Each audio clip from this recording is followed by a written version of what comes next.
All right. Okay, it says it's broadcasting.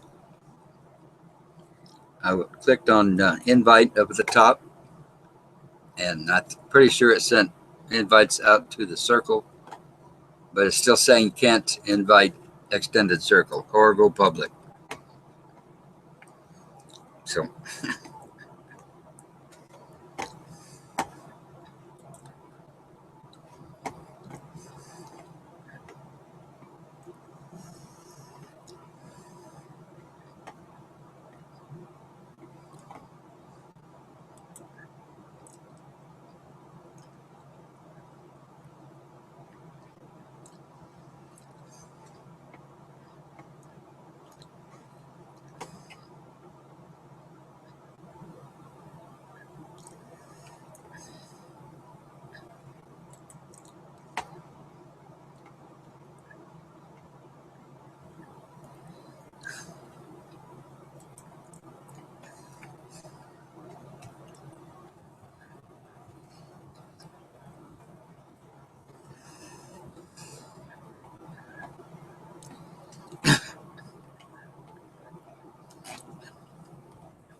all right, I just sent out another invite, and it's allowing me to send invites to my circles.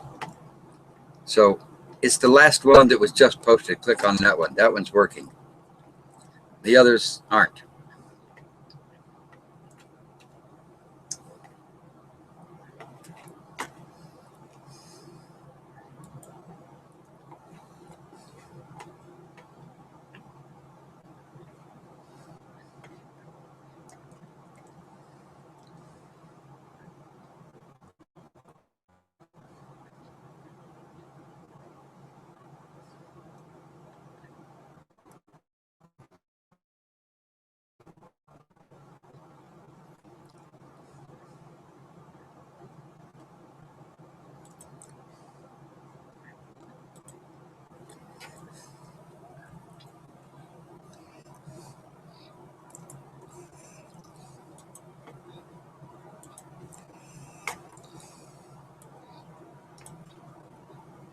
Well, now it's not going to let me chat either.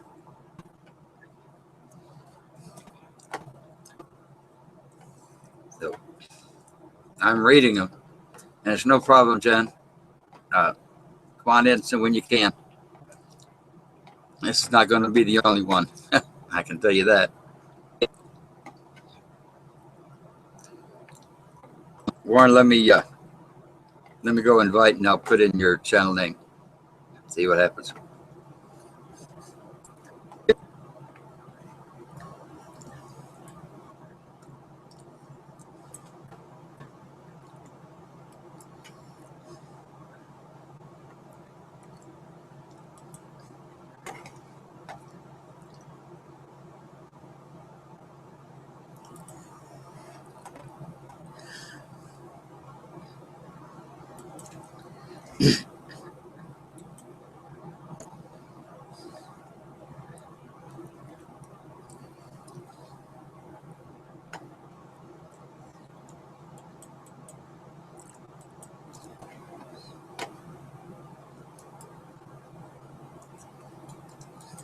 Yep.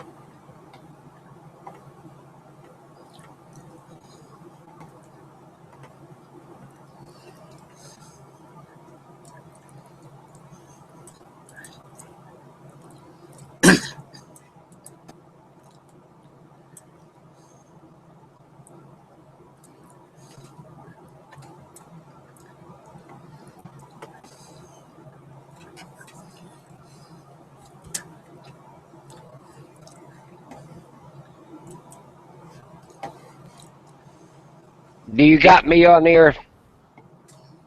Okay, yeah. I got you, Lucky. All right, now I'm going to start deleting about half a dozen things here that I put up here. Yeah. I'm going to start deleting them. So Okay. bear with me. Okay, no problem. It took me a while to get here. Yeah.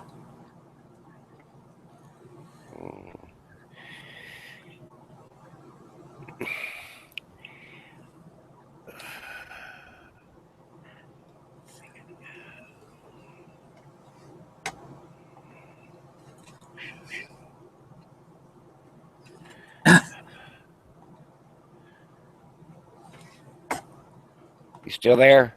Yeah. Okay, hang on. Let me see what I'm going to do next.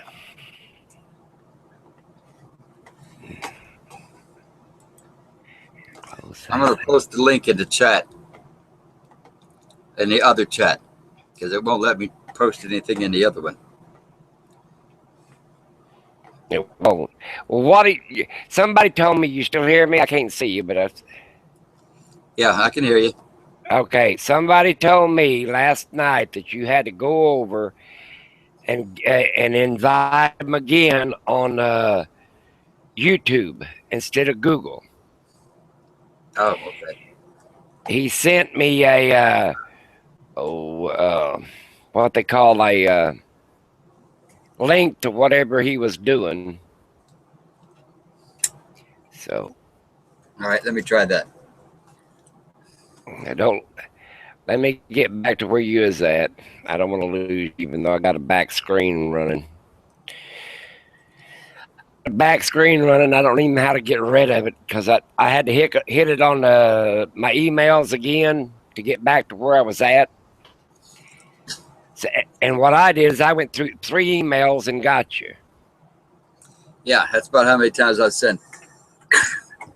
And so I that's what I did. I don't know. Like I said, ugh. Well, the Google one, it won't let me. I mean, not Google, but YouTube won't let me invite anybody. Up in the Oh, top of the video there, you know where it drops down. There's no yeah. there's no control room on it. Well, now, wait a minute. There's somebody here is trying to get a hold of us. Oh, that's you. Okay. I wish I could get a hold of that one guy. He told me that you had to go back over there and re-invite him. And what I did is I invited myself to you. Yeah, I can get on. I can get on myself. That's not a problem. What I did is I just went back and invited myself to your chat. Somehow, because I mean, I went 3 different ways and it wouldn't let me go past is error on your end. And once I went back to my side and got off error on your end and started working on my end, I got there. But don't ask me how I do it. Like I said, I'm not computer savvy. It's a miracle I got there. Now, see, now it's trying to start last night's again, and I deleted it twice. Have you got a lot running in the background? I got nothing. You ain't got nothing on your. I got 2 things on my screen. I got your hookup, which is on Google Plus, and I got my webcam up so you can see me. That's all I got running. I turned everything else off. That's all I got running. There's 9 people wanting to get a hold of you. Let's see. There's quite a few of them we know. I can't get them to. Maybe they can hook on my link and get there. I posted the link. I posted the link in the chat. Did you see that? Yes, I did. Maybe you could have anybody see that chat besides you and me? There was 9. There's 9 people watching this right now. It keeps trying to start last night. All right, go back to tonight's, which is live chat. It's not there. That's what I'm trying to tell you. Windows 8 is famous for that. If you go and do some research on it, it is famous for just all of a sudden dropping things and forgetting things and deleting things. And that's why I got a pile of laptops over here. I got this Pro Vista, and it'll just do just about what you want it to eventually. Yeah. I had no trouble with Windows 7 at all. I've got a Windows 7 over there. I just can't get the webcam up. And then my granddaughter, I gave her the best one, but she needed it. Yeah, see, it's even trying to start the second one that I did last night. Didn't you delete every one of them? Yes. I deleted every single one of them and then started a new one. Now it's bringing them back. This event is starting now. Let others know you arrived. This was the second attempt from last night. Well, get rid of it. How many times do you have to delete it before it finally figures it out? Oh, well, maybe delete. Oh, it did delete? No. That's what Windows is saying. Oh, maybe he really means delete it. I thought he was just kidding. Well, today the other day I had 9 copies of the same upload. And I went back and deleted all them, but the 2 that worked. Yeah. Oh well. Okay, somebody now are showing in the video manager. Well, keep working at it. If I got there, somebody is a lot smarter than I am can get there. What I did is I clicked on that last one you sent again. Okay. And went right on through. It says 1tiliman. Hopefully this one works. That's the last one that I just sent. It says resume hangout on air. All right, that's the one I clicked on to. And it invited me again. I clicked on it, went boom, boom, boom, right on through. Okay. So I clicked on resume. Now it's asking me if I want to join. So I put, okay, got it. Join. Yeah. You're already, it says you are already in a video call. Yeah, don't cut that one off because that's you. The other people need to join. So it's working. They just got to join if they want to talk. Well, I know that Warren's trying to get on. Here's somebody. NC Van Man Hey, trying. John. We keep working at it. If I got there, that somebody is a lot smarter than I. You're Hey, already, John. says you are already in a video call. Now this is the guy that showed me how to do it last night. Yeah. Yeah, that's Warren. Hey, Now, Warren, John. Can you hear me? Yeah, I can hear you. I'm going to tell you how I got in. I went to your Google, and there's a link that you can click. If you go to tell people to go to your home page, click on your Google, and then it'll show it. That's how I got in. well, I think that's how I got in too. I put so many things that popped up. I went to his page 2 or 3 times, and I don't, like I said, eventually it was popped right on in there. That's what I did. I went to his home YouTube page, and then I clicked on his Google link, and it was showing right there. Well, apparently everybody can hear me, so I'll just repeat what you said, Warren. Go to my main channel page, type in, open another instance in YouTube, go to my main channel page. It's 1tiliman. You already know that. The link is there. It says it's live. Click on it. It's on your Google. It's not on your YouTube page. It's on your Google link.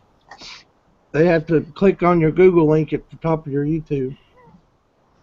Oh, it says it is. Wait a minute.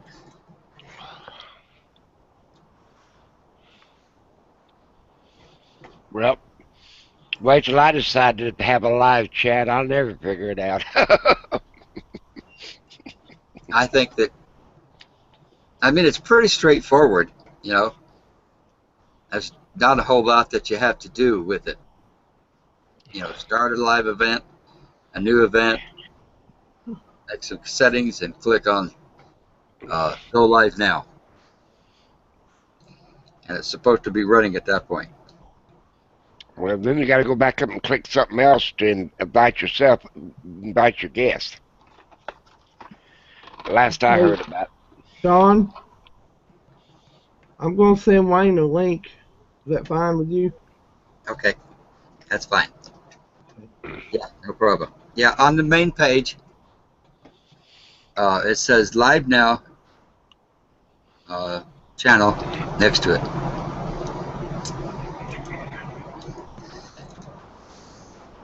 You know, it doesn't send you to the video or to the hangout.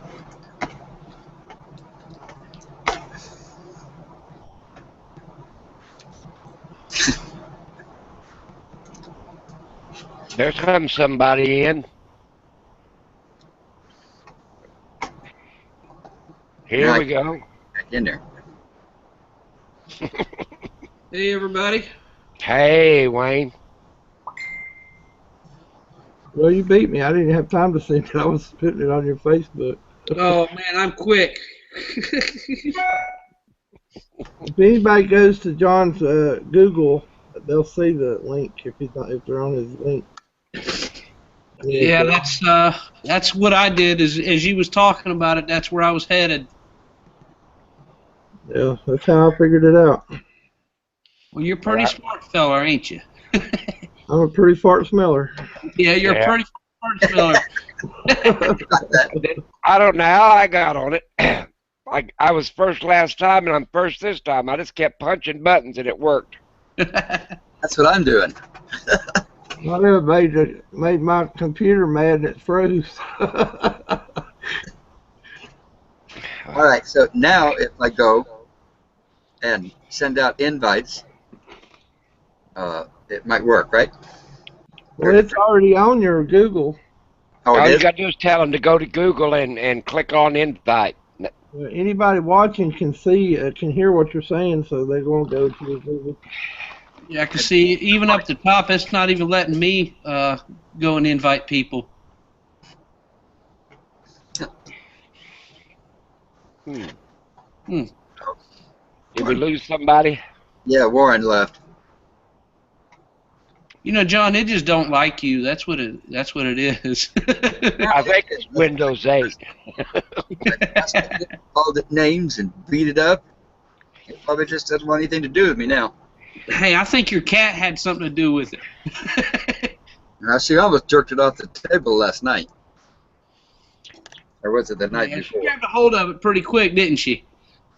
Oh, she's just laying there down there by my feet, and all at once she just grabbed a hold of them wires and took off. Yeah, she was mad that you got on there and wasn't petting her. Yeah, that's it. I enjoyed your four-wheeler ride, Wayne, the other day. Thank you, Lawson. It was quite relaxing. Something every once in a while I try to do, and I went out and it was relaxing. I rode for about an hour and a half. Yeah, I love looking at that pond or lake when you stop there for just a minute. Yeah, that's a place I want to go fishing at. I think I would too. I'd have just stayed there for a while. I posted a video today about hot water. Hot water. Yeah, hot water. I was telling, I'd come back from the doctor and I said, man, I looked at some pretty RVs coming back there. They have a big old RV park where they come off the freeway there and they park them. I bet you there was 40 of them at least in there. Some beautiful ones. And I got to thinking, I said, well, if I had all that kind of money, I said, man, I'd want to get my money's worth out of one of them things. Yeah, I'm working on a deal about getting one now. I'm not going to... All right. Yeah, I'll wait till he gets back. I'm going to grab something here real quick. Well, I'm going to the bathroom myself. A cigarette, that's it.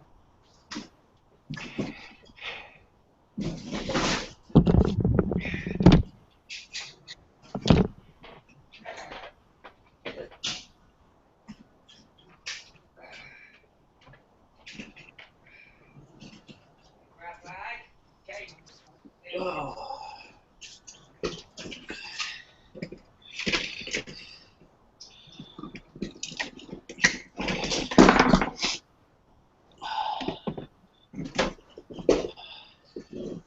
Apparently if the link is there on the YouTube, then maybe they don't want to come in. Yeah, if they don't want to come in, and some people just much rather sit back and watch. That's fine. Oh, yeah.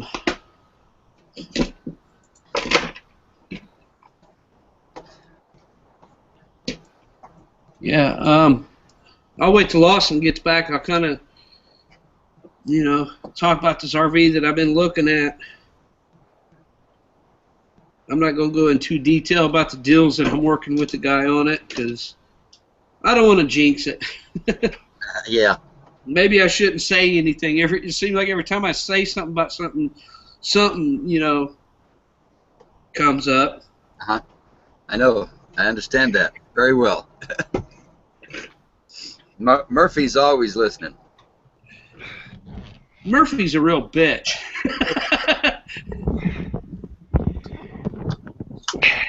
Yeah, I went and started the ice machine.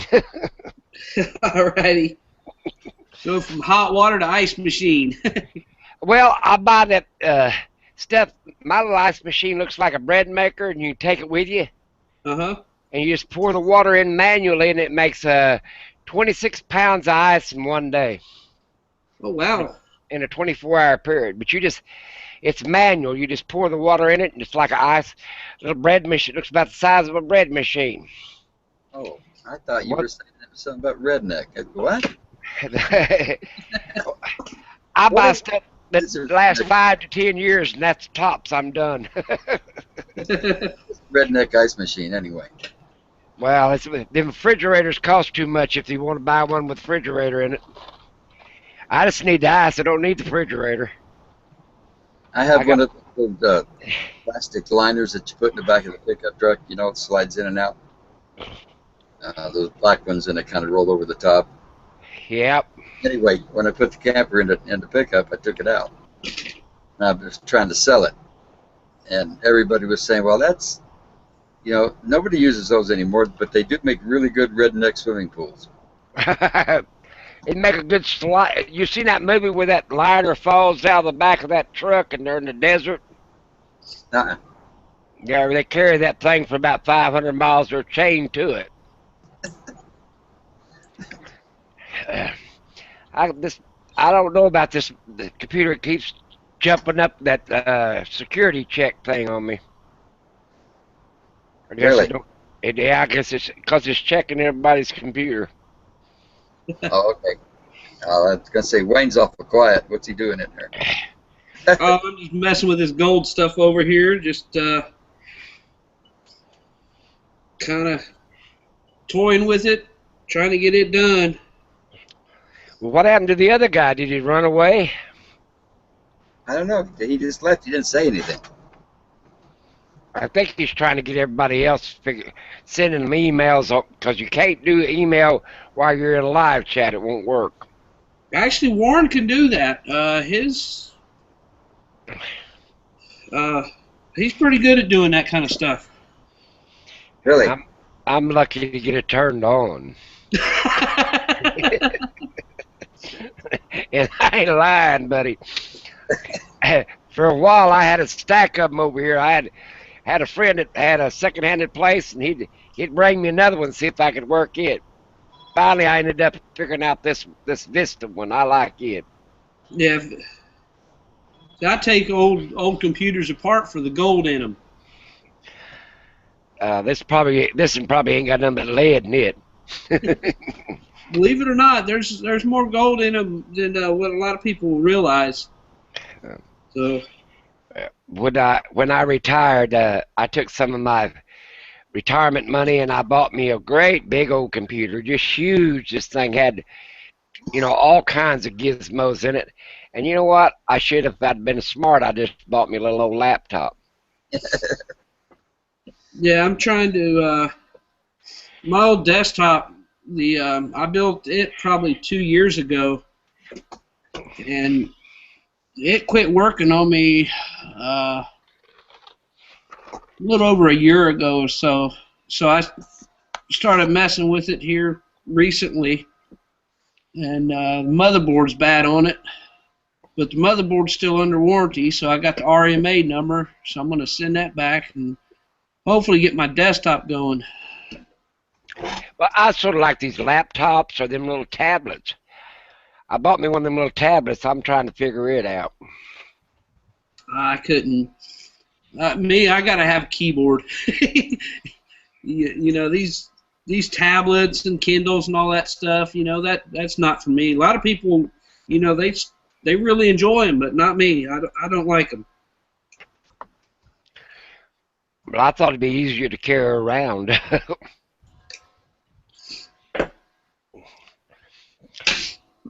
Well, Tillman, did you figure out how to invite everybody on that computer yet? No. Give up. Give up. I just... Oh, okay. Jamma Long's a friend of mine.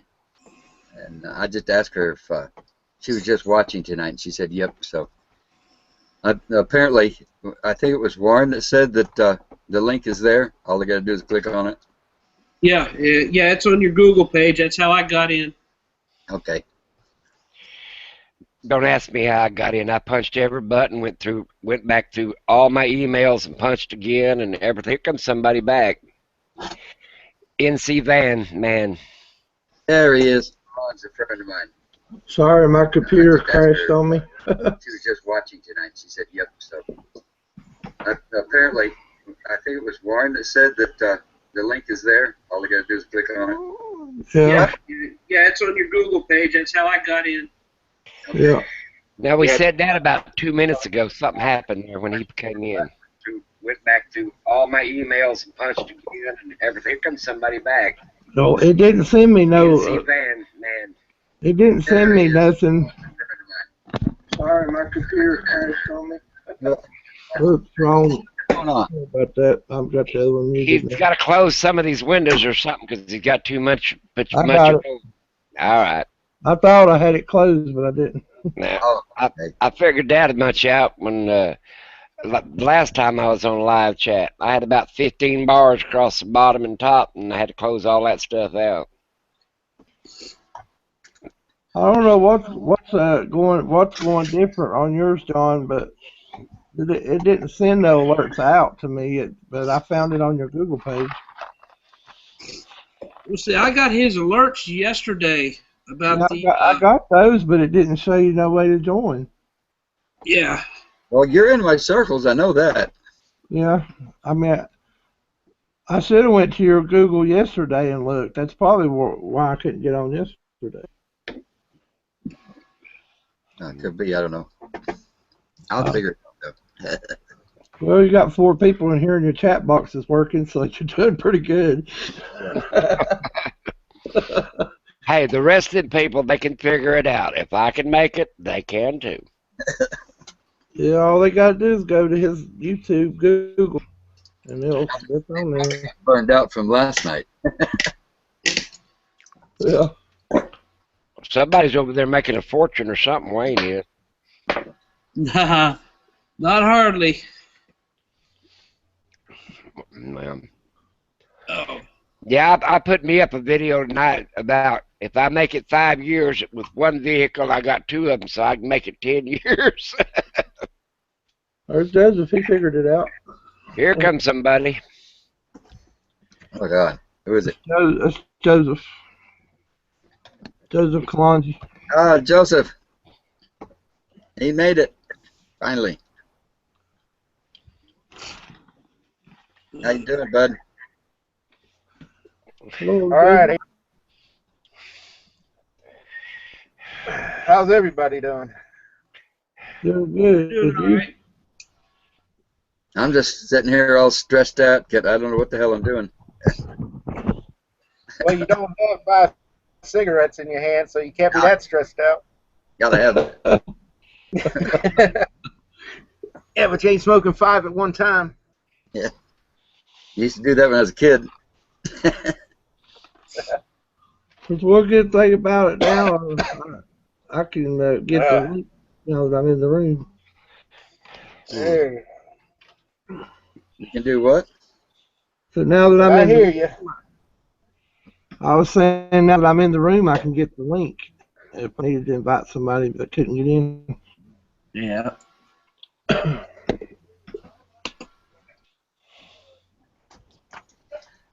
So, I was halfway expecting Chico tonight. He wants to talk about his RV or something. So I figured between all of us we can help him out maybe. Oh, yeah. At first I thought, you guys know Chico? No. I don't think I know him. Rufus and Doofus. All I I can know do the is name. Never met him. I've been watching his videos, but I don't know him personally. all I can do is tell him about my mistakes. That's how I learned everything. Is I learned what not to do. Yeah, I can't tell him too many success stories, I had but to I learn can the tell him hard a way. lot of mistakes. Yeah. Well, apparently he's replaced his fuel pump 3 or 4 times or something, and I guess he's finally got it going. He took a 100-mile trip or round trip, and everything was okay. But I was going to see if he had checked all of his rubber hoses, well, that have gas in it, because that happened to me up in the mountains of the generator. I pulled the gas line off, and all this black stuff started running out of it. Huh. Hose deteriorated.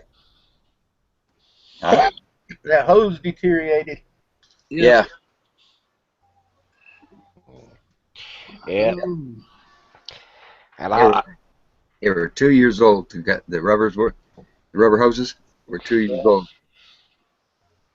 should have lasted longer than that, though, 2 I've seen years. worse. Wow.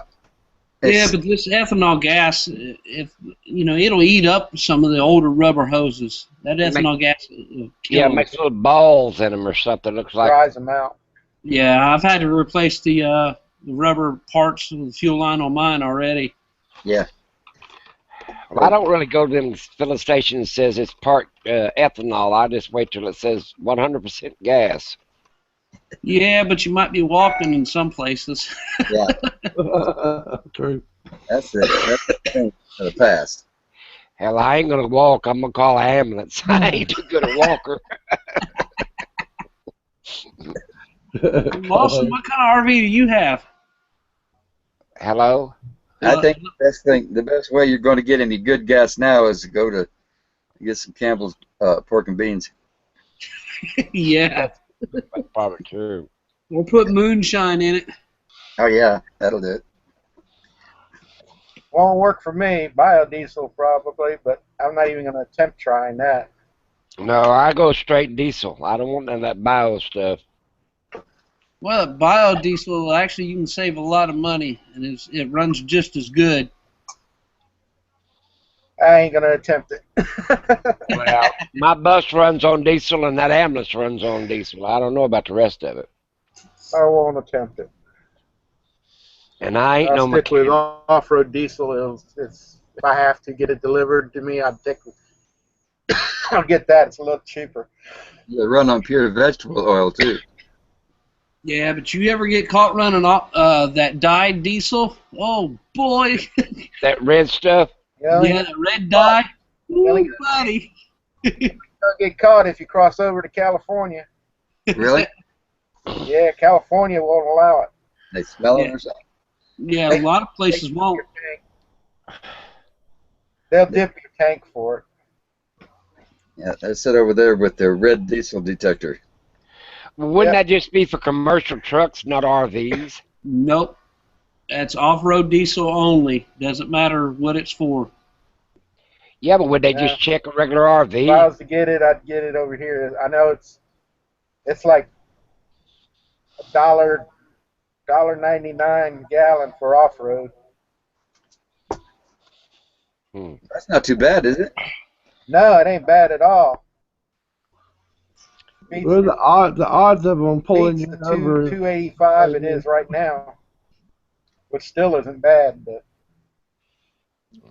Yeah. It's 249, just 259 here in I'd Oklahoma. rather have the regular sulfur diesel than sulfur diesel, whatever. And I'm supposed to. It runs on diesel, but gasoline is $2.37 right now where I'm at.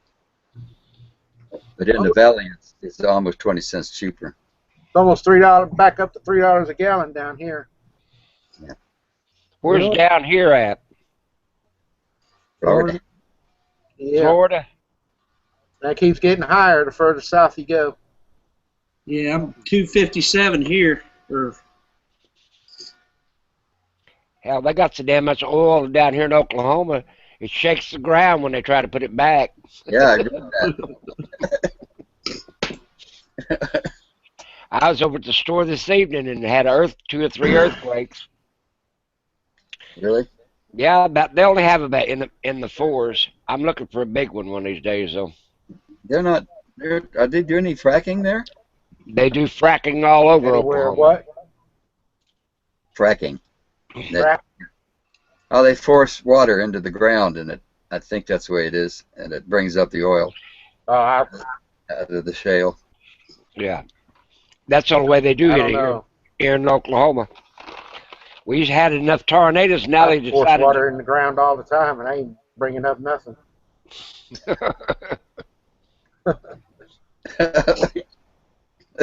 Nothing but a bunch of little fiddler crabs that come out of the ground, but that's about it. Now that was funny.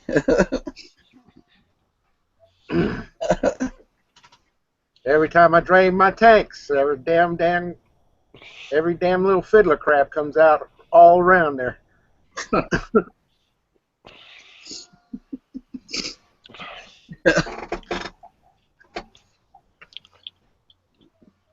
I thought Jimmy would be on here tonight. I think he's up at the cabin. He don't have much of a signal at the cabin. Yeah, I looked at his video the other day up at the cabin. He was complaining it was snowing. Yeah. He said he was 9,000 feet up and it was snowing. And I said, well, he can only blame himself for that. That's why I said if you live in the clouds, you pay the price. Yep. I had a good little job you would have liked doing, Wayne. What's that? I had to put an antenna up on a sailboat on a 60-foot mast. Oh. No. I didn't sign up for that one. Yeah, I had a neighbor that had a sailboat. And he had I think it was about a 50-foot mast, and the light up on top went out. And he called me up and he says, "You want to come up here and change that light?" And I says, "Hell no, we're going to drop that mast." I'd offer a chainsaw. I didn't know. My buddy said, come on, I need your help on a boat. And then got over there and seen that. He says, "I need you to climb up there and put that antenna on." I said, "You freaking crazy?" No, it's easier to drop the mast than it is to try climbing up it. Not on that one, it don't. Because it goes all the way through. You'd have to have a crane to pull this one up. Oh, yeah. That's this one here. You don't do that. You put this harness on with a little chair on your ass, and you thread the rope through, and you're like, pulling yourself up that way. That's a bosun chair. Damn top of the mast is rocking further than the damn boat is, and you're being slung all over the place. It's called a bosun chair. No, it's called my ass ain't getting up there and messing with it. Get your chainsaw and cut it down. Well, I made $100 on it. I wasn't going to complain. That might be the peg that holds the whole thing together. No, if it would have been another $100, heck, I would have done a lot more up there. But as soon as I got done, I got the hell down. Was that made out of steel or wood? Myself and drop in the water, but they made out of steel or wood? Didn't know how deep that was. I think most of them are made out of fiberglass. This is aluminum. Aluminum, okay. A big lightning rod.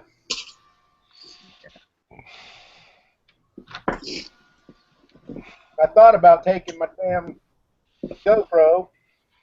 I said, nah, I don't know what he's talking about or what he's doing. I should have brought it. That would have been a funny-ass video. Always take your camera everywhere you go. You never know. We'd have just been watching him pray. You'd either be praying or crying, one or the other. One step up, two steps back. You don't. It ain't bad till you hit the bottom. Yeah, it's not the fall that gets you. It's that damn sudden stop. That's it. That's it.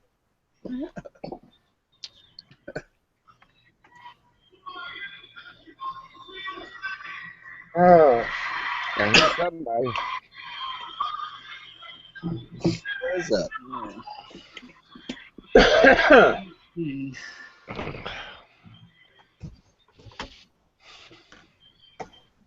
Here's the train blowing. Is it raining up there by you, Wayne? Yeah, we got rain today. It's ridiculous. I'm so sick of rain. Yeah, it's pretty good here the other night. Well, it rained today. Here, like 2 in the morning. It's rained up here in Oklahoma all day. It's gonna be lousy all day. Who's all them, Wayne, them trails you was riding on, is all them just in your area through the woods or something? Yeah, it's just, there's some woods that's probably about 100 yards from the house here. And I go back off in those. Got your little steel going in there? No. See, we could go down to the power lines, but if the county catches you out there, you know, they're now doing $500 fines and they will impound your four-wheeler. So I don't go down there. Why? What's down there that you can't go down there? The power lines? It's like a big mud pit. Oh. Everybody goes down there, and you know the big trucks go down there and stuff, and they're trying to keep people out from down there now.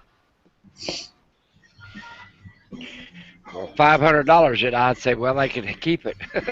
Yep, I don't go down there. I won't even. It's not worth it.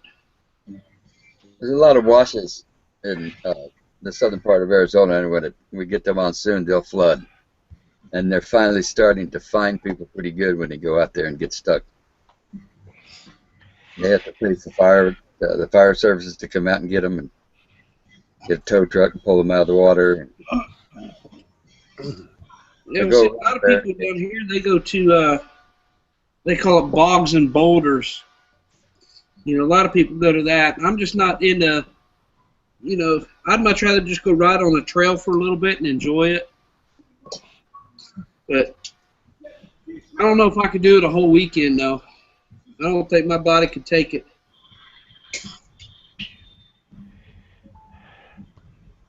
No, I'd rather just sit at the table and drink coffee. I'd rather see it on video. Well, see, I already been down there riding already, and I come back, you know, because I had an idea. I said, well, hell, let me go get the GoPro mounted on this thing, and I'll show you. I don't know.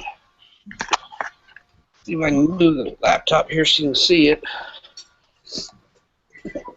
So what I did is I mounted it here on the headlight.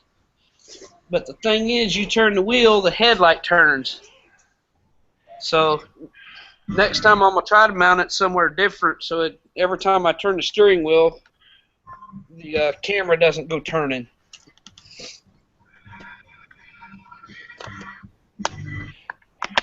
You'll see everything you're doing.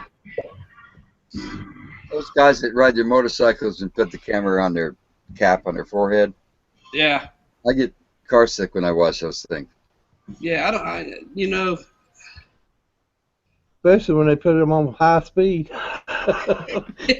Yeah, you're sitting in the chair. I was only, you know, running through the woods, I was running about 30, 35. You know, that's still booking it, you know, through the woods. Yeah, it is. Been practicing your Wookiee. I'm trying to find see what everybody's saying about us. I'm trying to find it on this computer. I'm watching them. Ain't nobody saying much. They're talking back and forth to each other. They don't like us. Well, we don't care. I never did care much. They ain't got a place around there like you got in Brooksville over here, Croons or anything like that? A place you go riding? There's places around, but I don't know where they're at. I don't really go to them. You know, I don't ride that much. I just usually go down and ride the trails, and you know, that's about it.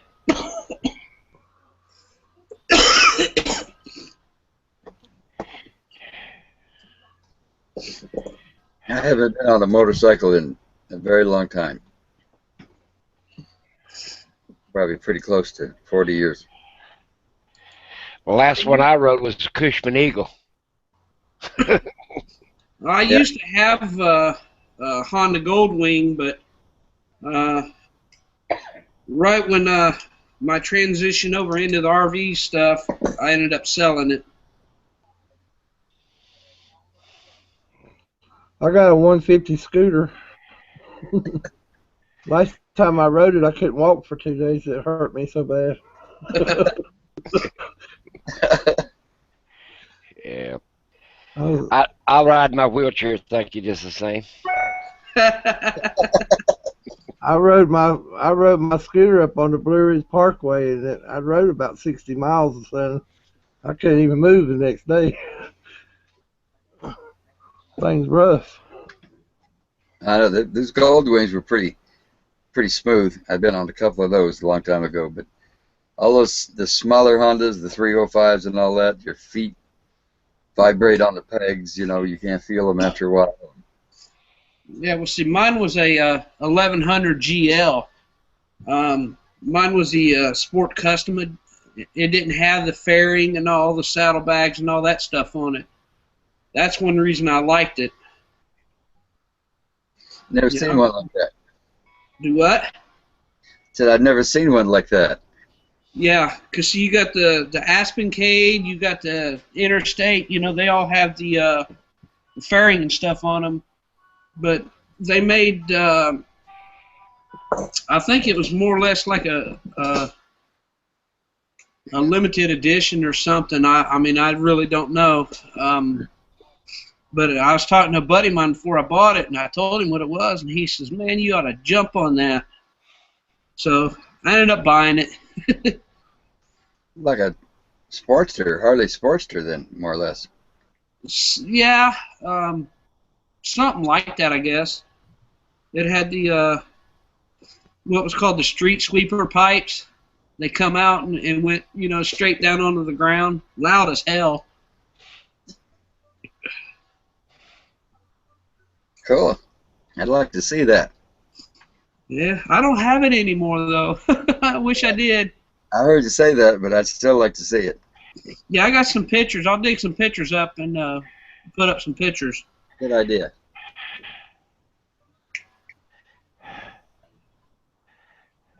Well, In California, in the late 60s and 70s, all the freeways had like the service roads are all next to the freeways, but most of them in California are like they go away from the freeway, up and over the Dell and around the hills and that. And those, you know, that was nice to ride a motorcycle there. I'd like to get another one. It'd be nice just to, you know, for short runs to the store or something like that.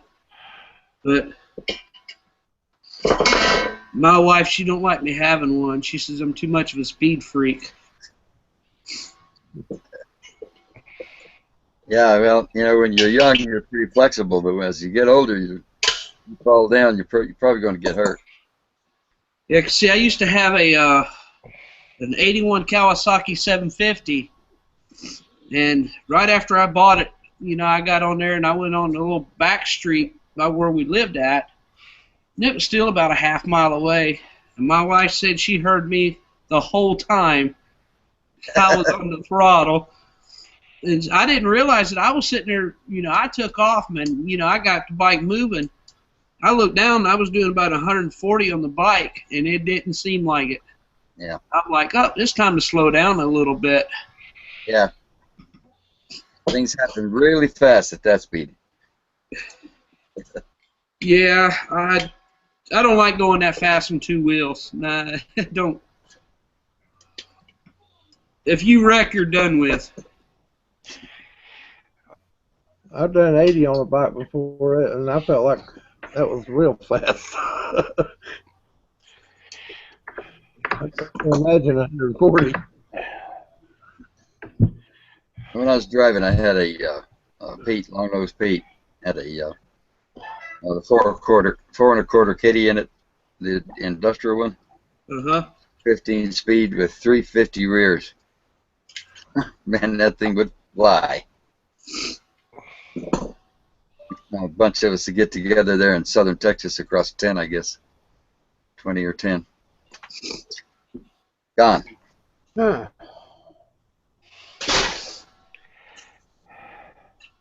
That was stupid. Yeah, it's, you know, I like you said, you know, when you get older, your body's not as flexible as what it used to be. You know, and you know, I don't think I could take a beating like what my body did before. Ain't no damn way. Oh no. No, I ain't getting off the blacktop too far. That wheelchair does pretty good. It'll go about 10 miles an hour, about 15 miles. It'll run 15 miles before it runs out. Yeah, it'll go about 15 miles. Dang, that's pretty good. Yeah. Government bought me one. Decided they didn't want to come out and carry me around a lot. Last time they came out, the ambulance driver says, he's a little old skinny guy, probably weighed about 135 pounds. He tried to get a hold of me, and then he tried to lift me, and he said, "How much do you weigh?" And I told him, "Well, over 300, and he waved at his buddy to come and help him.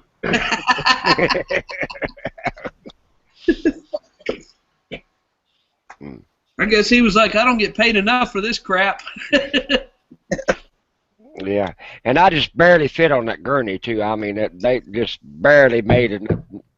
I was hanging out all over the place. Them things ain't too safe. Mine came with one, and I throwed it away. So I didn't need one. I already had a bed. I wanted to make a bed on the other side, so I didn't need that gurney thing. What's the name of that apparatus that you can sit in and crank it up on like a hydraulic pump? Like a chair you sit in and they can lift you up and push that thing around. Oh, that's where it's a bed transfer or chair from bed to bed, chair to bed transfer. It's like a cherry picker. Yeah. Yeah. They got them electric now that you don't pump them up. It's got a remote control now. You just remote yourself up there. Yeah, they got it fixed for us cripples. They don't want to handle us too much.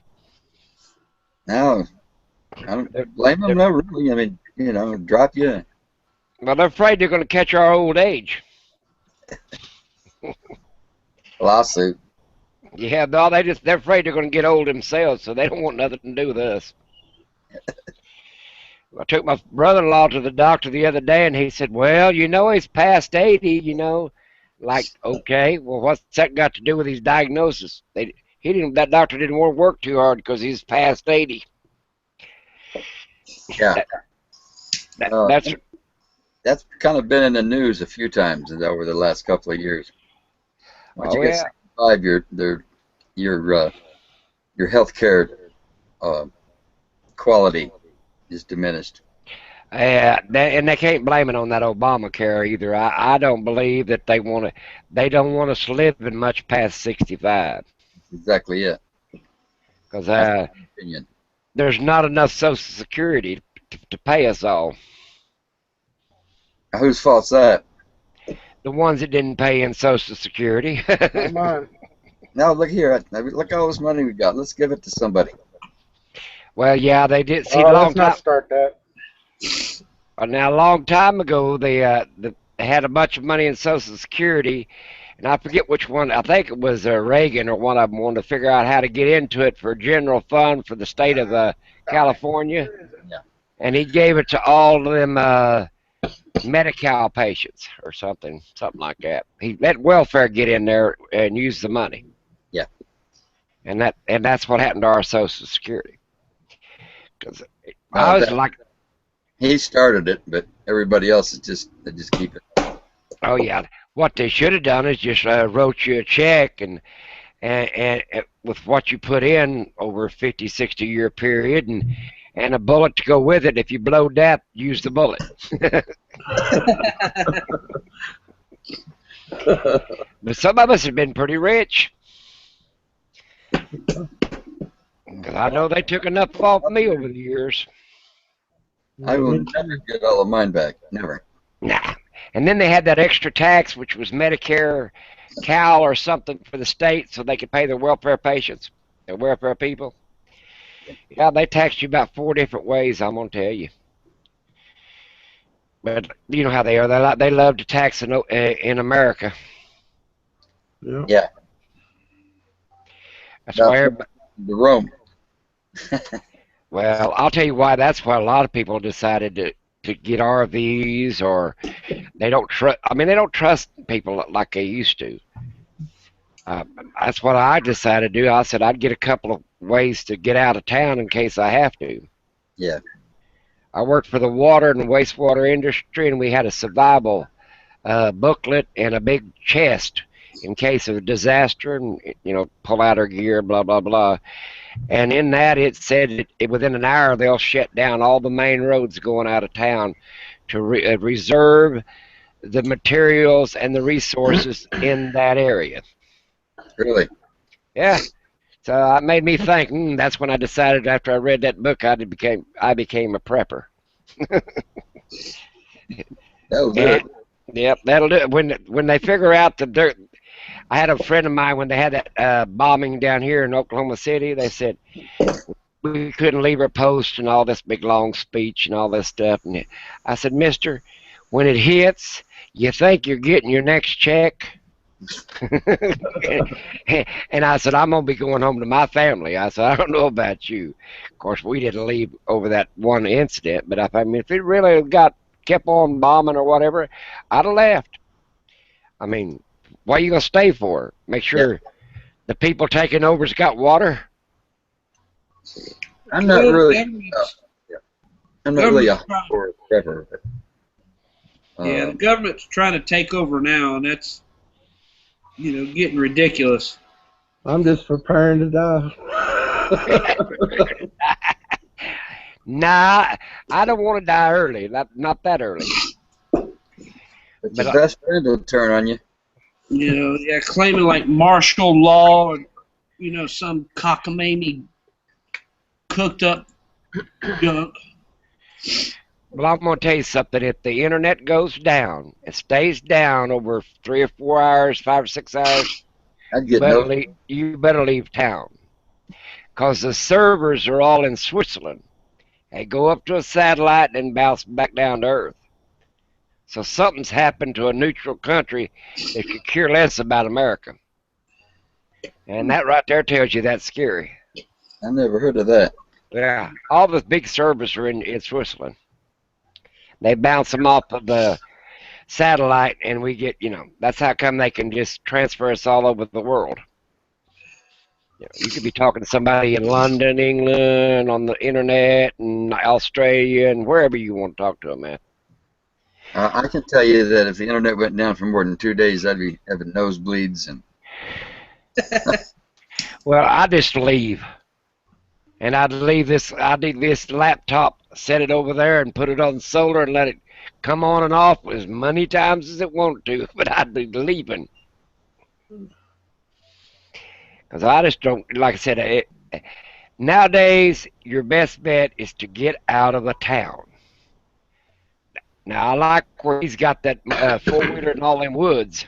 That's a way to get away. What is it? Wayne, then he's four-wheeling in the woods. Oh, yeah. Yeah, I think I'm going to take my RV, though, and I'm going to make my own road. Well, we got a little place here called Little Sahara, and it looks like the Sahara Desert. It ain't nothing but sand dunes. And I told them that's where I was going to go, and they said, well, why? There's nothing up there. And I said, now you understand. Go up there and stay till they kill one another, and I'll come back. In the Panhandle? Yeah, it's up there, yeah, in the Panhandle. Yeah, that's it. But yeah, that's really desolate up through there. yeah, but all you got to do is stay up there 6 months to a year. There'll be some kind of government takeover. It might not be the one you're used to, but somebody will take over. Yeah, me, I think I'd much rather, hit the water and be out on the water, because would have food in there, and the only thing I wouldn't have is actual drinking water. But you could have a deceleration plant. I can show you how to set one up. Yeah, but when the shit hits the fan, everybody's going to be taking off inland, going up north to the mountains. Yeah, that's what I was telling Jimmy. I said, you and about 10 million other people. But the reason I don't want to go in the ocean or the water, what are you going to hide behind when they do find you? Well, they're going to probably be more worried about looking for people on land. But you're right. If you're out there in the water, you're a sitting duck. Mm-hmm. Like I said, I'm going to drive my bus to the little Sahara, and I'm going to get my grandkids and my kids and my great-grandchildren. I said, cover it up. I always wanted a container I can barrel. Geez, what's the matter with my mouth tonight? That I can bury somewhere with just a vent. You can buy those actually fairly cheap. I think you can buy these container ships for like $1,000. Yeah, I heard they was around 1,000 to 1,500. Yep. Depending on the Build size. your own house out of a container. Oh, shoot, you can build a mansion out of one of those. Yeah. I was thinking about burying my bus too if I had the land to A lot do it. cheaper than buying a house. Yeah. Well, I don't care how big a house you have and how pretty a house and how well you maintain it. If they think you got food in that compound with 100 million machine guns, there's going to be somebody on the other side with 200 million machine guns trying to get it. I said a few minutes ago, your best friend will turn on you in a flash. Oh, yeah. Like I said, you got 1 hour to get out of town. And then in that hour, don't run to Walmart. Everybody else is going to run there for the last minute things. You better already have... A lot of this stuff taking effect, I think September 25th, I believe is what I heard. So What's that? that's when this shit's going to be hitting the fan from what I've heard. Well, little pieces of it's already started hitting the fan. On the world, or Do what? talking about the world? I'm not sure exactly what it is. All I know is September 25th is when it's really supposed to go ballistic. Yeah. There was a joke going around on Facebook for a while that the Incas had a calendar and had a disc, and in their language they made days and months and years, and he was showing it to the king, and at that time they could only go to the year 2020, 2001 or something like that. And the guys told the king, said, "Well, I bet that's going to freak somebody out pretty soon, ain't it?" Yeah. Yeah, but you get as old as I am. I mean, if it hits the fan, I want to live about 6 months to a year afterward, so I can train and get my grandkids and kids prepared to living in a different way of, a different society, a different way to survive. Yeah. They don't have no idea that, eggs comes from chickens, or you got to milk a cow, or any of that stuff. Who's That'll that? be the best time to learn. My kids and grandkids, they'll keep looking for Walmart or a Sonic or someplace like that. There's high school kids that come out of schools that can't figure that out right now too. Well, like people that graduate can't figure that out. Well, it don't matter how much schooling you got. When I was born, everybody planted their own gardens, this, that, and the other. Then there's a lot of They things. said the world was coming to an end in Y2K, and Yeah. just recently too. And look, we're still here. Yeah, but like I said, it only takes one big blast. It almost came to an end. Yeah, but see, we didn't have the screwed up government like what we do now. Some people voted in that damn Obama, and that's what screwed it up. I never heard of anybody jumping a fence, running in the White House, going down a hallway. Well, if they'd have done that 40 years ago, they'd have been dead as soon as they jumped the fence. I think the security, if I was him, I'd be firing all them security people. Exactly. So you let one man get past everybody? Nah, you're done. Well, he got in the Oval Office. The president wasn't in there, but I'm thinking, man, wait a minute, these people really don't like me because they're not guarding me like they're supposed to. No, they're too busy running up and down the streets finding their own entertainment. Yeah, they was doing a lot of that entertainment. Let me tell you. Yeah, they was pulling the clip on them. Yeah. But like I always said, I want to, if something does hit, I'd want to be live long enough to train my kids and grandkids how to survive. Because it's never going to be like it was if it does crash. Any country. You ever been in some of the third world countries? Yeah. I mean, it's bad now. Where I was, oh, the girls that they show on TV now, how beautiful they are, and you know, Vietnam girls huh? down in Vietnam. Yeah. Yeah. Well, they didn't look like that. Might if you'd have washed the dirt off of them. They were pretty dirty now. Oh God. Yeah, you could buy anything for a pack of cigarettes back in them days. Yeah. Yeah, but I wasn't buying. Nah, you'd be better off staying home. Just keep your mind on home and getting out of there. But like I said, if you ever been in any third world country, it falls apart. You know, so the social system, everything falls apart. You know, it's barter system. The money ain't no good. Coins, you know. Does he break something over there? Greek is in trouble right now, aren't they? Greece. Oh yeah, they're gonna bankrupt. They're trying to get out of that euro money. They owe a bunch of money, and of course nobody's gonna let them crash because we can't let Mexico crash. Yeah. I mean, if Mexico crashed the economy, we'll starve along and this, that, and the other. But we can't let their money completely crash where they can't survive.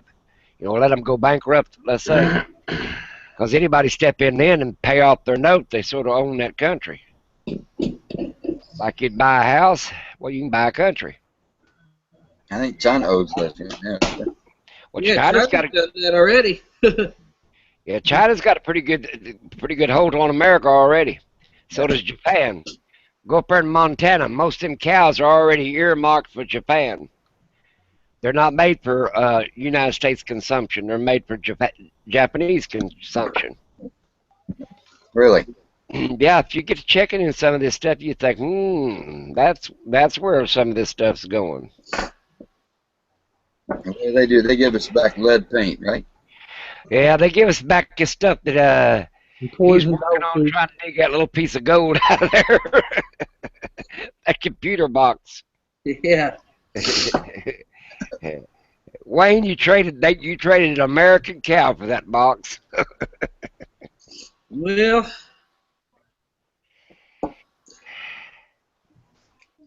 what are you doing anyway?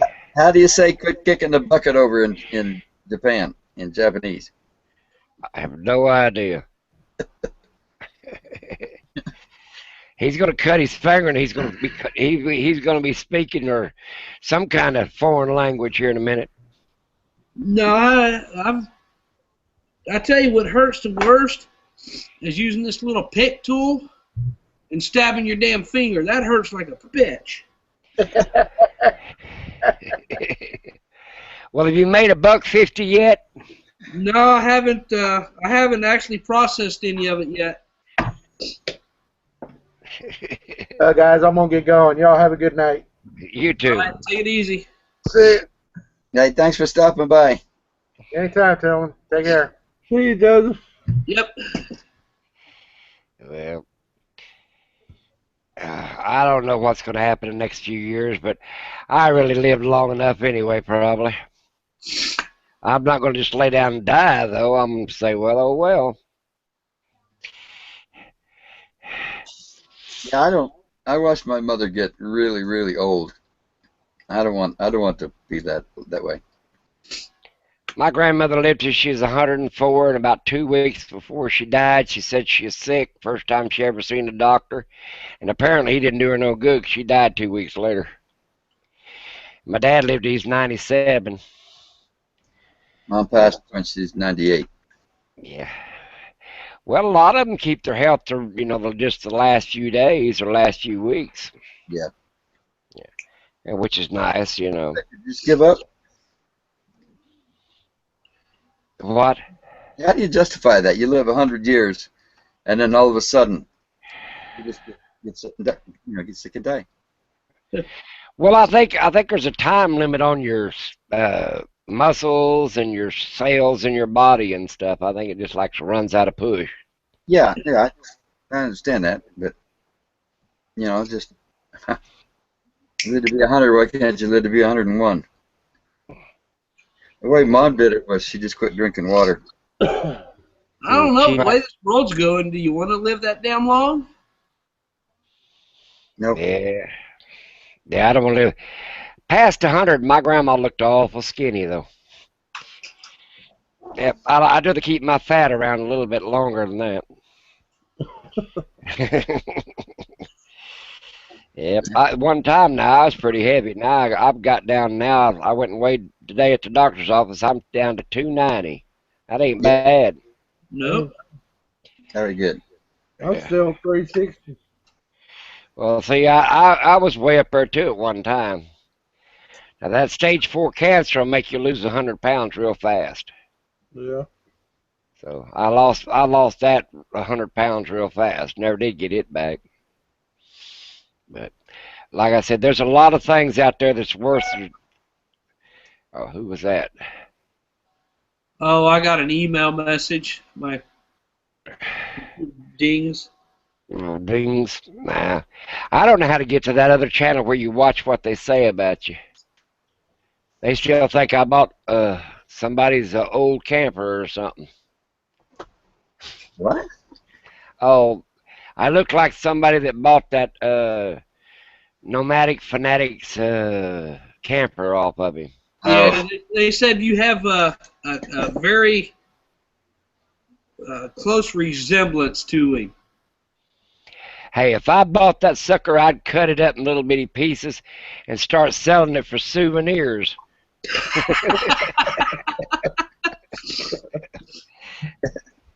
I'd be making, yeah. But like that's what I'd be doing. I'd be cutting that little sucker up, and especially that logo on the side of it. Actually, he took that logo off before he ever sold it. Oh, he did? Well, I don't know. But didn't you work on it or something one time? Yeah, I worked on it Twice? couple times. Yeah. I quit watching his videos about 2 or 3 weeks ago. I thought, well, since he wants to talk to you on Facebook, but he don't want nobody to comment back to him on YouTube, and I thought, well, that's a little strange, so I just quit. I deleted him from YouTube and my Facebook account. I mean, I don't care what people say about me. They better hurry up because they ain't going to have too many years to do it. They better hurry up, man, let me tell you. Yeah, that's my motto, boy. You bet. But anyway, I thought to myself that they showed me a picture of what he looked like. I didn't sort of look like him. Yeah, they said if you put a hat on and a red sweater, that you would damn sure pass for him. Shit. Hey, I've got some old aluminum here I could cut up. Put some strength to it. What side are you talking about? What side? Yeah, you saying you're trying to find the site where you can see what they're saying about us? Yeah, I don't know how to do that. Somebody says you split the screen, but I don't know how that works. Yeah, I'm talking about the public chat. Oh, okay. You know how to do that? You have to have 2 tabs open. You have to open another tab and go to his YouTube and watch the live one. You have to mute that one, and then you got to make them small and put them both on the same page. Oh, split the screens is what you're saying. Yeah, Yeah, I don't do that. Nah, I don't care that much. it's a house. No. But if they keep believing that, I am gonna get. I'm gonna buy. I know an old boy over here's tore down one of them aluminum buildings about the same color. I'm gonna start chunking it up in little old bitty medallion pieces. You hollered at me earlier. I was in the bathroom. Yes, let's see. Well, last I heard, he was doing pretty good, and that's good. That, but like I said, when I was a kid, I hitchhiked all over the United States, and hell, there wasn't nobody gonna give me nothing. Back and forth. I got caught down south one time, one of them work farms. You ever been down there? I've been down south a lot.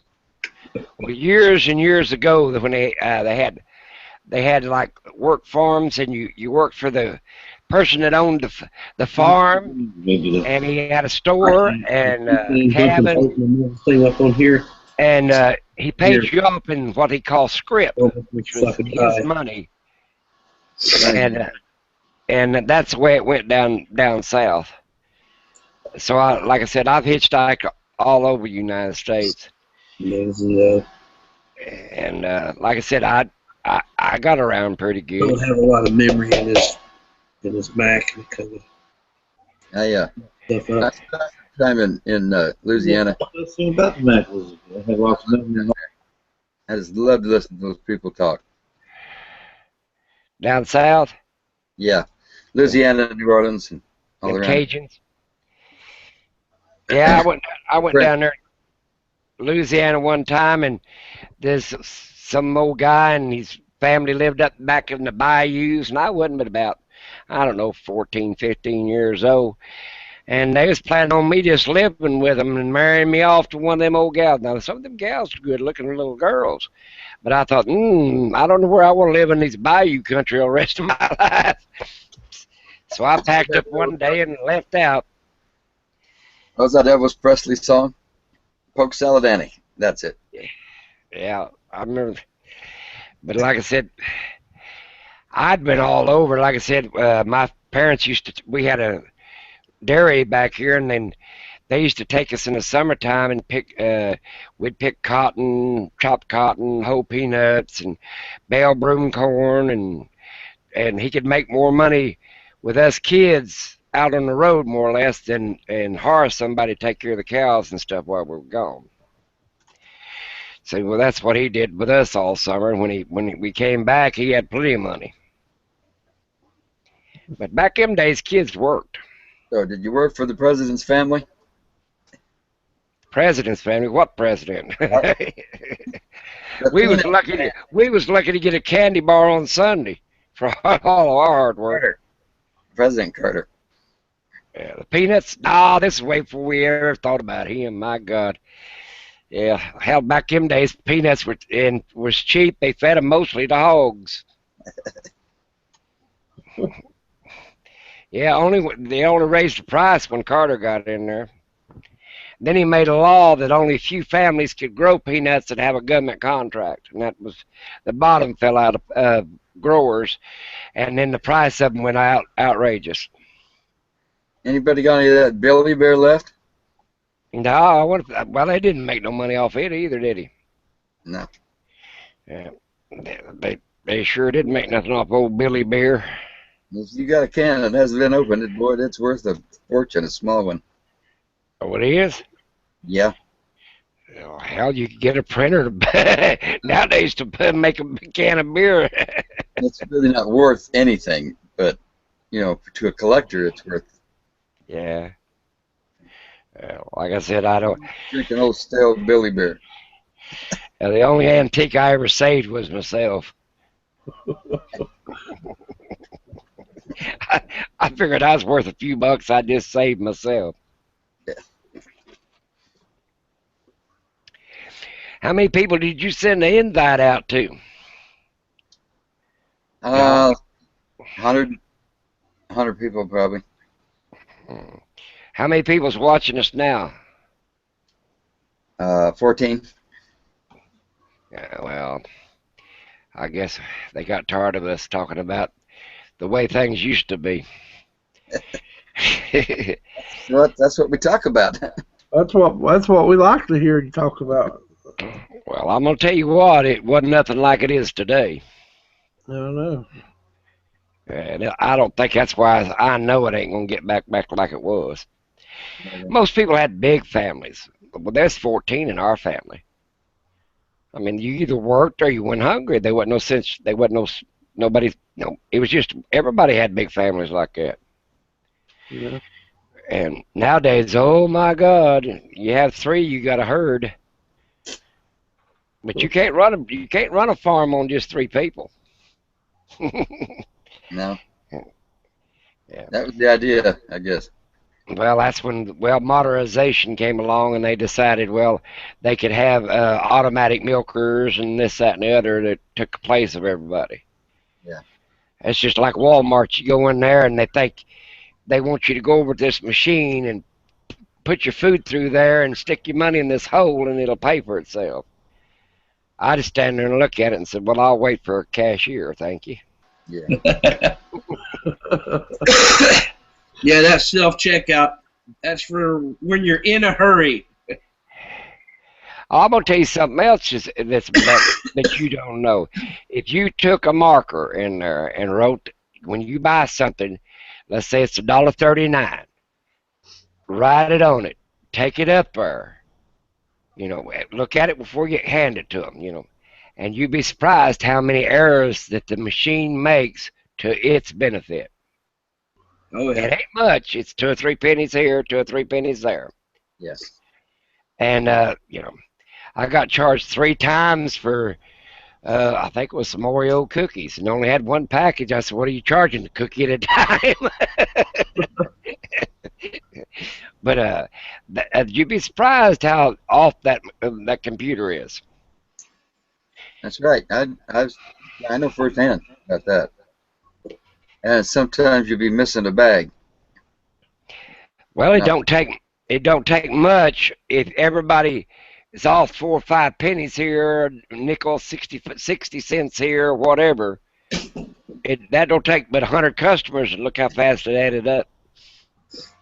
And they got a lot more than 100 customers in the Walmart in a day's time.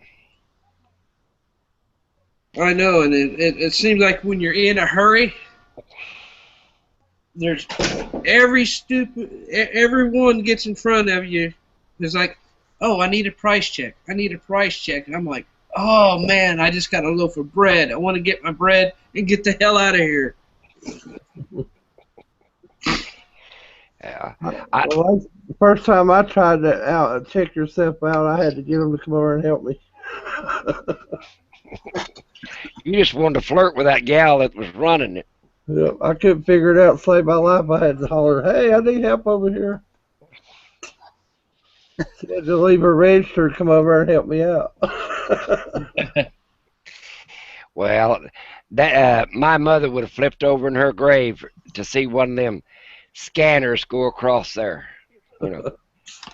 Gamma Long said she gets tired of the cashier putting her fruit in with the canned goods. Well, like I tell you, I don't trust nobody anymore. I got where I keep, since I'm by myself, I don't buy about 6 or 8 things at a time. But I started noticing the difference on some things is 3 or 4 cents difference in what I remember it was when I picked up the can or whatever it was. Not much, just a tiny bit difference. Yep. I told one, this Walmart up here is the last stop for the trucks, and then they head back. So by the time they get here, they've ordered things, but by the time they get here, the shelves are all empty. And I told that cashier, I said, she said, did you find everything? I said, you don't have anything to find. It looks like Russia in the 70s. Yeah. She was really insulted. Well, it's like you go up there with 1 or 2 things, and and you're just standing there, and they ring it up, and they look at you. Is there anything else? No, I want all that invisible shit too. Yeah. Well, you know what's so funny? Somebody told me that their inventory changes completely out every 3 days. Yeah, they call it just-in-time ordering. Yeah, 'cause in 3 days, like everything, if they didn't reorder every night, they get stuff in. But in 3 days, if trucks didn't come in 3 days, that Walmart's pretty well empty. Yep. Wow. It irritates me. We're like into canned goods. They'll spread the cans all the way out. You'll have 15 cans of spinach and no green beans. But they'll spread it all out so the shelves look full. Yeah. Well, that's what I'm saying. If anything happened, you don't need to run to any store. If you not put it up prior to what you're doing, you're out of luck. And everybody wants a gun and wants this and wants that. I said, can't you think anybody's going to hear them guns go off and they'll know they're hunting over there? If there's one gun, there'll be 50. Well, a friend of mine says, well, there's plenty of cows out there. I'll just go out there and shoot me one. And I said, yeah, and 10 million other people's got the same idea. There's only like so many cows. A little cow tipping. Yeah, well, them cows are going to be extinct in about a week. Not if I was around. Yeah, them cows will be like them deer. They'll be running and hiding. Yeah. We got a lot of hiding on my damn dinner plate. Well, I'll tell you what, they got a lot of deer down here. Right? We have way too many deer. There's always somebody hitting one on the roads between, I live about 15, 20 miles from Guthrie, and I drive over there and you see one almost every day hit. There's always a bunch of dead ones coming across Texas. Yeah. And the southern part. Yeah, they pretty well wipe them all out. They was picking them up. The wildlife game people was feeding them to the homeless up here. Really? Giving them to when them. I come down here, people was talking about, oh man, you should see the deer down here. They're big. I'm used to, like out in Kansas, that's some damn deer. I come down here, when they're talking about big deer, I'm thinking, man, that ain't shit down here. Oversized dog. Exactly. I mean, the big deer here are the fawns there in Kansas. Yeah, they got some pretty good sized deer up here in Oklahoma too. Of course, we're on the Kansas border. Yeah. But they've got quite a. I got a kick out of a camp host that I stayed at for a couple of nights. On the sidebar, I don't want to pay for campsites, but anyway, somebody was talking about they caught a 12-inch trout out of the lake, and the host came around. And he was looking at it, and they're from Montana, him and his wife, and he said, "That's the minnow from Montana." How do you make it clear down here? Yeah. Well, they got some big deer up there in Montana, and they call them elk. They even changed their names. Yeah. You got to get a ciggy right back. Well, I'm going to go get me some ice from my ice machine. All right. Yeah, we should all take computer classes, some of us, to figure out how to work this crap.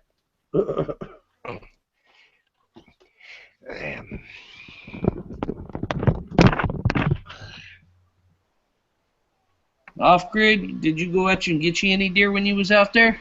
I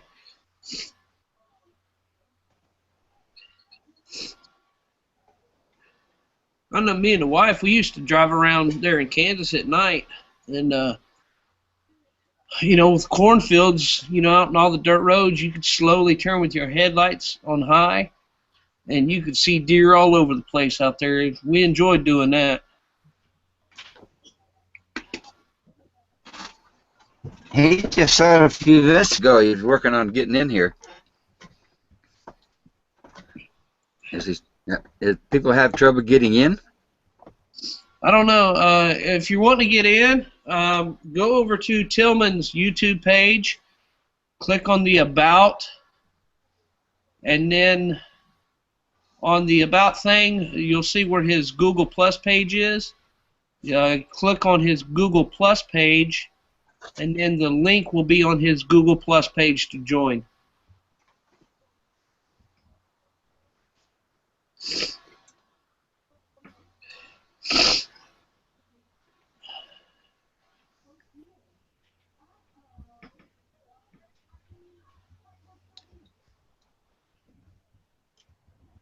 Jam and leave? Who? Jamming along. Mary. Apparently she did. No, I'm not sure.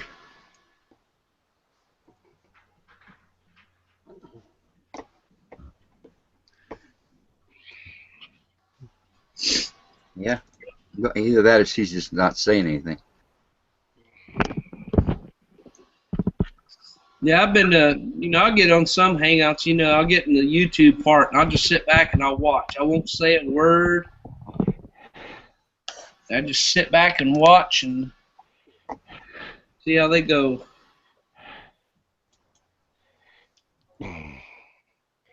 Well, I'm back. Man, my monitor's doing some funky shit here. I get a black line every once in a while jumps through the computer for about 2 seconds. A what? Half my screen will go black about 2, especially if you guys move around or whatever. You got a video card going out. Well. I see what mine is. Mine's that transparency stuff. It's probably time to buy another one. I didn't pay but $150 for this one. I bought it at a computer shop where they rebuild them. Yeah. That's a way to do it, though. I ain't gonna spend no money. Since they got us on that fixed income stuff, we ain't got no money. Yeah, I know that. I used to make good money, but I don't no more. Yeah, HDT says somebody's got him blocked. Not me. I sent him the link to his HDT to his YouTube message box. I'm gonna go look over and make sure I don't have him. I don't block anybody. You know what I do when I watch a person's video? If I'm gonna watch it, I check, thumbs up. Don't even have to start. I just start it. If I'm gonna plan on watching it, I thumbs up, because most generally, if I don't want to watch it, I don't even watch it. So I figured they deserve a thumbs up if they get up there and put a video up. That don't mean you agree with them. That just means I enjoyed watching it because it wasn't nothing else to do. That don't make a good video just because you got a thumbs up. Yeah, I don't have him blocked, so it's not on my I end. click like on everything I watch. A block? What did he say? Try it again, Steve. I mean, not Steve. Steven. What's his name? Steven. Yeah, Steven. I knew I was close. What I don't understand is, I hope none of you guys have it, but is that they put ad blocker on it. I don't even know what that is. Well, like my channel, when you come in, you got stuck watching a 15-minute. Well, actually, I didn't get stuck. It had the option to skip it. I was just curious if a 15-minute commercial helped you make more money. Is what I was wondering. No. I mean, you would think if they was going to stick a 15-minute commercial on a 4-minute video, that they ought to give you at least something for it. Well, now what they do is I heard if you watch part of it until a skip comes and you hit skip, they still pay them for the whole thing. Really? Watch half. Well, I watched the whole thing. It was talking about RV and I thought it was interesting, so I watched it anyway. Yeah, if they'll talk about something I like, I'll listen to them. Yeah. But anyway, they'll put an ad blocker on YouTube, and so they don't see any of the ads. Hmm. Which hurts the person I wonder if they put ads on. They put them on anybody's, don't they? Don't they have to pay for that to get it, download it, or whatever? No, that's free. But I didn't know it existed. television, Well, don't they could put it on everybody's if they got a video up if they want to? yeah, they put it on anybody's. Yep. Yeah, anything they watch. Well, I mean, they got to be paid somehow. I mean, hey, they're giving this for us free. Yeah, there's a lot of freeware out there.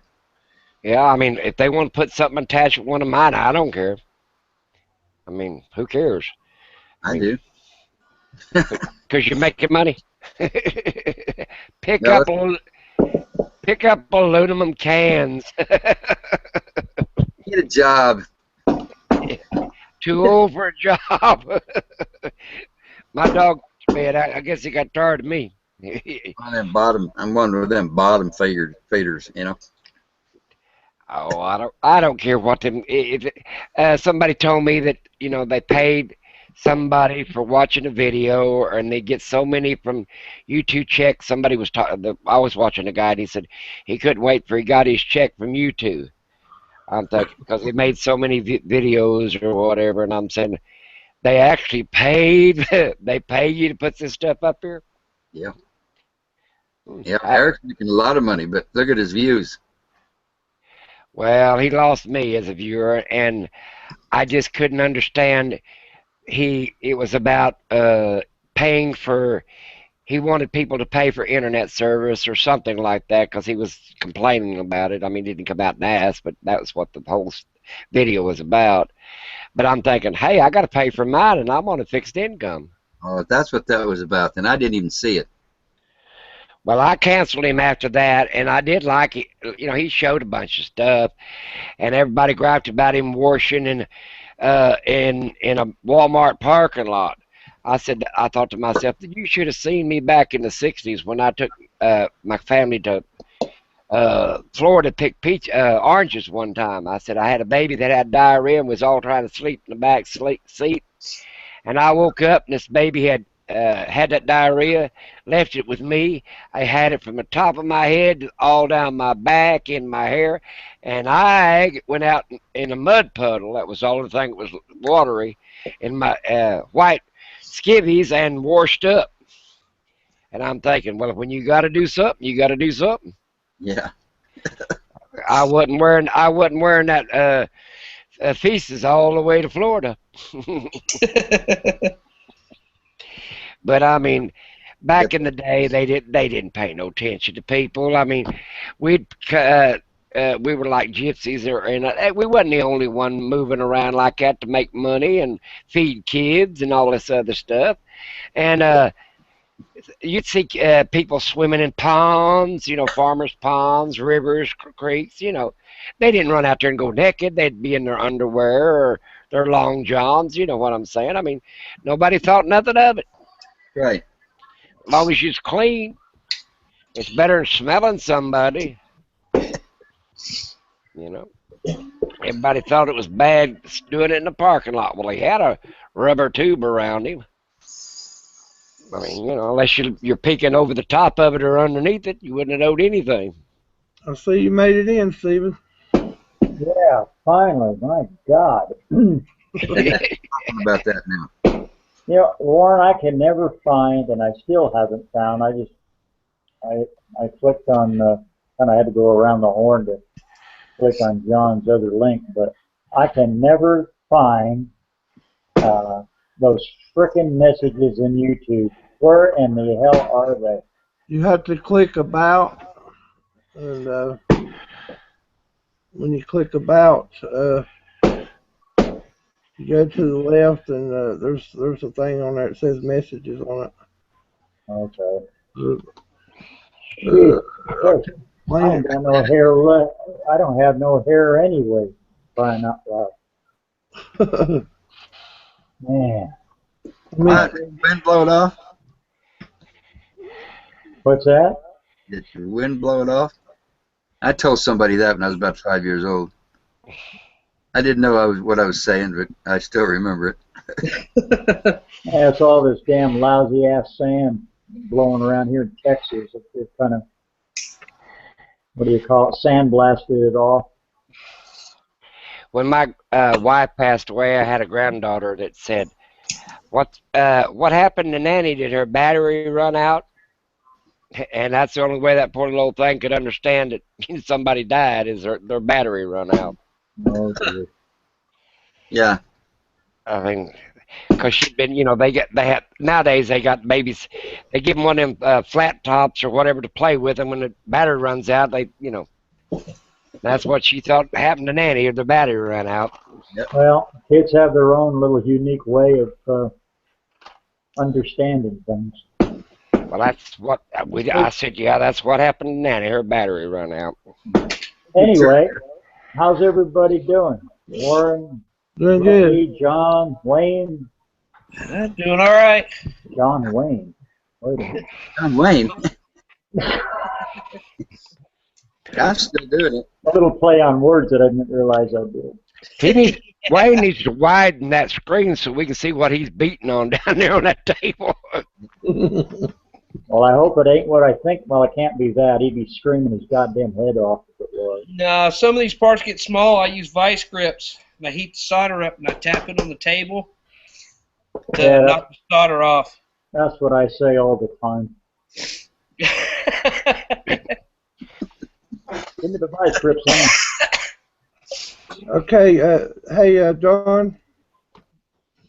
Yes, sir. Can I do the screen share for a second? I want to show him how to get to his messages. Okay.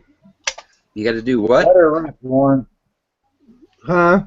I said, let her rip, Warren. I'm going to do a screen share real fast and show him how to get to his messages. Oh, okay. Well, maybe once I do it once, I'll be able to find it. Can you see the page I'm on? Yeah, we can see it. Keep it back up there on top. Oh, wait. Let me click on your screen so I can bring it up into the main screen. How do you make it so that whoever's talking, their picture gets big? You click their picture. Yeah. Okay, can you see it now? No, I don't. All I'm seeing. Oh, wait a minute. Well, come on, man. Click on my picture down there. Yeah, I got it clicked, but it's not coming up. I got you. I got. It came up on mine. I still leave the cursor right on it. I ain't even moved it off of it. Well, what you do is you go to your home page on YouTube. Okay. Click Video Manager. It's there at the top. Okay, wait a minute. You just keep talking, and let me slide. I can't do that, otherwise it'll take me out of here. Well, Oh, wait. Yes, I can. Never mind. Okay, keep talking. And you go to About, you say? No, you don't go to About. You go to your home page, click Video Manager at the top. Hang on. Home page. And when that opens, you click Community on the left. Oh, shit. Create Studio, Stephen. And when you click Community, it'll show comments or messages. Your messages is where you get if somebody sends you a private message. Okay. Tell him to go And this will show you your comments. But to get to it from your home page, you have to mash Video Manager at the top and then go click Community, and it'll pop down all those where your messages are. Video Manager's staring me right in the bloody face. I'm going to have to go get me some hot bottle glasses, I guess, so I can see them.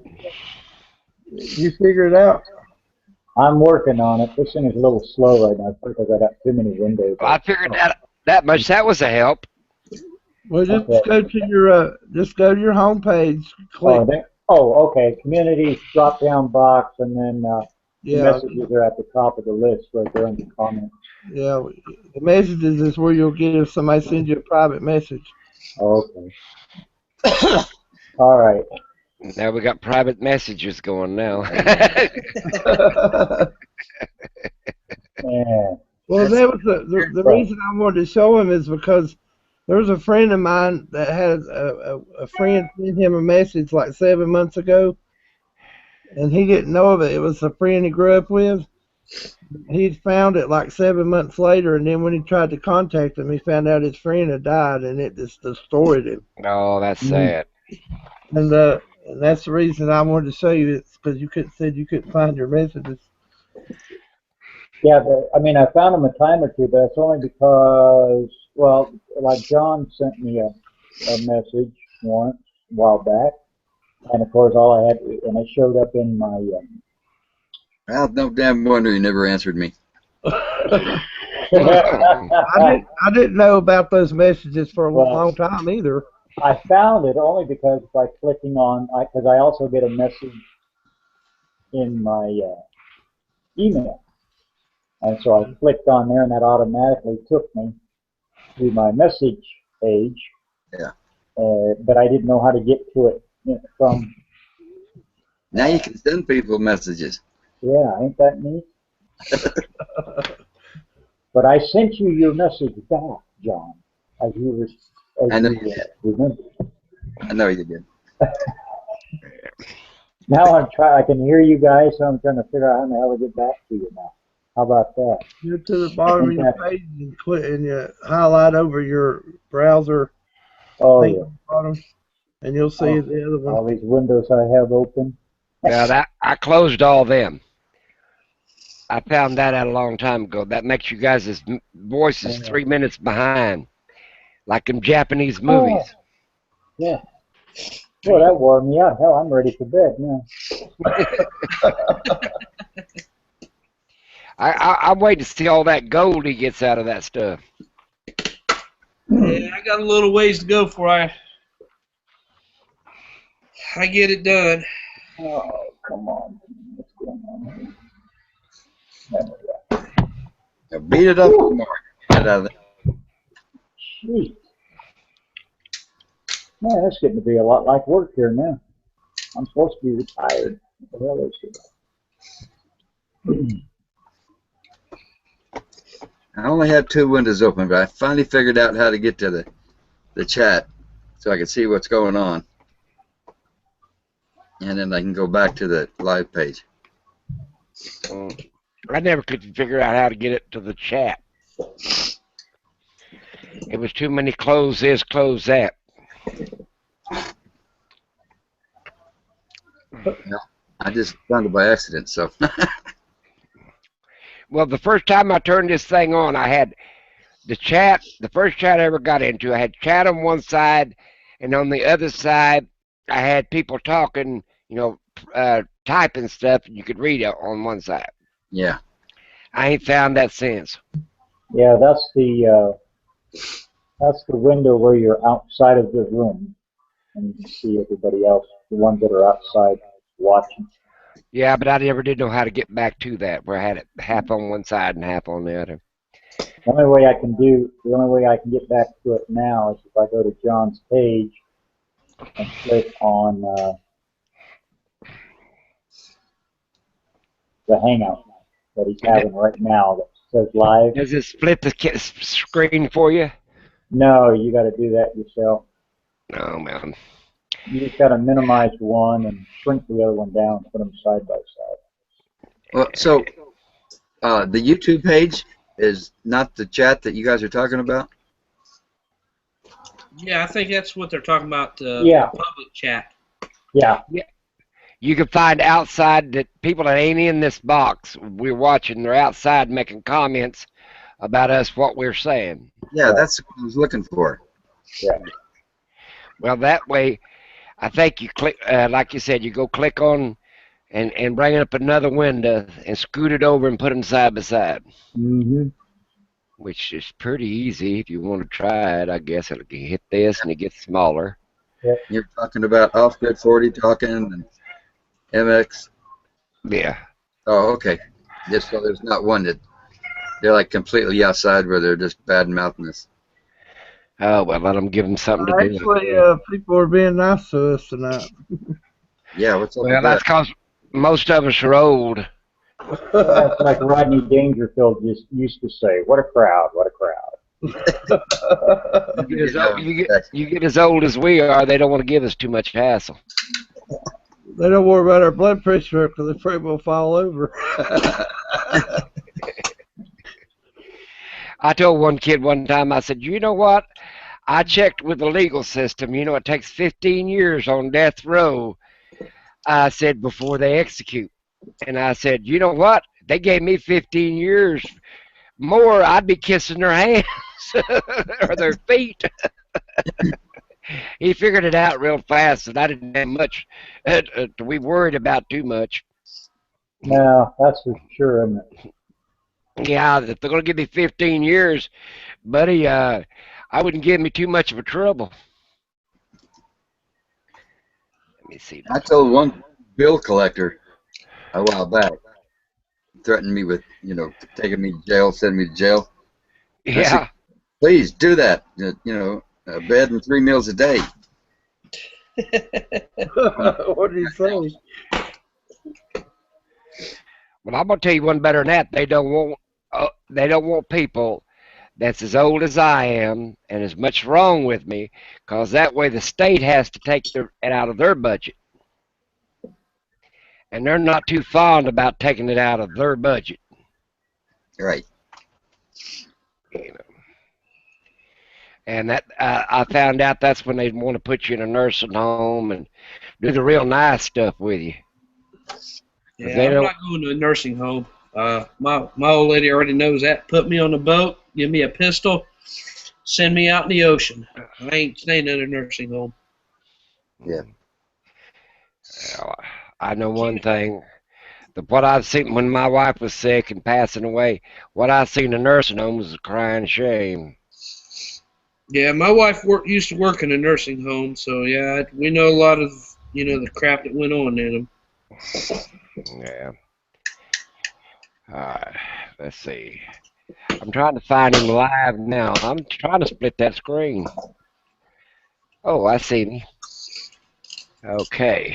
That's going nuts. Better move the wires. Well.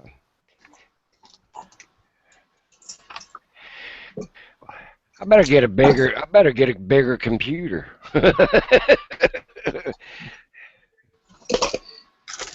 I'm working on this splitting that screen stuff.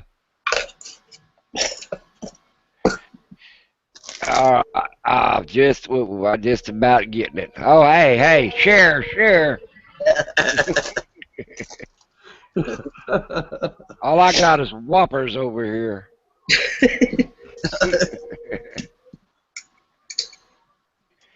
I bet you can just eat one of these. My little dogs went to bed, so I can eat what I want to now. I guarantee you they'll wake up and start eating. My dog's got radar on my stuff when I start opening a package. Well, how's your wife, Stephen? She's doing good, John. You settled down? Thank you for asking. What's that? Has she settled down yet? Last time that we could see her in the background, she what's the word? She was pretty mouthy. She was telling you something. No, she's fine. Well, tell her I said hi. She's back here walking back and forth. Yeah. We're about time to put the kids to bed. You got kids?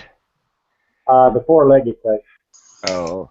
We have one. We have one. He was the last one we rescued, and we haven't been able to get him to the vet yet to get him his rabies shots and the other stuff. And we have two other cats, so we don't let him run around with the other ones.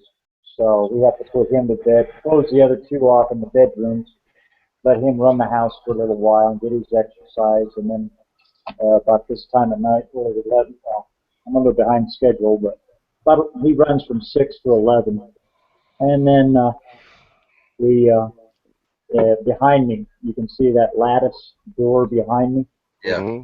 Yeah, that's the laundry room. So he stays in there till it's his turn to come out, and then about 11 o'clock at night, we put him back in there and let the other two out of the bedrooms. So we're constantly, kind of switching the kids around here a little bit. But that's that story. Well, I split the screen, But I got, I guess, a hold of the old video because he was still trying to hook it up to people. So I don't know. You spit on your screen. Yeah, well, that too. You clicked on his old video. You need to click on the one that's live. Well, it said live. And I got that thing going around 100 miles an hour waiting me to wait on something. John says hello, by the way. Oh, hello. Yeah, go to your emailer and delete all those. Daphne says hello. Well, see, this one here says live, and I guess I click where. Do you click with the red? Is that where it says live, or the picture itself? Yeah, I can't even start them and make them one right. And you want me to give you advice? I need somebody give me advice. Somebody says BR something or other. Somebody said BRB, whatever that is. Be right back. Oh, is that what it is? Yeah. Well, I don't text either, people. You got to spell it all out for me. And then I want to use spell check to make sure it's right. Okay, let's see. It's trying to do something now. When this thing starts smoking, I'm throwing it in the floor.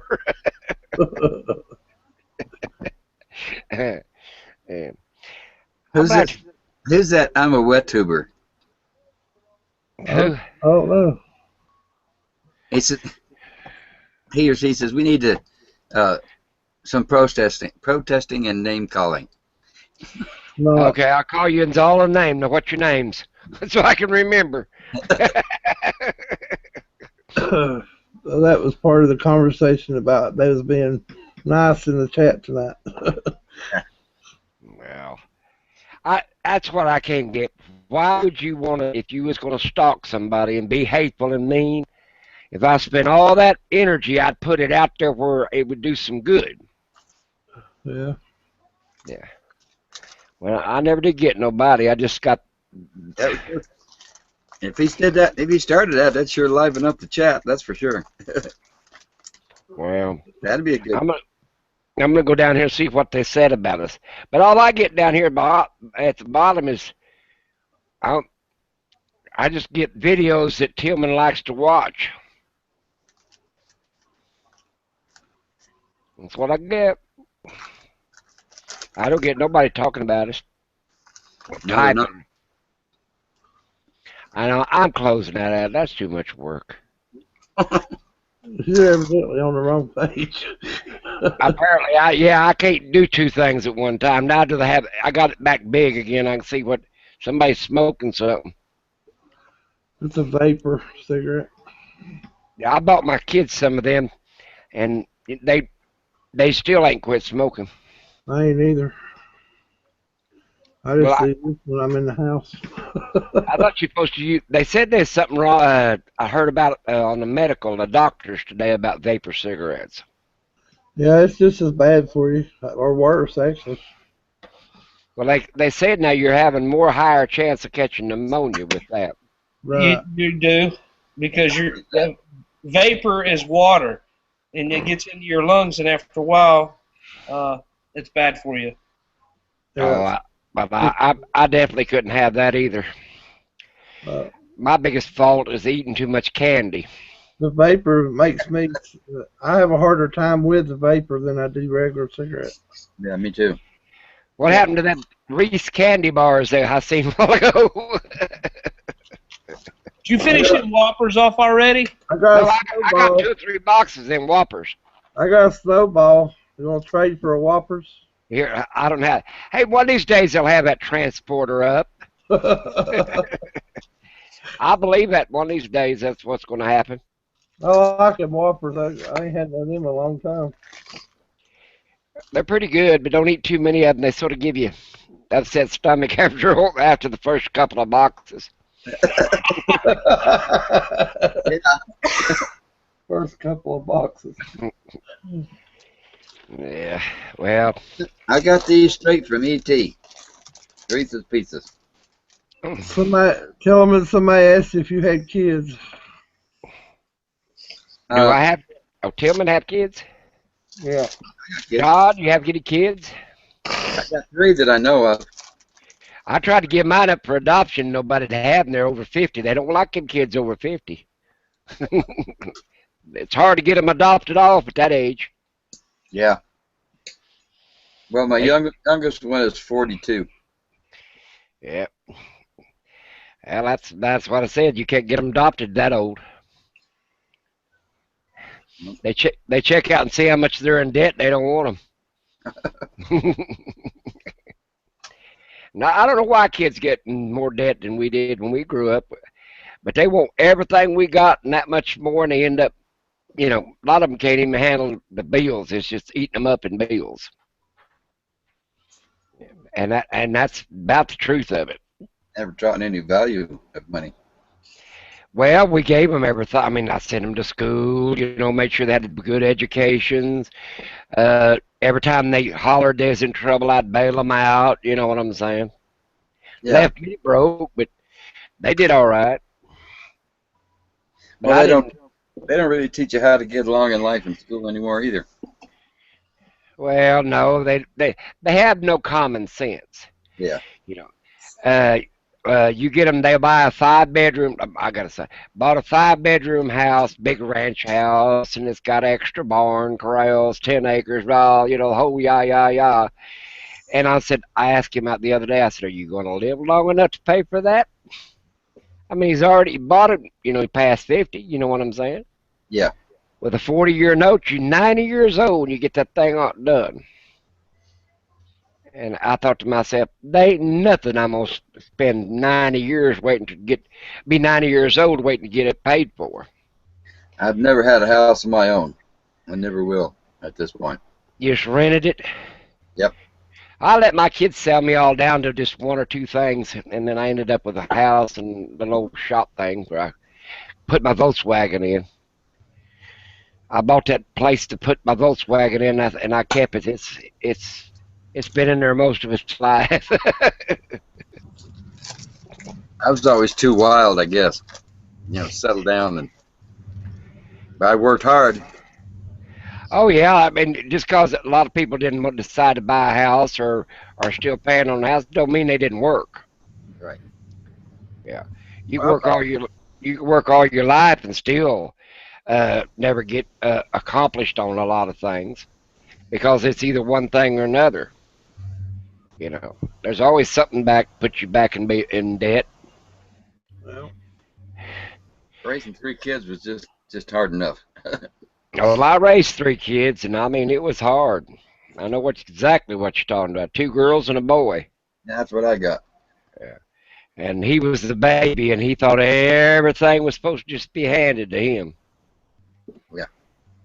And I did a pretty good, fair job at it. When my wife passed away, I got all 3 kids together, and I told them they had Saturday and Sunday. I waited about 2 weeks after she passed, and I told them they could come over to the house and shop for 2 days. But on Monday morning, Sunday night, that was the end of the shopping, and I came back and seen what I had left. I didn't have much. Hey, Lucky. What? Did you say you lived outside of Oklahoma City? Yes, I do. I live north of Oklahoma City.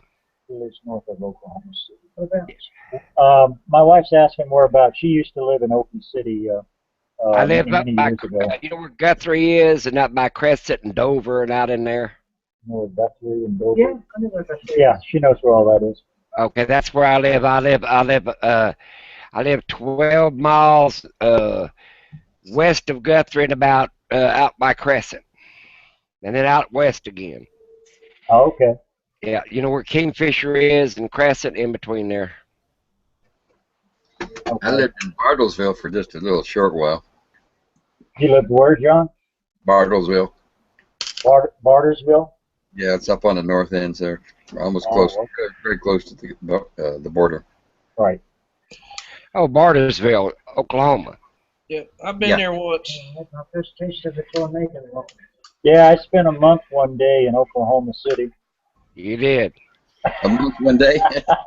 Now they got some cheap land down there around Moore. They've been hit every year for the last 5 years. A square mile of it down there, you can get a real piece of land in that square mile area. Oh, I bet Real you cheap. can. Yeah, they ain't got no house. It'd probably just blow you away, wouldn't it? That mile area, that mile square, has been hit. A tornado has landed in it every year for the last 5 years. Yeah, no thank you. Pretty cheap. Oh, I bet. Well, Yeah. I don't think I'd care to rebuild my damn house every year, so I'll pass on that. Well, they're thinking about building them underground in that mile section, but they've been having a lot of earthquakes. Thanks. Oh, from all that fracking, huh? Yeah, well, like I said, if the tornado don't get you, your underground house will cave in from the earthquake. I've been in America 6 months. What I didn't. Just thanks to a tornado. Yeah, my wife's just saying that she'd been in America for about 6 months, and they moved to Oklahoma right away. And in that first 6 month period, she had her first taste of a tornado. Where is she from? Huh? You said she just arrived in America, didn't you? Yeah. Where's Well, she from? 30 years ago, 30, Yeah. 40 years ago now. From where? England. When we had that May 3rd tornado that everybody talks about on the news, I smoked back them days, and I had my wife in the underground cellar and everything, and it was sort of like a carport underneath there, and it was a big old room, and there's 25, 30 people under there, and me and this other guy stood outside and hung on to the steel bars that went over the doors, and we sat out there and smoked while the tornado took all the leaves and the trees and everything else. He said, "You think we should go in?" And I said, "Too late now, it's already went by." That's dedication. That's what that is. Well, it was the cigarette. You couldn't smoke in there where all the rest of them were. You had to go outside. I've never seen it, but they say that some of those tornadoes can drive a straw and 2 inches deep in a telephone pole. Oh yeah, we had some crazy things. I had a 2x4 that blew off my greenhouse, and it was an 8-foot 2x4. It drove it into the ground, all but about maybe 2.5 feet was sticking up. And I dug down about 2.5 feet and see if it was just broken in half and stabbed in the ground. I cut it off after 2.5 feet and covered it back up. It drove that at least 6 foot in the ground. That's some scary shit there. Yeah. John, I gotta get up early, so I'm gonna get off of here. I'll see y'all later. Are you leaving, Warren? Yeah, I gotta get up real early in the morning, so I'm gonna have to get off. Dude, I showered and everything. I don't stink, so. Yeah, well, there goes our technician. Warren gets off, there goes our technician. We're screwed now. Yeah, we sure are. We're on our own now. Well, if you're depending on me to be a technician, you're already screwed.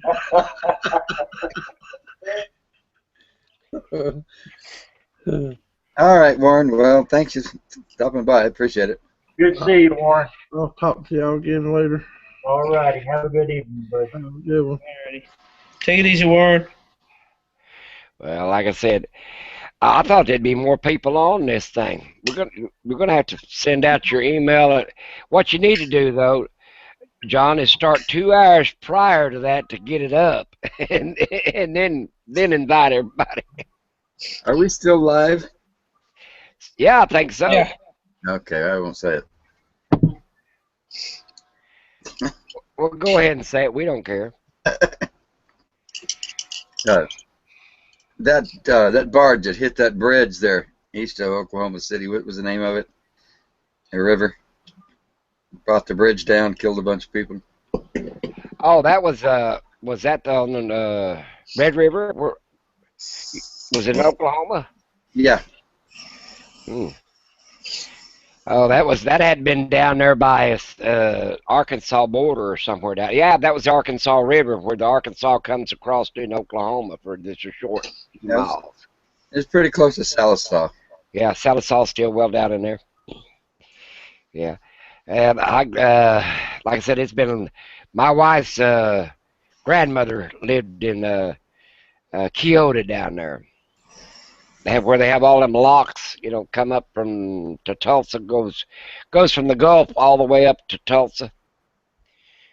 The inner highway, the inner ocean highway, or waterway, or whatever you want to call it. Yeah. Yeah. That was one of them barges that actually hit the bridge that went over the Arkansas River, and it caved in. Yeah, it did. And trucks went in there and cars. Well, yeah, but I mean, they're in Oklahoma. The bridges are falling down anyway. They don't have to have nobody hit them. Yeah, they're rusted out pretty good if you ever look underneath a few of them. I ain't looking under there. Be afraid to cross it then. Yeah. Yeah, they got one in Guthrie, man, and it's bad. It's about to fall down. They keep putting cement patches on it all the time. Yeah, I thought somebody was supposed to fix all that stuff if he got in. Well, now the infrastructure of America, the bridges and roads are about to fall in and do their best. That's about all I can tell you. And a lot of bridges already seen their lifespan anyway. Yeah, I figured another 25 to 50 years, these bridges, they won't be very many of them standing unless they fix them. So they were talking about the George Washington. Yeah. New York, you know, falling down. Yeah. That'd be a hell of a splash, wouldn't it? God, that was 15 years ago. They were talking about that. Mm-hmm. Well, hell, the only thing that's holding the Golden Gate up is paint. Yeah. I mean, they ain't quit painting on that thing for the last 60, 70 years. No, they just get finished painting it, and they have to go back and start all over. Yeah, they start from one end and go to the other end, and then go right back on the other end. Yeah, my wife's dad used to, years and years ago, that's what he used to do, was paint the Golden Gate Bridge. Steady job. Well, yeah. The history behind the Golden Gate Bridge, well, that was just a orange primer, and till they could figure out a color to paint it, and they never did figure out a color, so they're still priming it. So yeah, they'll make up their mind what color one day. Oh, they will. They'll paint it something. They probably even still breathing there. He's just sitting there staring off into space. Who's that? Steven. Oh no, I don't have my camera on. What happened to your camera? Oh, nothing. I just haven't turned it back on yet. Oh. Well, just checking. They're combing his hair. Well, we thought you might have Windows 8. You lost it. Wayne, you're a funny guy.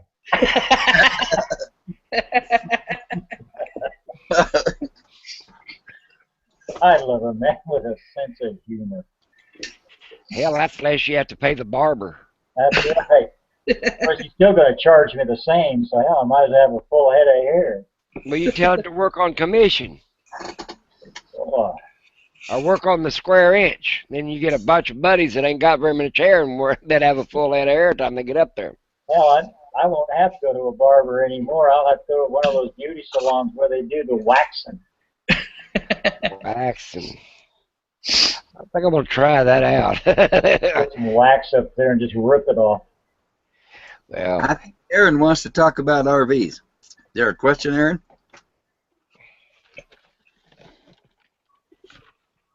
Where's Aaron at? He's over in the public chat. Okay, we can talk about RVs. What kind you want? Say color, length, make, and model. Well, actually, John, I see a couple new people in here. Nude? We can kind of go around and tell what we've got. Me, I've got a 87 Tioga Aero 26 foot that sits stationary right now until 2 weeks, and then it's going to be on the road. But that's what I'm in right now. John, tell me what you got. I got a 78 Winnebago, 26 foot. And where's I the don't rest? want to be. Oh, you ain't got nothing yet? That's No. right. No, not yet. I was going after a certain type of rig, but the wife and I have kind of regrouped, and we thought, because we've never been RVing before, and we were going to jump from stick house living to right into an RV and go full time, and we decided, well, maybe that's not quite the smartest thing to do, so we're just going to buy, since we're talking about RVs, we've kind of toned our stuff down here a little bit, and we're now looking at a 32-foot Coachman, which is made by Forest River, and the model is a Concord. It has 3 slides on it, built on a Ford chassis. Wow. And, that's kind of the way we're going to go. I didn't go conventional RV. I bought a school bus and converted it because it had a wheelchair lift in it and wide aisles to get my wheelchair down. And the main thing, it had 3/8 steel on the outside. And then I bought an ambulance to go fishing in, and they all run on diesel. I like diesel, and it was made out of steel too. I see we're jamming along. He's got a 98 Lance truck camper. Those Lance truck campers are really, really nice. Yeah. Yep.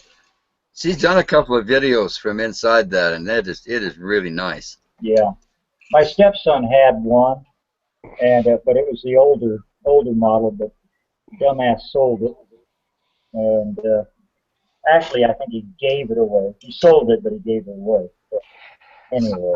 I think if I was going to go full time in an RV and live in it, I would go to some type of Class C with a few slide outs or something like that. Be small going down the road, bigger after you got there.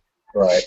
And that's what we kind of looked at. We're just going to, rather than full time it right away, we're going to maybe go out for 2 or 3 weeks, maybe at a time, give it a whirl, try it out, see if we like it. Make sure that I want to make sure she don't beat the hell out of me because we're in close quarters all the time, and kind of go from there. Well, mine sort of doubles as an RV and a bug-out vehicle, and that's why I went with diesel and something conventional like a 99 year school bus and a 95 ambulance. They just happened to come up, and I thought, well, for the storage I've got in them and how much they'll haul, that was the way for me to go. All right. I got solar. You guys got solar. I got 285 watts. Getting by with an 800-watt inverter, and I'm not having any trouble. I've got 2 12-volt batteries on board. If I go 3 or 4 days without any sun, well, yeah, I got to start the generator. But you just kind of get used to not, using the microwave and all that other stuff, popcorn popper and the crock pot. You just kind of get used to not using that. Well, now I got one of them Harbor Freight specials, 90 watts on top, but I changed the little converter thing deal. I didn't like that little box thing, but I got 13 small wheelchair batteries in there so you don't have to put them you don't have to vent them to the outside. And are they 12 volt? Huh? They 12 volt? Yeah, they're all 12 volt. Wheelchair's 24, and they got 2 in them, and they get you a set every year. Yeah, let me show you what they look like there, John. I got one over here myself.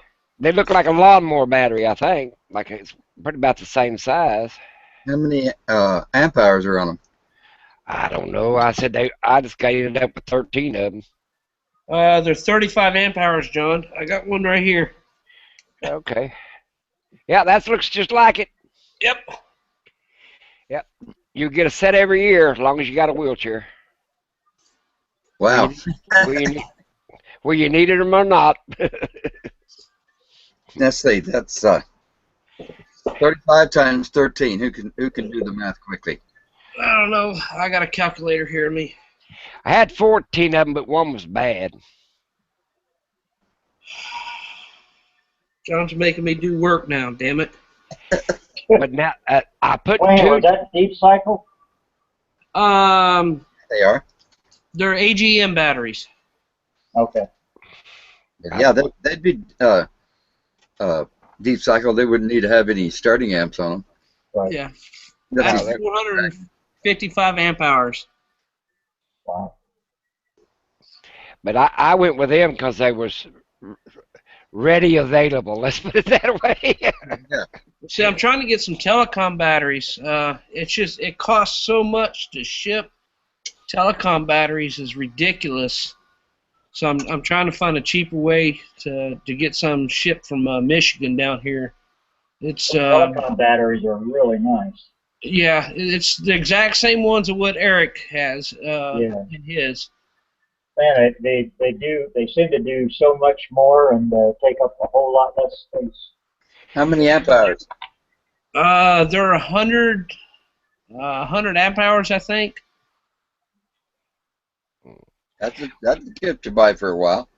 Oh yeah, but see, you know, they hold so much that like with Eric, when he was here, he had his lights and everything running, and his never dropped below 12.8 when him running the fantastic fan and everything else. You know, his power never dropped down below 12.8. Yeah. I need some bigger panels is what I need because I just bought them, and we don't have no solar panels stores in here. You know, like 100-watt panels. You just get the little small Harbor Freight stuff. Yeah. Yeah. Well, see, a lot of people, I guess, is going with the single 225-watt panels because of space-wise and everything else. It's easier to just get the one panel with the higher output than it is getting to, let's say, 100-watt panels, and you're taking up twice as much real estate. Yeah.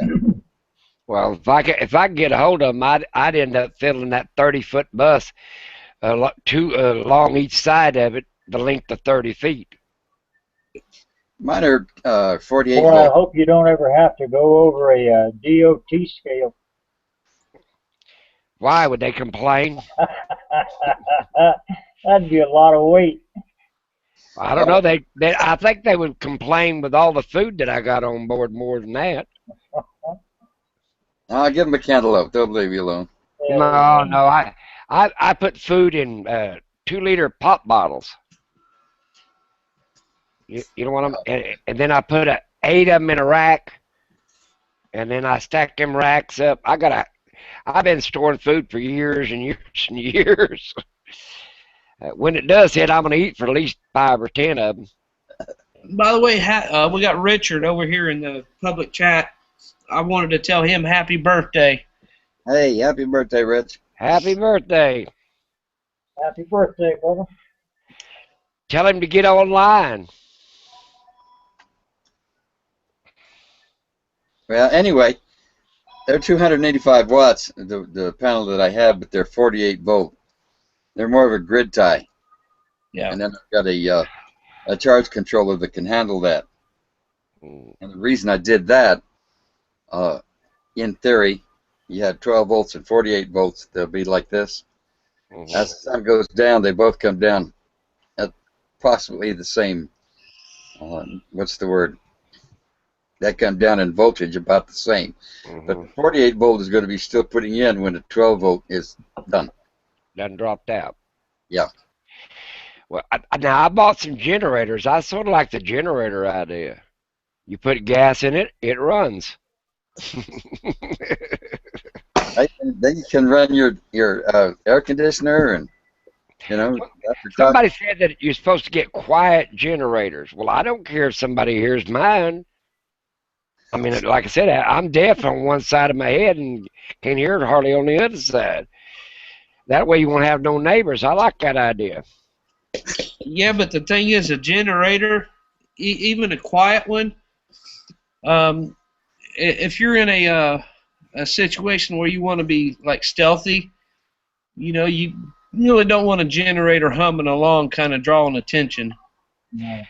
Well, that's why I saved up a bunch of candles. I got ice chests full of candles.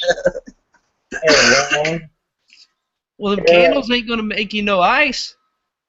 I beg to differ. They have, remember them old propane refrigerators? Yeah. Yeah. Well, they'll work on a pilot light. Well, a pilot light's about the same size as a candle. Hey, Wayne. Yes, sir. Aaron Jemison, he's asking what a good price for the telecom bats might be. They can run up to $400 each for good telecom batteries. Now you can search surplus stores that deals with telecom equipment and stuff like that, and probably pick them up for about $250, something like that. Okay. Now I put a alternative would be the Trojans, I think. Trojan T105s. You know, yeah, Trojans are good ones. I put some solar in here at the house before when I started messing with solar a few years ago, and I run it. A friend of mine had this battery shop, and they said that the cores were like $5 or $6 a piece, and he said every battery he'd check, and if there's 12 plus, you know, like 12.5, 12.6, he'd let me have them really dirt cheap, you know, just paying the core charge is all I was paying. And I hooked a whole bunch. They won't start a car or nothing anymore, but they'll run forever on solar. And then I watched a video how to take Epsom salts and distill water to bring them back to life, and that worked pretty good. Yeah, they have. I've done that, and I've never had good results really out of doing it like that. You have to do a real slow charge on it. Yep. Yeah, you almost need a Bedini charger to do something like that. That's what I was thinking. Well, 2 amps or less. Well, a Bedini charger, what it does, it actually, a Bedini charger is basically, it puts pulses of electricity into a battery, so it takes a lot longer, and then pulses help break the sulfur that's built up on the plates. Right. Well, now you can clean and drain all the acid stuff out of them if you want to start over. I never did do this, but they said put baking soda in there and clean the plates up and start over. Yeah, there's people buying rebuilt batteries. That's all. That's what they've done. But I thought what I was paying down there at that battery shop for him, so pretty soon he'd just say, "I'll just take them right over there. That's all right." I mean, I wasn't getting them for nothing. Some of them, I'd put a charge on them. They'd hold 12.5, 12.6, 12.7, you know, 12.8. And then, but if you put 10, 12, 15, 20 of them together, they done pretty good. Yeah. Aaron, if you're still listening and you decide that you're going to go look at some batteries, go with 6-volt and then hook them up in series because they'll last a lot longer. Not in age, but in amp hours. Yeah, if I was going to buy brand new batteries, I'd buy brand new 6 volts. Yeah. Like I said, but I've had pretty good luck with used batteries, as long as, you know, I don't run, like I said, I usually park in places where it's got electricity. And if they don't have electricity, I'll start a generator. Well, not me. I try to get as far away from people as I can. Yeah. It's not that I don't like people. I just like them better when I don't see them. Well, if I take my glasses off, I couldn't see them anyway. Hell, John, I'll admit it. I don't like a lot of the people. John and I went camping. I'd have to find me a place on the other side of the campground. Yeah, if I'm out camping somewhere, I don't want to be around people. I kind of want to be out in nature and away from civilization. Yeah. Well, if you start a big old generator, usually a lot of them just leave. You'd be surprised how fast they drive away from you. But you know what else leaves? Is all little animals. The what? Little animals. After they figured out that you're not a threat to them, they start coming around. Yeah. Squirrels, chipmunks. They all have their little PayPal buttons on, begging food. Well, I'm going to tell you, this guy that was camping beside us had a cat. and he'd poured his cat food out, and he filled his little jug with water and poured it all out, and he went down to the lake to play and fish and all this stuff. And I watched these two old ducks come up there. They eat all the cat food, drunk the cat's water, and left. And he went on for 2 or 3 days, and I don't know if that cat ever got too much to eat or anything, unless it went inside and ate something. They didn't get. They'd watch him till he fed that cat, and he had it on a stake, and that cat would stay way away from them ducks. And I thought to myself, that poor cat's gonna starve to death here in a few days. And ducks would chase that cat away. Yeah, they chased him off of his food, and then they'd sit there and eat his food. And that guy thought, well, boy, that cat was really eating that food while he's gone. Hey, John. Yes, sir. An NW hiker wants to know when you're coming up to the rim. Oh, that's my buddy. Well, I was shooting for June 1st. Might be sooner than that, though.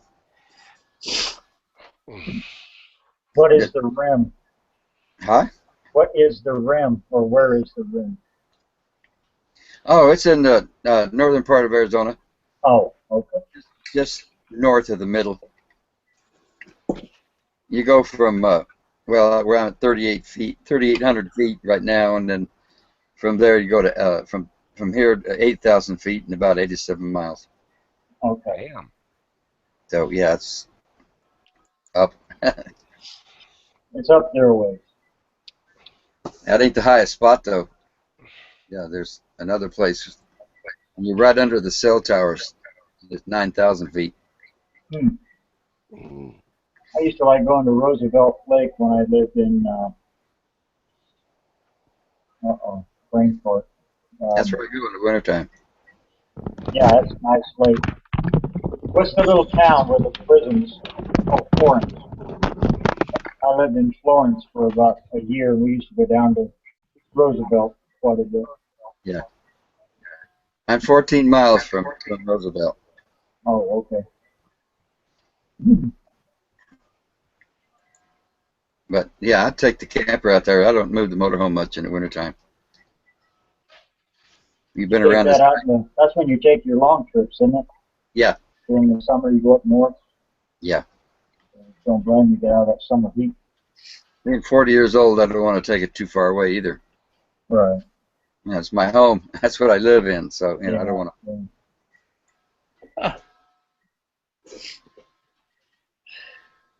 Yeah, in the wintertime, I'll take the truck and camper up and fish and hang out. Well, wife and I, hopefully, when we get our Class C, the first trip we will take will be maybe going up the California coast, since we like the ocean so much. That's the goal. That's the plan. It's a bad road. Well, I guess once you get out of Oxford, it's not so bad. Yeah. Yeah.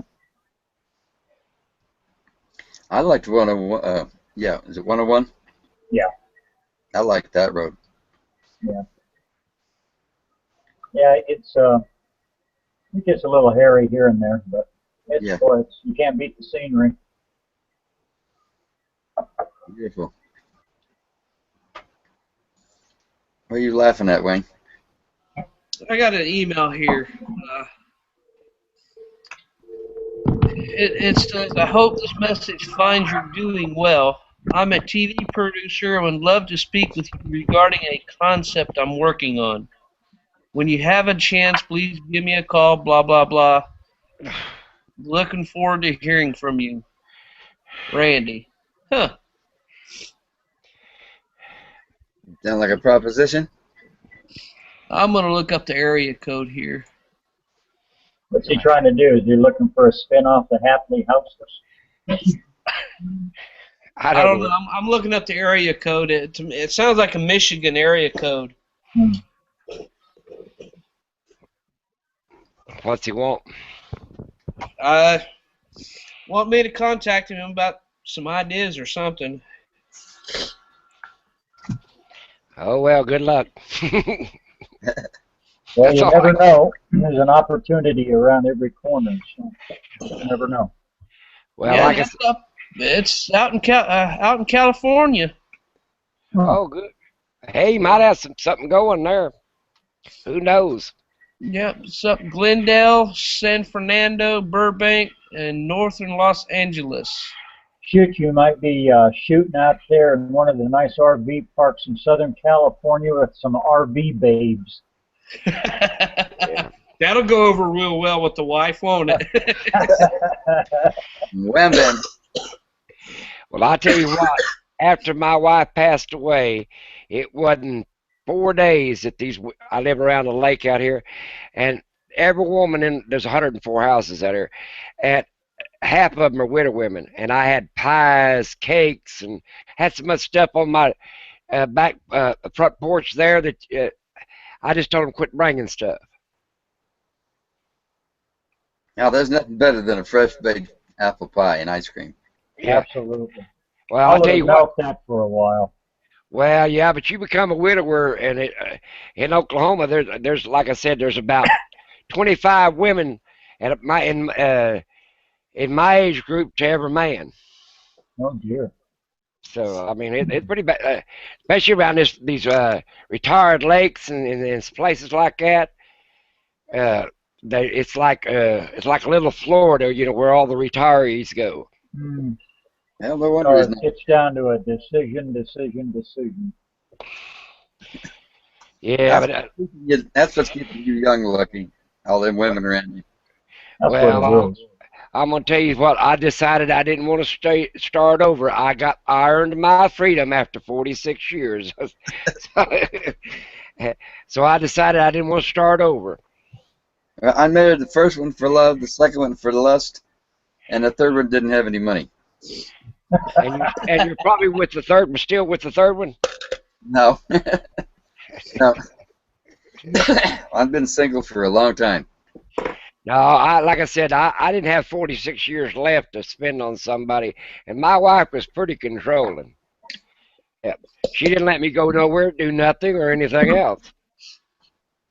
I went ugly out in the winter. It's rough when you got to start the training process all over again. Yeah, like I said, man, I deserve my freedom now. I actually know what a dollar bill looks like. But I do miss her a lot. But like I said, I don't want to.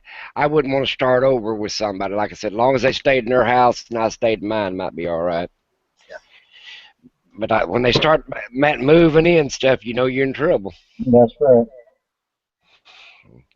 There's a wire hanging down there somewhere on you. Yeah, it's a cord that's hanging down here. It goes going over to the fan I have up in the window. Oh. And get it out of the way of the camera. Put your camera underneath the cabinets?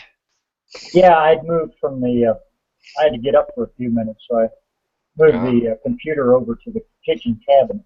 Okay. Well, like I said, a lot of people that's been married as many years as I had, this, that, and the other, and lost them and stayed married. A lot of people didn't stay, back in my day, you married that was it, And nowadays, my son's been married like, I don't know, 3 or 4 times. And I think every one of my kids is divorced and remarried and divorced again, I think. So I don't even keep up with it. When they introduce their new husband or new wife, I don't even try to learn their name. Well, I'm on my third and last. Well, I can see the last part.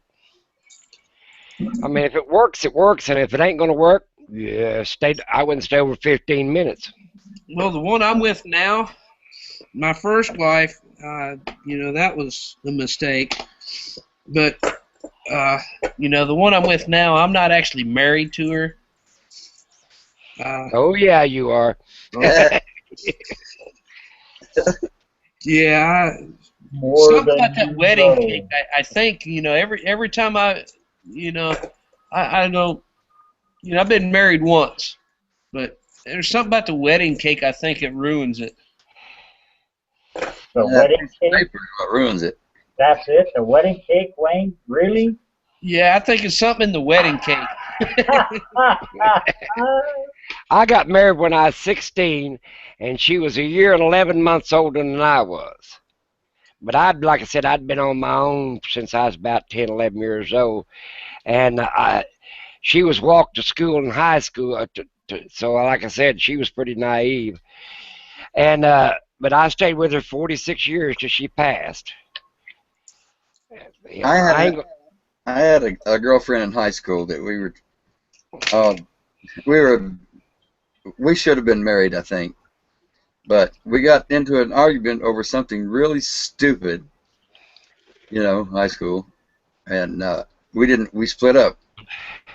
20 years later, I run into her at the bar. She's with her fiance, and I was with mine. It was interesting.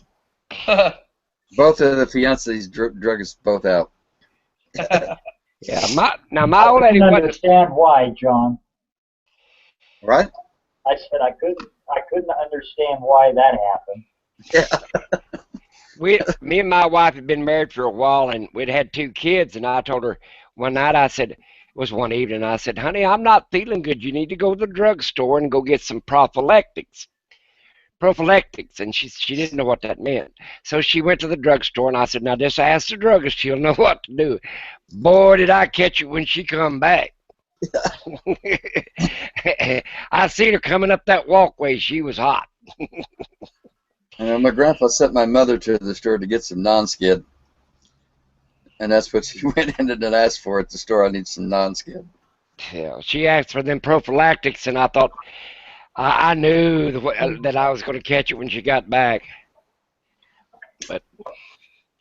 But she did. She had a fit when I come back. But we didn't have no kids for a while after that. And didn't even need none of them condoms. I'm a firm believer in a good couch. Well, like I said, I was happily married for all them years, but like I said, I don't want to serve any time again. I don't think. Nowadays, it's just, I mean, you can't do.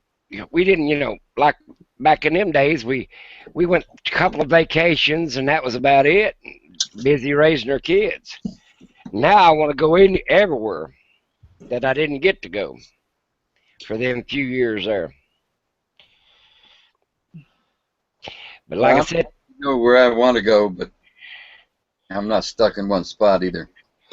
Well, now if I could find an old gal that wanted to go fishing and whatever, RV, and I might go for that. The priorities change over the years, huh? As long as she knowed how to drive good. Yeah. She'd have to do half the driving. Now I ain't gonna do all of it. But I think I'm gonna if I get an RV, just a flat RV, I want a Class C diesel. That'd probably be laying out some money then. Yeah. Well, the one I'm looking at right now is it's a 32-foot south wind. Trying to see what kind of deal I can work out to get it. From what I understand, the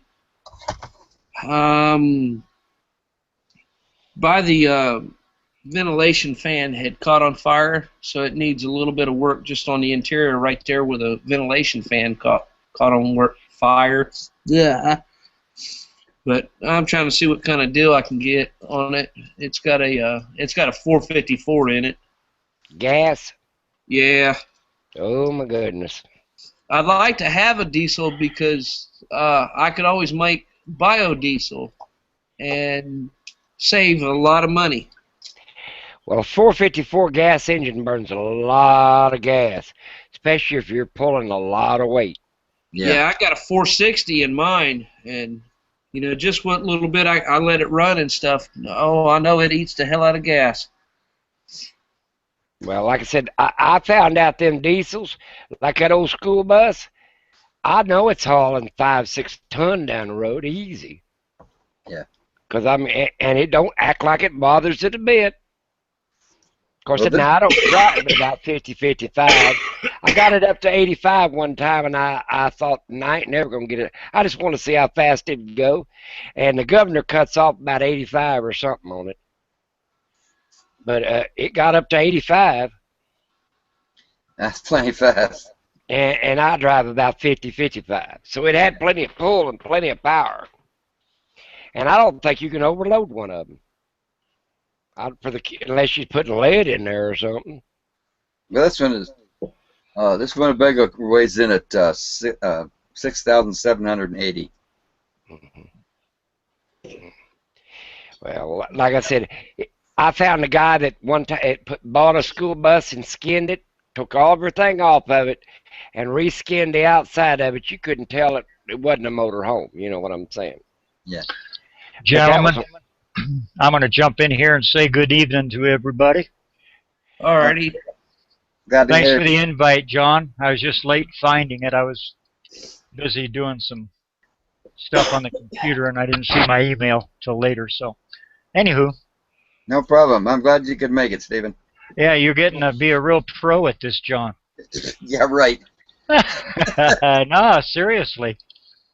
It only took you one try this time, didn't it? Yeah. Yeah, well, there you go, Mr. Pro himself. Yeah, okay, whatever. All right, guys, we'll talk to you later. All right, Stephen. Nice meeting you again. Same there. No, I've been thinking about getting to just a standard RV, but I haven't had any problems parking my RV in state parks and federal parks. That somebody said that you'd have a little trouble at the RV parks, but the one I did park in, the only one, they put me at the back because they didn't deny me access. So yeah, that's something that's going on quite a bit nowadays, I think. But they don't like. And that's it. They don't like the school bus type. No, they don't like the school bus. In Arizona, you know, they don't like school buses at all. And if your RV is older than 10 years, they won't let you stay there either. Well, I guess a lot of people I guess they got a lot of people that don't even care. Well, gentlemen, I got to get inside. Getting late for me. No problem, Wayne. I was kind of thinking about shutting down anyway, so. Yeah, all right. Yeah. Well, I didn't know about Arizona's laws about school buses and this, that, and the other, but like I said, I hadn't had any trouble with it. Yeah. But I'll talk to y'all tomorrow. John, appreciate coming on here. It's nice having a drama-free evening. I appreciate it very much. You're very welcome. Yeah, I don't like drama myself either. I just want to have fun. Yep. Yeah, that's it. Me too. That's what I put on all my videos. RV fun. Yep. Well, but like I said, talk to y'all later. All right, Wayne. I probably would have bought something else if I'd have knew all the restrictions on RVs and stuff and motorhomes. It doesn't happen everywhere, you know. I think, you know, in your part of the country and east of that, there's not much of a problem. But when you get past a certain area in the west, you know, everybody gets uppity and, you know. Yeah, but I mean, if you stop and think about what you're buying and laying out the money for it, this, that, and the other, like I said, I've seen some beautiful motorhomes when I come in off the freeway this evening and from going to the doctor, and you know that a lot of them ain't paid for and probably never will get paid for. Right. Now up here, I've seen a lot of RVs parked out beside their garage or their barn and ain't been moved in 5 and 6 years. Now, I ain't going to buy something like that and not move it either. You know what I'm saying? When I got this one, it sat for 10. It sat for 10 years. That's what I'm saying. And I mean, you at that time, you've got to go completely through them. I've done that. And did they at least start it every once in a while? But yeah, they had the refrigerator running. It was all plugged in. But the last time it was out, the guy did something to the carburetor and it started a fire and burned every wire in the doghouse, every single one of them. Down to crispy, you know. If you see the picture of the motorhome, there's a spot about 6 or 7 inches in diameter where the it got hot right there and burned the paint all off. What did he do? A cross-wired or something when he was doing it? How did he start the fire? Yeah. Oh, the carburetor was flooded. Oh, okay. I had a mechanic tell me that he looked at it when I first was looking at it, and he said that it looked like the guy had put the floats in upside down, but I don't know how he could do that with, you know, the seal. I don't know how he could do that, but anyway, yeah, it started, the gasoline caught on fire and then burned everything. Well, that's sad. But I've noticed up here, I was looking at RVs before I bought that bus, and for the money that they wanted for the RVs, and they hadn't, well, it hadn't been run for whatever length of time, and I'm thinking, man, I want something that's just come off off from use. You know what I'm saying? Yeah. And then when I started looking at bus sales, and this bus came up, and they wanted $9,500 when I first looked at it, because it was a 1999 wheelchair handicap bus, just like brand new. And the day after Christmas, he called me and he said, "You still interested in that bus?" And I said, "Yeah." And he said, "Well, you got 5,000." I said, "Yeah, but I don't want to pay 5,000. I want to pay 4,500 because I want to buy the tag for the thing." Yeah. And I was just about right. I had to change it from being a school bus over to a RV tag, because that's what I want. It's tagged as an RV. Yeah. And then it cost me around $500 to do all that. Wow. But yeah, it was pretty expensive, and I had to go down and prove that it was an RV and all this stuff. Yeah. And one of the reasons I've not had any trouble is even it being a private park, they have to allow for handicapped people. You know, and the RVs that I've looked at, I've yet to see one with a wheelchair lift on the back of it and accommodate a wheelchair on the inside of it. They just ain't out there unless you had one built special. I tried to get my mom in this one a few times, but you know, I mean, she was sit down and that's where she stayed. Yeah, but did you get the wheelchair in there? Yeah, I could get her wheelchair in and get her over to the table. You mean electric wheelchair or manual wheelchair? Manual. Yeah. See, there's a difference in the size of an electric wheelchair and the weight of an electric one and a manual one. But she weighed more than the wheelchair did. So. Yeah, but you're talking a manual electric wheelchair around 500, 340 to 500 pounds, somewhere in that area. And like I said, I use my wheelchair lift at the back to come out of the back and the whole 9 yards. And under the laws, I mean, I don't care how uppity up they are, you could really cause a stink, because that would stop if all their funding for any kind of public facility. They'd have to call it as the club. Then, you know what I'm saying? Yeah. And because that's what I believe the rules are. If it's a public place or public facility for the public, now you can have a private club and exclude anybody you want to, but not if they've taken public people off the interstate for parking. You know what I'm saying? Overnight parking or renting a space or whatever. So there would be treading on real thin ice, because they sure wouldn't want to lose their public standing just because they decided to not let somebody in. Right. And you know how you see that, but on the other hand, that, you know, a lot of the older RVs are, you know, kids have got them and they've turned them into party buses, and oh yeah, you know. Well, like I said, my school bus looks like a brand new school bus. In fact, it's still yellow, just like it always was. I've been thinking about painting that ambulance, and I don't know what color I'm gonna paint it. I thought about painting it army green. Well, what are they doing on the news? They're tearing up all kinds of stuff somewhere. Oh, the protesters? I guess that's what they look like is doing. Well, I don't know. Like I said, I've seen people, you know, I don't see what the big deal would be about a school bus, and not because I just got one, but they're as safe, if not safer, and some of them are nice on the inside after they finished them up. Yeah.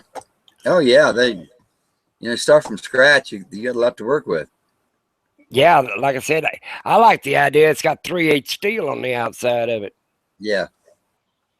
Well, I wouldn't like that, but climbing a hill.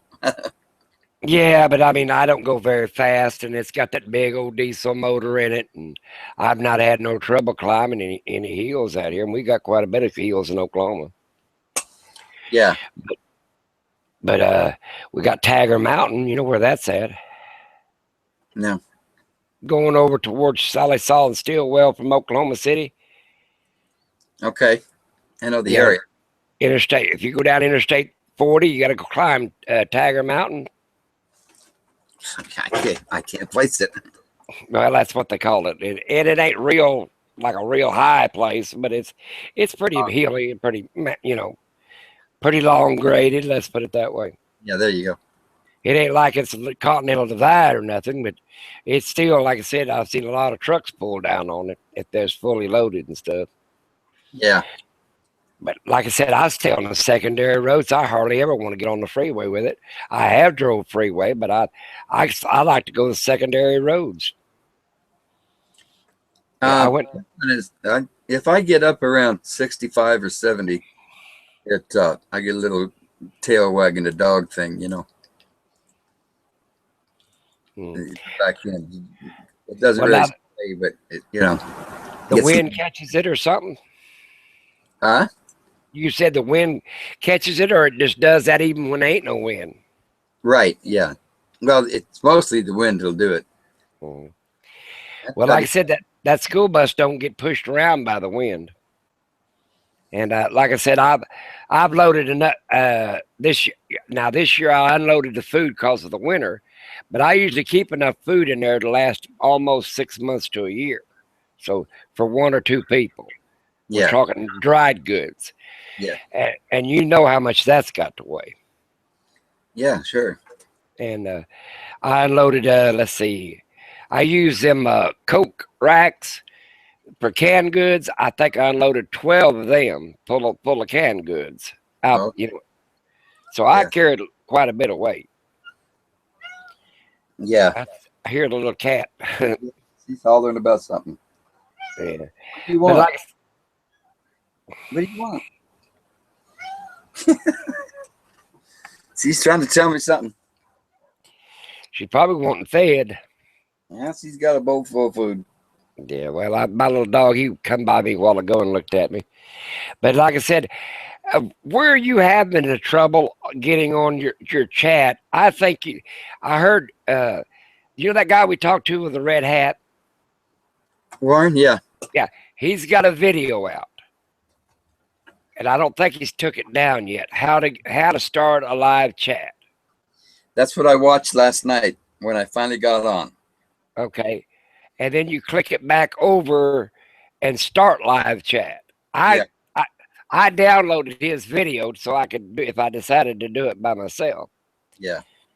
But like I said, he's pretty savvy. I ain't savvy at all. Well, I told him last night in a message that, you know, I really appreciated that, because it helped a lot. Well, I think it's more your Windows 8 than it is anything else. I think so. Because I can get on you, I can get you up, and just click on live, and I can see you. And then when I get on, all you got to do is approve me or something, because I can see you, can't see me. Yeah. And that's what happened tonight. I'd been watching you ever since you started, trying to get you up, and there was 9 people trying to get on, and I guess a bunch of them gave up. Yeah, and that's what I was saying earlier. That's why we don't have anybody in tonight. But that's what happened, because you took about an hour to get up. Yeah. So yeah, I don't. 7. Huh? You know, 9 or 9:30, it finally figured it out. But I'm still having trouble sending the invites. So. Well, your email came over to me every time. You sent 3 of them, I believe, today, didn't you? Or tonight? Yeah. I got all 3 of them. And then, like I was saying earlier, the other, was it 2 or 3 from yesterday? I deleted them last night, deleted them again this morning, and then somehow Windows 8, you know, like I was saying, he didn't really mean to delete it. He just was playing because they were trying to start. All 3 of them were trying to start. Well, there's a lot of stuff I don't understand. Like I said, I got an old camera, HP camera. I don't know where you can see it or not, but I don't know. Everybody says, "Oh, you need to get a GoPro or whatever." But this whole thing works good. This is what I've been. I took the video of the van with it, and I'm not going to be out a lot of money. I just ain't going to. Even if I had it, I ain't going to spend it. I think it's ridiculous to buy stuff just cause everybody else has got that. They want you to, you know. The biggest advantage with GoPro, though, is it's an action camera. They're more stable. You can walk and not shake the camera so bad, you know. You can put them in your windshield and drive down the road, and the camera don't get all, you know, start shaking, get all blurry. Well, now this little bitty HP, it's got a setting on it for like action, you know, moving or whatever. You can set it on it and still take the video. Yeah. You know what I'm saying? Yeah. But to me, I've always figured out, and this is my true about life, is just take something, see what you can do with it. I mean, you can always buy something, you know, up later, but try to spend some of your money on something that makes a lot of sense. Yeah. Well, what happened? I got a Canon Vixia R40 HD R40, and that's, you know, it does good. It's just a little squirrely when I try to walk with it. Well, that's what I'm saying. These older laptops I get for practically nothing. The guy let me have this one for 150 or something like that, and it works good. I bought another one at a garage sale, took it to him. I didn't give him $25 for it. I took it to him and had it brought up to Windows 7. He charged me a little bit, but I had less than $50 in it, I think, after he even brought it up. Yeah. But I mean, and hey, it works fine too. I just can't see, but I wish that, you know, I ain't grudging anybody that's got the money, and if that's what they want to do with it, it's their money. But I've seen some of these kids out there on that road, and they're laying out some money for some equipment, and some women are out there. They're laying out some pretty good sized bucks. Yeah. And I think they can get pretty expensive. Well, my theory about it is, till you learn how to really use something or take good classes or whatever, I'm not going to lay out big money for something I don't know how to run. Right. You know, I use this computer for 2 or 3 things. I get on Facebook, YouTube. I just used to watch YouTubes. I didn't, you know, I didn't know how to get on stuff like this. And then I turn around and watch and use Craigslist, or I'll look up my prescription or something like that. That's the only thing I use the things for. You know, I'm sure there's 100 other things to use it for, but I never did. I didn't, you know, that was all I used them for. Well, lately, the last probably year and a half, it's been nothing but YouTube for me. I don't even watch TV. I watch the races Sundays. Well, I like to watch my news, and that's about it. You know, but like I said, I let the cable go after my wife passed away. She liked to watch TV. I just couldn't figure out paying $80 for something that I practically got the same TV. I got about, I don't know, 20, 30 channels here with no satellite, you know, without cable. So I don't need no more than that. Yeah. And but like I said, I've learned a lot off these kids and grandkids about what to buy and what not to buy. Yeah, they know. Yeah, they've already tell you. They let me buy this tablet. Now this Samsung tablet, they said it's as good as any of the rest of them. Yeah. And it is small. I don't know where you can see it or not, Yeah. but it's small. And I didn't want to carry around something as big as a laptop screen. Right. That big. But like I said, I've enjoyed what I've learned and this, that, and the other with it. But my theory about it is just keep punching buttons. You'll either figure it out or it'll blow up. Been there, done that. Yeah. Well, how'd you learn to drive? Well, I got in it, and Dad said, "Pull it up." I got to load some hay on it. I learned how to drive when I was 4 years old, four and a half. Yeah. They'd put it in combine, and you'd hang onto the wheel, and because it's just a straight shot. And then my brother jump off, older brother jump off, run around, help me turn it at the end of the hay field to go again, and I'd crawl out from underneath the seat and hang onto the wheel and steer it, and they'd yell stop, and I'd jump down there and hang on the bottom of the wheel and push the clutch and the brake in at the same time. Yeah. And then they'd say go again, and I'd crawl out from underneath it, crawl back up in the seat and hang on to it, and it started off jerking a little bit before it took off. And in combine, and that's the way it did. It took off real slow. You didn't have to give it gas; it just start jerking and take off. Yeah. And that's how I learned how to drive. I drive a big truck too. Well, like I said, I learned how to drive all of them by just trial and error. Yeah. And remember them old 13 geared transmissions in them old Studebakers? No. Well, they had the old Studebakers that had that. I think it was 13 geared or something. It had the old. I guess the old like a 5-ton, 4 or 5-ton Studebaker trucks. Okay. The older model. Yeah. I don't. There's 13 geared, I think they were. Now they had 13 gears going backward as well as 13 gears going forward. Now that transmission went both directions. Yeah. That's back in the day. But I learned how to drive them things. Like I said, when I learned my girls, the oldest one, she just ever learned how to drive automatic, but the second one, I learned her how to drive a standard, and I took her up on some hills, and I said, if you can hold that car from going forward or going backwards, you can drive a standard. Backwards. And that's the way I just pull, how you pull up on a hill and you hold that clutch out just enough to keep it from rolling backwards or just enough to keep it from going forward? Yeah. Okay, if you can do that, you can drive any standard they got out there. All you got to do is learn how to do the gears.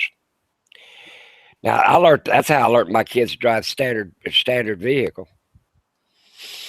And they didn't have no problems. Now my oldest girl, she was spoiled by her mama. Oh, she don't need to learn that. She can just get her an automatic. Well, I did, and then she ain't never learned how to drive a standard since. But the other two, I made them drive standard. Said, boy, he's a truck driver now for the oil field. He drives a semi. I tried to drive an old Brownie split stick. Yeah. You couldn't do that. You couldn't figure that out. Well, that's what the Studebakers had in them, was a Brownie. Yeah. 13 gear Brownie. I never seen one. I think there was 13 gears. Been a while, I might be wrong, but they had a Brownie in it, and I think there's 13 gears in it. But like I said, it'd been way back there. But they had some, like I said, I've seen some pretty nice cars. I wished I'd have kept most of them. Yeah, I know. I've had a few too. I know. Yeah, I'd be a pretty well off person now if I'd have kept all of them. The only thing I kept was that old 72 Volkswagen van. And I drove it till about 10, 12 years ago, and then I just put it up. I got a grandson that's going to be graduating this year, and he might want to fix it up. I don't know. Well, I'm going to let you go too pretty soon. What time is it anyway? Oh, let's see. It's 10:30. Oh, God, it ain't late enough to do anything with yet. I have trouble sleeping. I'm like, too bad old Jimmy didn't get on there. And that other guy with that, what's his name? Droy? Yeah. I wonder how come he didn't get on there. Gets an invite, and so does Jimmy, but I don't know why Droid won't come back. Won't come in. Jimmy's out for for the count. Yeah, Jimmy's up there. I've seen one of his videos. He's up in the cabin. He showed he's walled off and everything else. He's talking about the snow and everything else is what he was talking about. Yeah, I liked the story about his friend that caught the ranger. Yeah, that was it. Pretty good. Debbie didn't have those buyers on her house. Did you watch her, listen to her channel? Who? Debbie. She's going to go RVing. And then I watch a guy in England named Bry. Yeah, he's fun. I like to watch him because he's pretty comical. Yeah, he is. Yeah, the first time I watched him, I thought, okay. But I liked his attitude on life more than what he looked like. He looked scary enough, but I liked his attitude. Like, oh, hell, just do it anyway. Somebody, they'll figure it out. and that's what I got. That's where my attitude is. I said, like, hell, who cares anymore? As old as I am, really, who cares? Yeah. I mean, they ain't nobody going to take care of you or this, that, and the other. And I thought to myself, I was sort of tickled when I had 100 people watching. I thought, really? They ain't got nothing better to do than watch my videos, 100 people, and then 21 subscribed. I thought, well, I better make another video. Yeah, it's funny how it does that to you. Well, I thought to myself, well, I didn't have much. I got more views on just talking than I did showing that ambulance.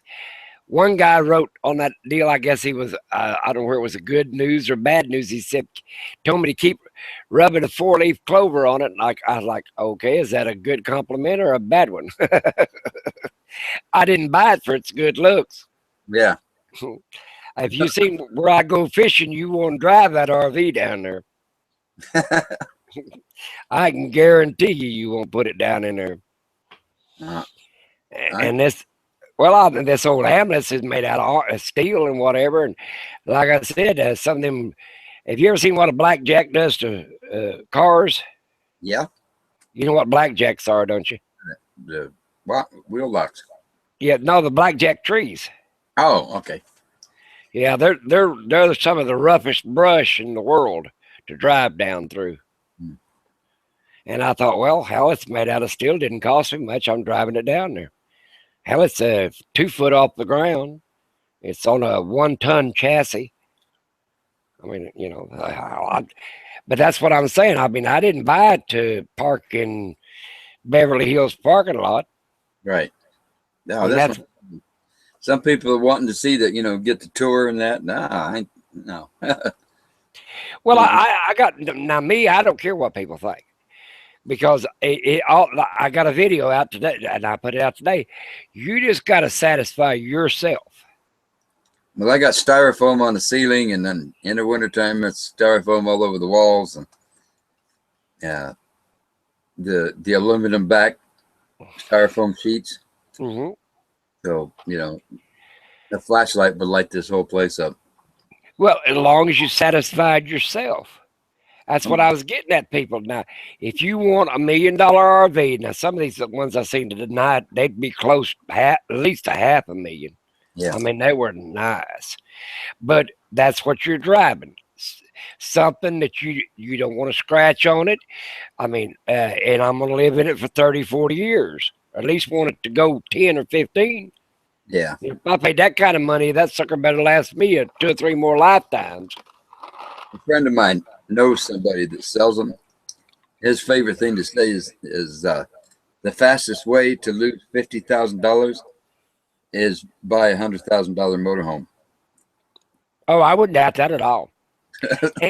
and I went to where they're parked, because when I was looking around for a motorhome, I went up and pushed in on the sides with my finger. And I guarantee you, some of them, I think I could have took my thumb and made a pretty good sized dent in it. Yeah. And then I thought, now the fiberglass ones crack in the wintertime. Oh, this one is some paneling, or 1/4-inch paneling on the inside, Mm-hmm. and then there's an inch, maybe a 2-inch sheet of styrofoam, and then aluminum framing. But what weighs so much is an old 2-ton Dodge truck frame. Yeah, the frame is what's weighing you down. Now that ambulance has got, hell, it's got laminated 1/2-inch plywood, laminated on the inside, insulation, heavy stuff. Yeah. But I don't care. I mean, it runs on diesel. And if I go somewhere and it burns $20, $30 worth of diesel, I'm not going that far anyway. Yeah. I left from Now I was by just enough to get me to like Payson when I'm going up north to the mountains. You know, getting just enough gas to get me up there, up all the big climbs and all that, and then I'll fill up from there. Well, I could understand that. Keep it as light as I can. Well, when I took off here from Guthrie, and I went to my sister's house, and then I filled up again. It didn't take but about, I don't know, 4 or 5 gallons. It wasn't much. And then I went on down to there, and it pretty well got one tank pretty well empty going down there to Lake Texoma. But it's just, but like I said, I figure it's taking me and everything I got in it. I'm talking about, and the bus is the same way. When if I'm hauling like a 2-bedroom house down the road, fully loaded with a year's worth of food in it, because I ain't going nowhere without no food. I went hungry enough in my life. I ain't doing it again. Yeah. And yeah, there's times when all I had was a bowl of rice. Yeah, I've seen some rough times. I left home. First time I left home, I was 9.5 years old. I went from Modesto, California to Kanawha, Oklahoma. Hitchhiked myself. Yeah. And every once in a while after that, I just get a wild hair and take off again. But I went hungry enough, like I said, raised on a farm. My parents, they pretty well had to work, and we had to work, and we'd pick cotton and chop peanuts and chop cotton and hoe peanuts, and when we go on out there and pick cotton in Arizona, and then we go on out there to California, pick peaches, apricots, cut grapes, going up to Washington, pick beans and apples and pears, and then they'd run. We'd made that circle every year. Yeah. And Dad would make that circle in 1955. He bought a 55 Ford station wagon and a 1955 aluminum trailer, a little trailer house camper thing, Yeah. And that was in 55, and paid cash for it. Now, back in days, money was tight. Yeah. And but we had to work like that, and kids, I didn't want my kids to work that hard. So like I said, I spoiled them. But when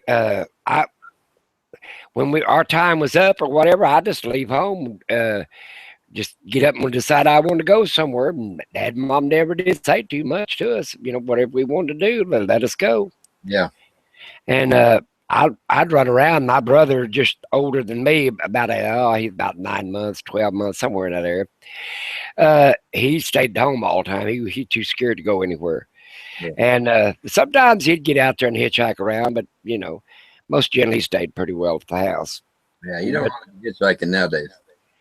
No, I'd be afraid to let a kid 9, 10, 11 years old take off hitchhiking nowadays. Well, see, my dad worked in the coal mines in Arkansas when he was 9 years old, bringing coal up out of the ground with the mules pulled the cart, little old Jenny mules. Yeah. They donkeys. They pulled the coal up out of the mine, and they used them little 9, 10-year-old kids to follow them. Because a grown man couldn't walk out of them shafts. Yeah.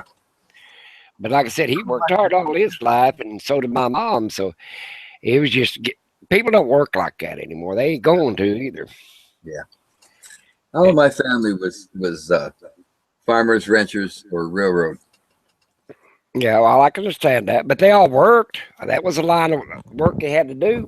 Yeah. The young generation, they get out there. Oh yeah, they was talking about, Jimmy was talking about, they get out there and they want to do these experience, where they want to enjoy everything and experience everything, but they don't want to pay the dues to do it. And I'm not got nothing against them, but I was always, well, if you, I thought about this one person. They complained about how much he was out for making a video, $200 a month or whatever for videos, and I'm thinking, well, then don't make none. I mean, I got to pay my internet bill, and I'm sure you pay yours. You still there? Yeah. Okay, but I said I can't understand their mentality, like, give it to me and I'll do what, I'm thinking, well, I never ask anybody for nothing. And because I never expected nothing from nobody. Yeah. But like I said, I did it. That person is just like the rest of them at that age group. It's that age group. My own kids, for instance, or whatever. It's that age group. We did a disservice to that age group. Severely disservice to them. Yeah, schools aren't the same either. They used to teach us, like say like 4 and 4 is 8, but we had to figure out why it was. Now they just say 4 and 4 is 8, and you passed. Well, like I said, we did a disservice to our children in the 40s. That anywhere from, I'd say, about 30 years old up to about 45 years old. We spoiled them. We didn't want them to have the hard life as we had. And that's what we did to them. We said, well, we'll make it easier on you, this, that, and the other. And we did. And so now they think, well, it's easier to ask somebody for something than it is to get it myself. And like I said, I didn't know that they even paid anything on these commercials or whatever on the people's videos. I thought it was pretty nice that they let you put something, download something of yours, or do what we're doing now for free. I thought that was a pretty good deal. I didn't know they paid you back. I can't offer anything back on that. I'm not, because I do that. I have advertisements on my. Well, that's that. To me, I don't care. I mean, if they want to give you something, that's fine. I mean, I never thought of it as I thought, well, that's pretty nice too. If they're going to give you something, I mean, it ain't like the advertisements forever, and you got a choice to say skip, or you know what I'm saying, if you don't want to watch it. Yeah. I don't know how it works, and I mean, I enjoy watching. Sometimes I'll watch part of the commercial, or I've watched a few of them all the way through when it talked about blood thinners and stuff. Yeah. But because I have a tendency to be on blood thinners, and I did listen to them, but I didn't think nothing of it. Saying, okay, I'll just skip. It's just and some of them go through there real fast, and a couple of minutes, 3 minutes. To me, that ain't nothing. Most of them are around a minute. About a minute? Yeah. But well, I know they can't be paying you guys very much. And I guess if you click, what do you have to say? Okay, to put them on your deal? Yeah. You have to be checked out. Make sure that you are who you say you are. Everything is okay. Then you're issued a code that you put in, and that allows the advertisers to put ads on your videos. Well, see, now they gave me a code to get on YouTube. I put it in there. Then they gave me another code that I can so I can have my own live chat if I wanted it. Right.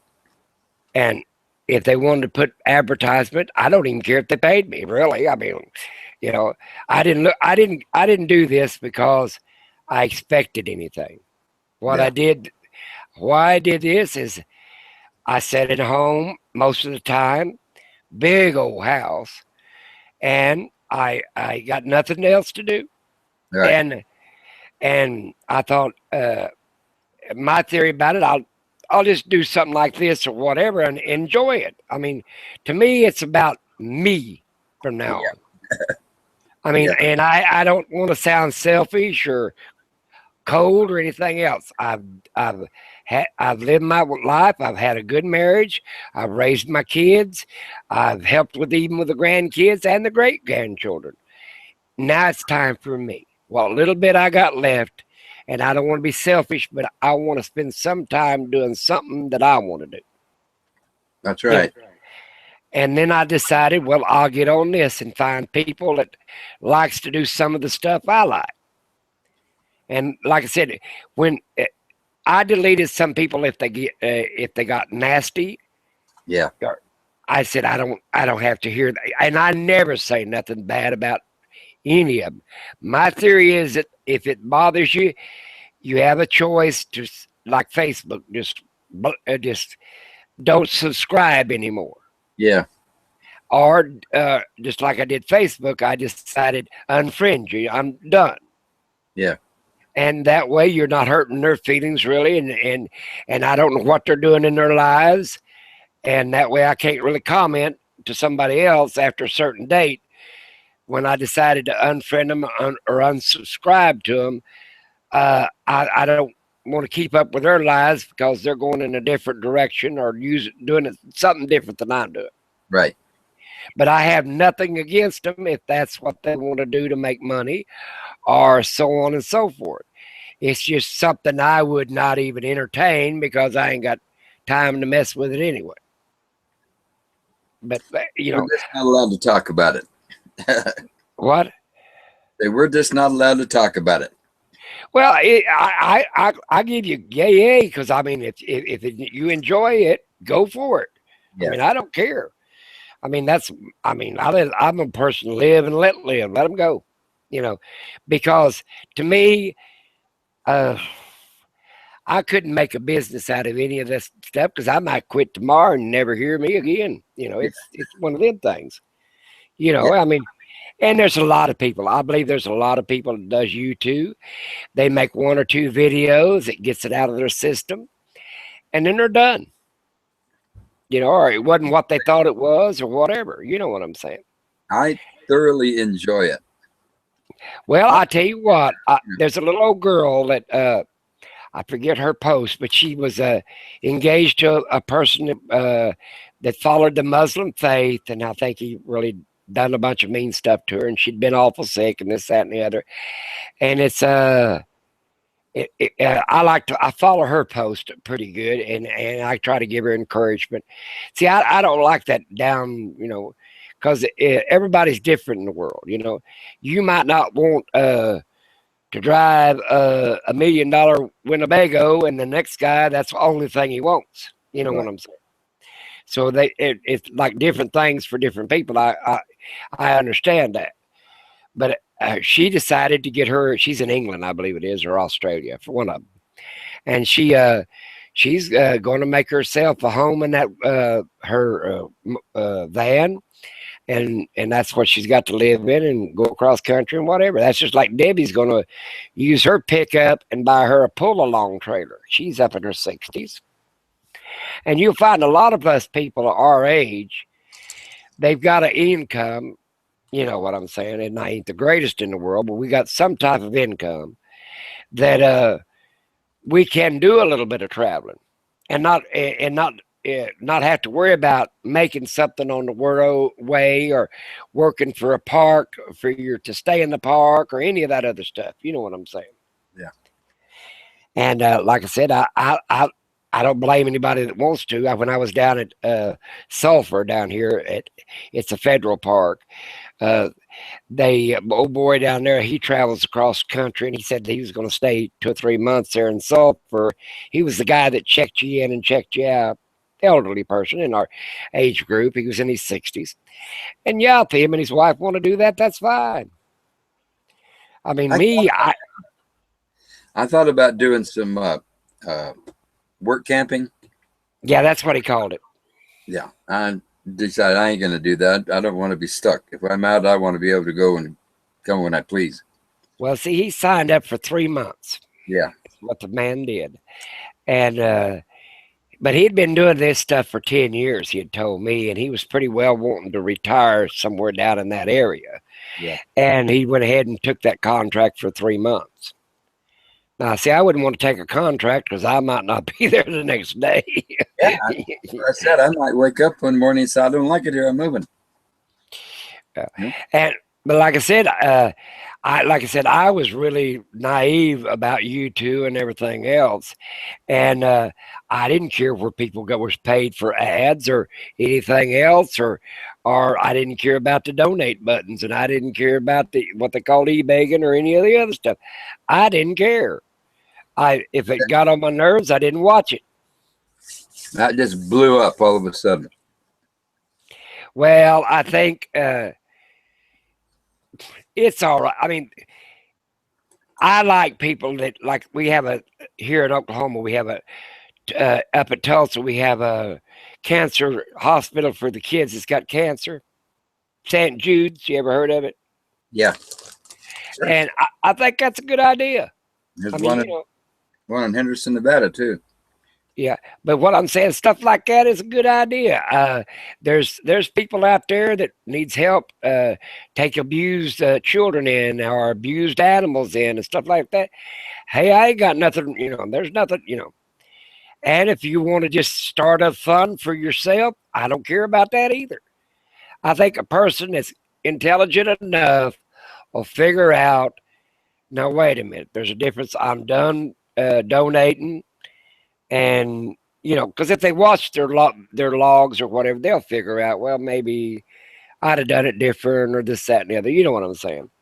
Yeah. But hey, if you want to give something to somebody, fine. Or if you want to run an ad, that's fine. I don't care.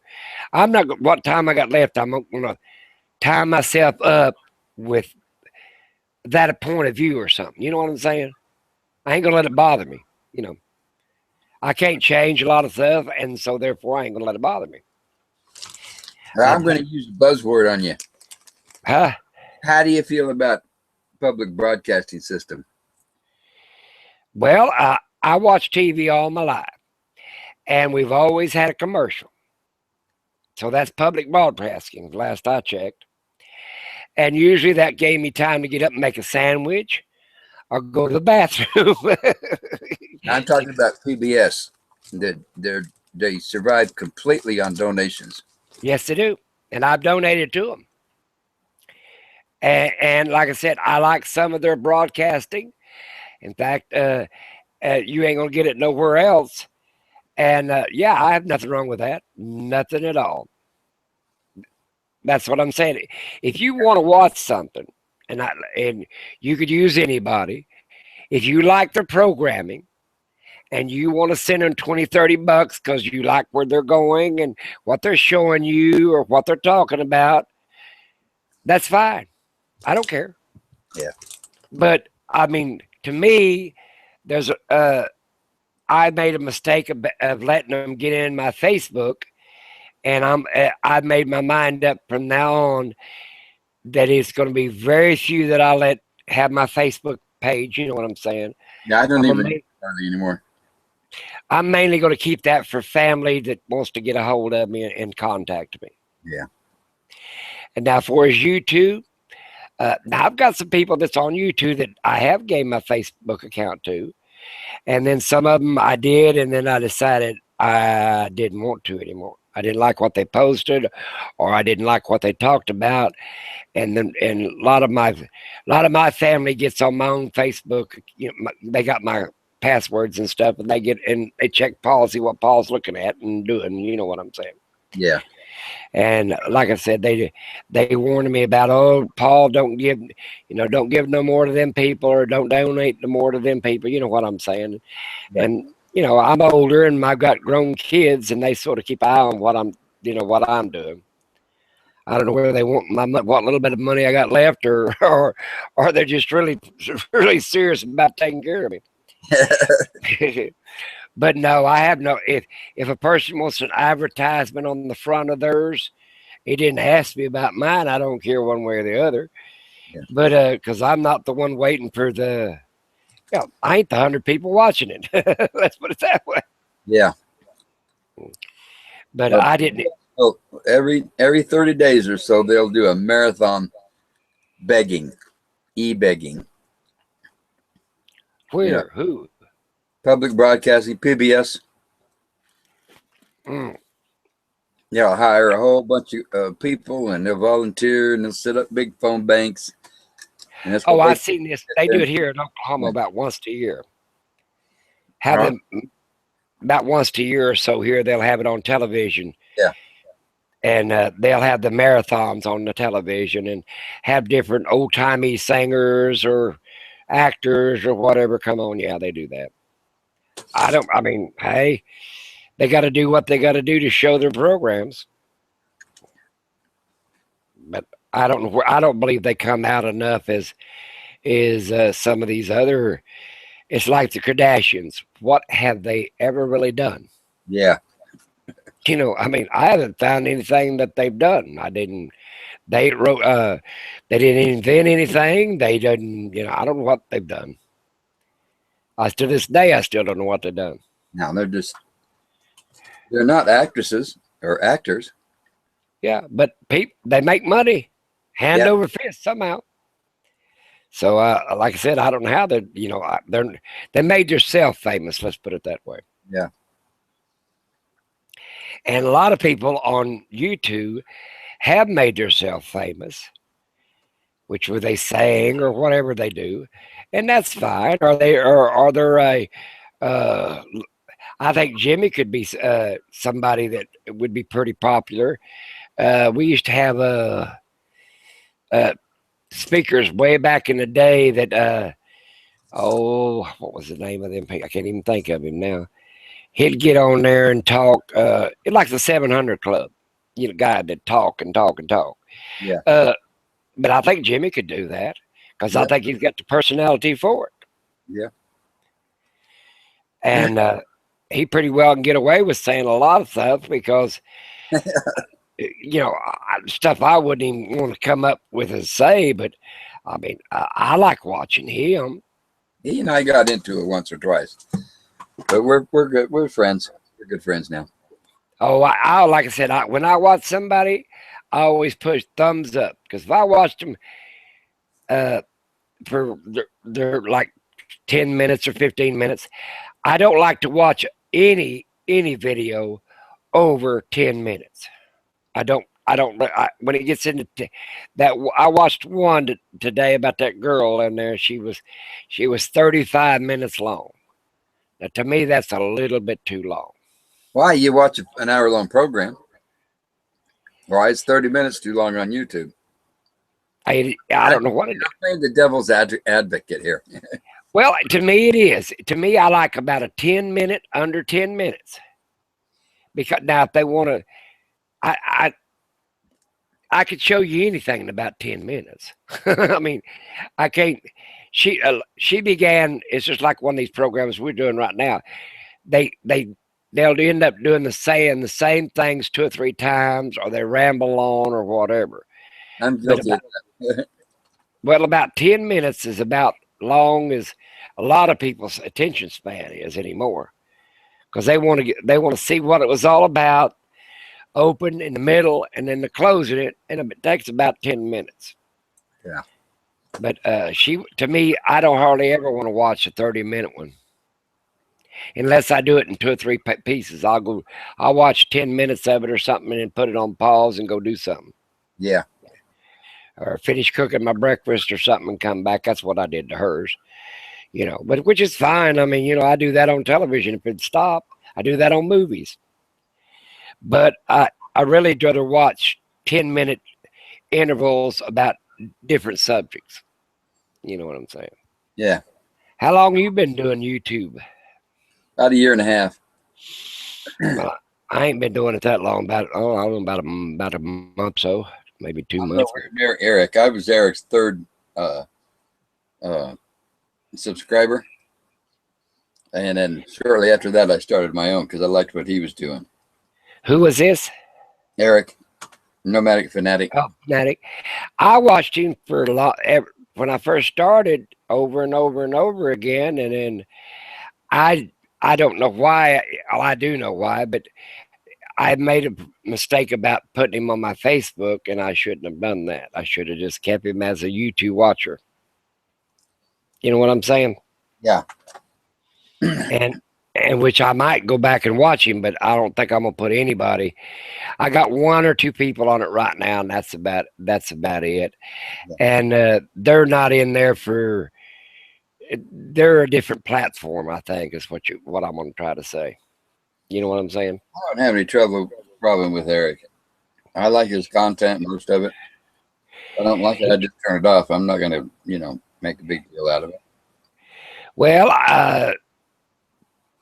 my theory behind it is he quit a lot of his stuff and went to private Facebooks where it's in between one-on-one type deal. Yeah. And nobody else gets a check. The only thing I got against his deal now is he allows no comments, which you can't tell him thank you or that was good or any of that other stuff without putting him on your Facebook. Yeah. Because I've never said nothing bad about anybody on Facebook because I said, what's the use of it? Your best bet is to reach up there and go click and turn them off. I got a short fuse. I'll say something. But I'm learning now. Yeah, but that's their point of view. It's not yours or anything else. It's their point of view. Yeah. And I'll just rather if I really severely disagree, I'll just won't watch them anymore. Cause why won't you make yourself upset and this, that, and other? Because you ain't gonna change your mind. Now I like to watch Jimmy because he's funny. Yeah, he is. I mean, even when he's trying to be a butthead, he's funny about it. But that's what I'm saying. I mean, he's never, he's never been what you call not entertaining. Right. Right. And that's the whole thing about it, is being entertaining. Go ahead. Right.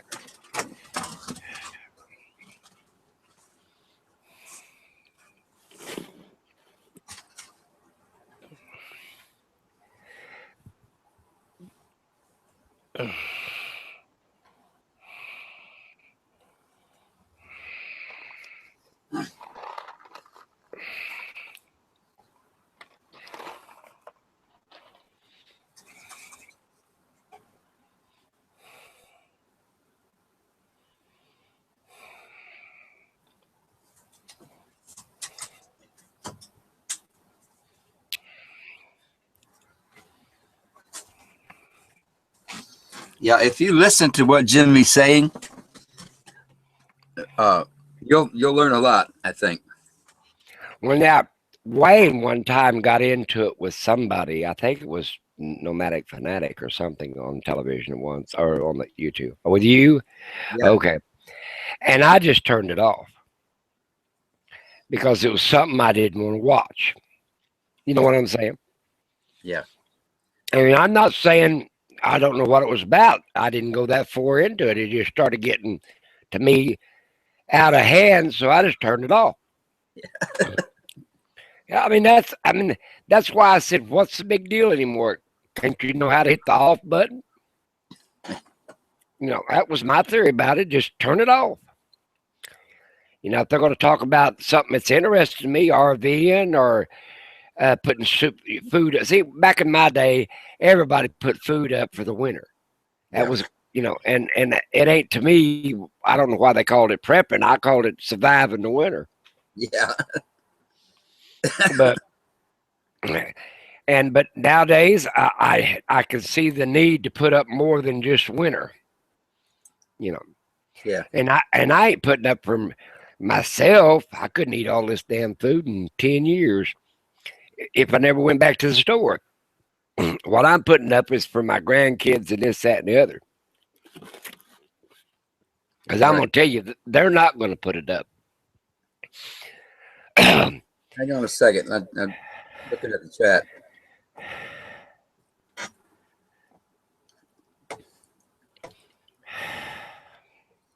One of my good friends is in here. I think she's a little bit shy, jamming along. I think she's a little bit shy about coming in. Tell her to go ahead. We're real mellow.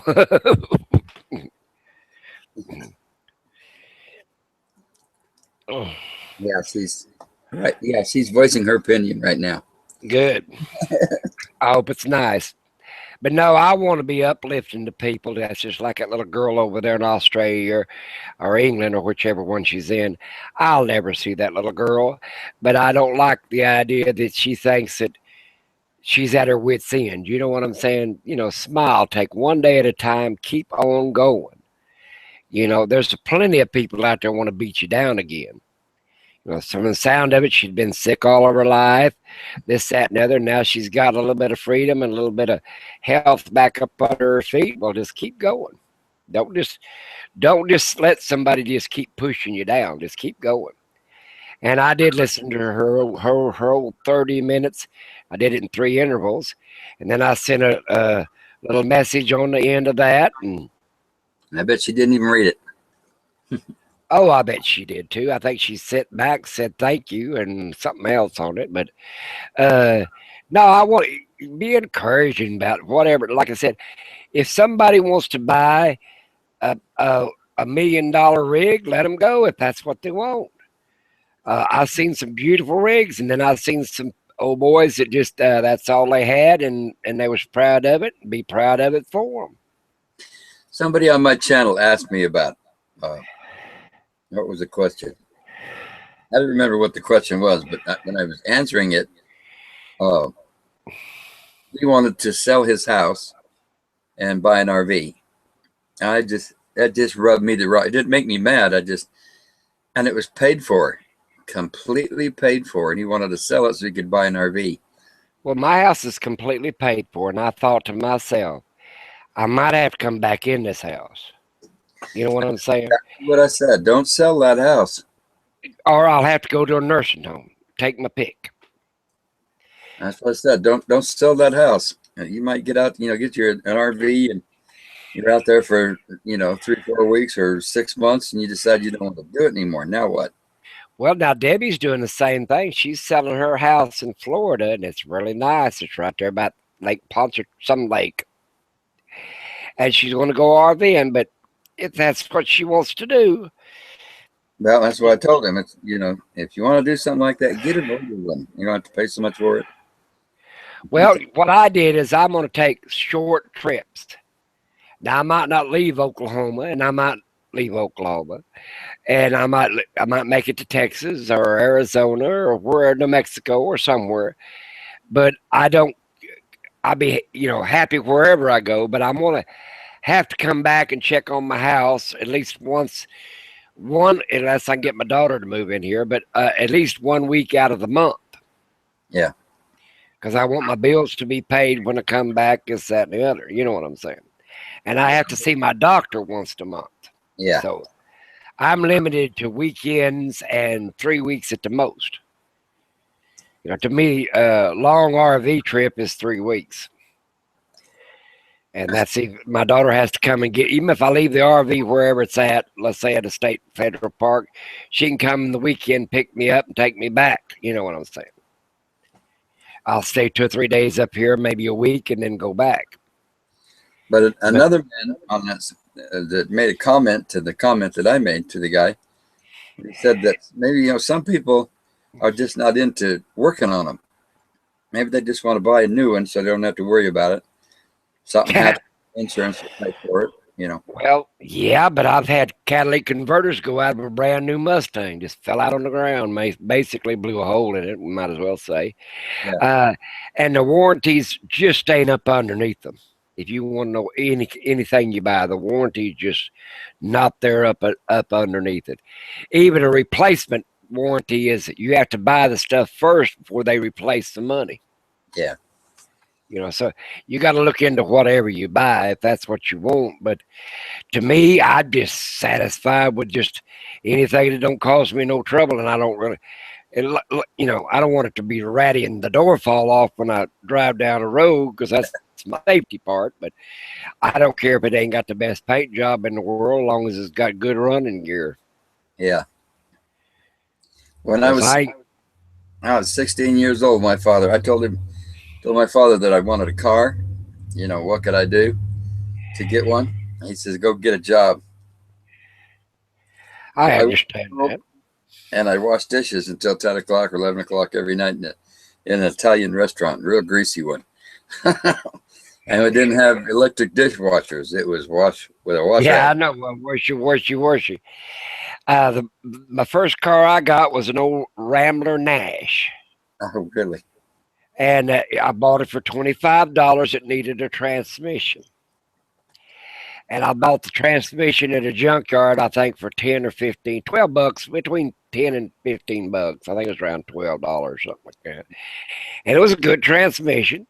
I put it in myself and drove that old Rambler Nash. But like I said, back in the day, you could get a car pretty cheap. Yeah. Yeah, they wasn't. And if you wanted to work on one, you could. I bought an old Chevrolet 6-cylinder. And the go boy sold it to me a rod. He threw one of the rods out of it. So 1 pound coffee can. I drove down in it and drove a 5-cylinder for about 2 years. And it worked real good when it sort of jump at you till you got it up about 25, and then after 25, it run just like it had 6 cylinders. Well, and that was my point. I bought you said a Rambler Nash? Yeah. I bought a Rambler Ambassador station wagon. Yeah. I think I paid $50 for it. Oh, yeah. And I was fortunate that, he was like he was. He says, I'm not going to get out there and help you fix it. You figure it out. So, well, my dad was 58 years old when I was born, and when my little sister's born, he was already 63. So he was a quite older man when I was born, and my sister was born, my younger sister. Yeah. So he really couldn't get out there health-wise and help us boys really with much of anything. Now, don't get me wrong. If I got into trouble, he'd help me out, Oh, my dad would give us, he'd sit there on the outside of it and tell you how to bolt it up or something like that, or you know what I'm saying. He'd give you the knowledge, you had the strength to do it. And when I remember you talking about rebuilding one, I had an old Ford pickup, and the transmission went out, and I was walking. I lived on the south side, about 21st Street. Anyway, I had to walk about 4 or 5 miles to where I worked at an egg place. And it was the middle of winter one time, and I'd walked and I'd about froze to death. And I finally saved up enough money to put me a transmission in it. And now it got cold that weekend. I was going to stab that transmission. I was laid on my back on a piece of cardboard. I stacked cardboard around the pickup and stabbed that Ford transmission in an old pickup by myself. But like I said, people a long time ago, you either did it or you didn't do it. Nowadays, they want to cry to everybody. Well, back in days, nobody cried about nothing. I mean, and that's why I can't understand nowadays thought on the thing. We probably should have cried to everybody, and I could have cried to my neighbor to help me put it in, but I doubt if he'd have laid out there in that snow, blowing snow and ice and cold and on a piece of cardboard and helped me. Yeah. We wouldn't have. That's what he was saying. Some people are just not capable or not willing, to work on their own stuff. They'd rather have somebody else do it or, buy a new one with the hopes of not having any trouble. But like you said, you could buy it off the lot and 10 minutes later it's broke down. Now, I watch Chris's travels. I like his show. And he's been traveling across there, and he's had a few odds and end things. Troubles, And then I watch this girl. She's always fixing. There's a woman driving an RV. Escape 1 or something like that, Escape 2 or whatever her name is. Yeah. And she's always working on something herself, But you're going to work on anything. I don't care if you had a brand new house, and when it becomes your responsibility, let's say a house now, you don't have to worry about it rolling down the road. You're going to have to work on it. Yeah. You're going to have to fix minor things and sometimes major things. Yeah. Because if you bought a brand new motorhome, how long would the warranty last on it? A year? I mean, on the fully warranted. I don't know. I have no idea. 6 months, so many thousand miles. I mean, you know, you're talking a house now going down the road, cabinets rattling, plumbing, you know, not counting the vehicle part of it, just the house part of it. Yeah. So you're going to have to learn how to do some things by yourself. Chris spent a lot of time looking for that motorhome. It's fairly new, isn't it? Yeah, it's fairly new, but he's had some major, some little minor things so far that he's fixed along the way. So, you know, that was the point. You go out and you spend that kind of money on something that's fairly new, and it still breaks down. Yeah. Yeah, but I mean, there's all kinds of things. When you're driving a vehicle, you could spin a bearing, or I mean, come on, it's a vehicle. It's not something that's like a cement blocked house. It's, you know, the worst thing it's going to have like re-roofed or some crap. You know what I'm saying? Yeah. You're putting this thing down the road, and to me, I don't think there's any much difference if it has 100,000 miles on it or 50 miles on it. You know. Well, my insurance on this is $27 a month. Well, you'd be surprised on my bus. It ain't very much bigger than that. And on my ambulance, it is, because it's still tagged under a vehicle. Yeah. But I was going to leave it tagged under a vehicle. Yeah, this is this vehicle. Now, you live in your motorhome, or do you just live in a house and then, you know? I don't have a house. I live full time in the RV. Okay. Ain't nothing wrong with that. I've lived a lot worse. I lived under a bridge one time. We did till cutting broom corn was over with. And of course, I'm happy. I only got 26 feet, but it's perfect for me. Yeah, I stay in that ambulance when I go down to see my sister here. I got a brother-in-law that just turned 80. I think he's 80 now. But anyway, he was real sick, and I took the ambulance to the hospital. She had come out. She smokes, I don't.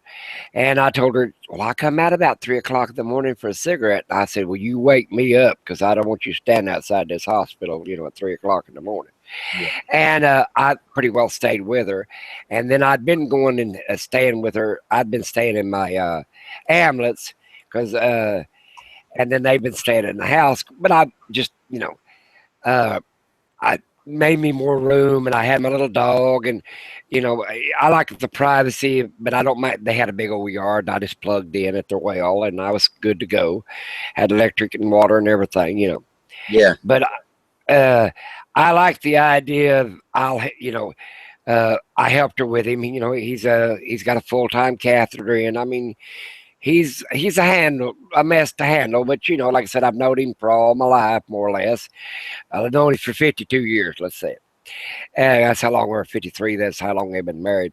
But like I said, sometimes people need a little extra hand or whatever. But I like my own thing, my own place to stay, you know, because that way I didn't have to worry about getting up in the middle of the night and going to the refrigerator and all the other stuff and waking them up or whatever. They had two little old chihuahuas, and if you moved in that house after they went to bed, they barked, you know, that kind of stuff. And I thought, well, I enjoyed staying in that ambulance. Yeah. And I tell you how I made my bed.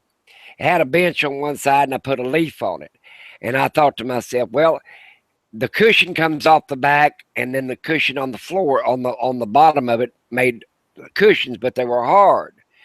So I thought, I don't want a mattress, because I'd have to roll it up, or a piece of foam or something to be, if I wanted to ever put it back up as a bench and get underneath it. That's where I keep my bug out bag and some other stuff underneath there. So I went down and bought 10, actually bought 12, but 10 feather pillows, and laid it on top of them seats that was in for the RV, the seats for you sit on, the foam seats. Yeah. So I got a feather bed, and then I put pillowcases on all of them, then a fitted mattress on, like a 3/4 fitted mattress on it, where it's fitted, holds all the pillows together, and boy, it's a comfortable bed. Yeah. And I thought, well, I could either buy a piece of foam that I have no place to put it when I want to set it up as a bench, But with these pillows, I can stuff them here, there, and yonder, even underneath the bench, and they're out of the way. You don't even, and put a couple of pillows down on the bench to lay down on. Right. But then them feathered pillows really turned into that was the way to go. And like I said, you're laying on about a 3 or 4 inch feather pillow, Yeah. like an old fashioned. Remember the old fashioned feather beds? I don't know where you rolled up to remember them. But that's like me when I go down to the valley to Phoenix to see my daughter. Mm-hmm. She does everything to get me to sleep in the house, and no, I'm not going in the house to sleep. I'll sleep outside. Well, I did stay a few nights in their house. It's a nice little house, but I said every time you moved, her chihuahuas barked, and mine now he's a service dog, and Yeah. and they tell you one thing, and I'll let him play with their dogs because he needs to be a dog too every once in a while. But they tell you never get it if you got ones as a service dog, don't get a pet. You know, they like don't get another dog as a pet Yeah. because service dog won't do his job. Now he likes to have his vacation with him for a day or so or whatever, but he knows when it's time for me to go to the RV or to the ambulance or wherever I'm going to go, he's got to pay attention and start doing his job. Right. And but like I said, I'm like you. I'd rather have my own little place, this, that, and the other. And I bought generators. I bought a small one for it down there at that Harbor Freight. They had them. Well, it runs on oil and gas 2-cycle engine. Yeah. And I don't know if it makes a noise or not. I never turned them on. Actually, I only run one generator out of the 3. But anyway, I like to have a generator in case I happen to be somewhere that you can't plug up something. Yeah. And somebody said, well, I watched these RVers that, what is the name of them? They got a great big old semi they made into a motor home, and they travel, and they have wine donations. They let people donate wine to them. But you know who I'm talking about? Mm-hmm. You do know who I'm talking about? Oh, no, huh? Anyway, I'm getting a little tired. Yeah. Oh, I'm sorry, but they take wine donations, and they have a log, and they tell you a lot of important stuff. But they said they don't like people that has loud generators, and I'm thinking, well, I'm not going to buy one. You can buy a regular, what they want, a commercial generator or whatever you want to call it, for like construction generator or whatever. You can buy them so much cheaper than one of them little Hondas or whatever. Yeah. I bought one that's big as a couch, and it's, I don't know, 10,000 watts. And that's what I use in the bus when I want to crank something up. And I've been to places where they said, oh, do you mind we plug up? I said, it's going to run the same no matter what. Go ahead. I don't care. But that's what I'm saying. I don't, if I decide to run them generators and we're way out somewhere, I'm going to run them. Yeah. And if my neighbor's too close and he don't like it, I usually try to be the first one there, and then he pulls in later. When I'm one of them type deals, I won't pull in. But I try to get off from some people, but I'll run the generator. Most of the federal forests, and especially in the state of Arizona, 10 o'clock. That's when you turn it off, or you get fined.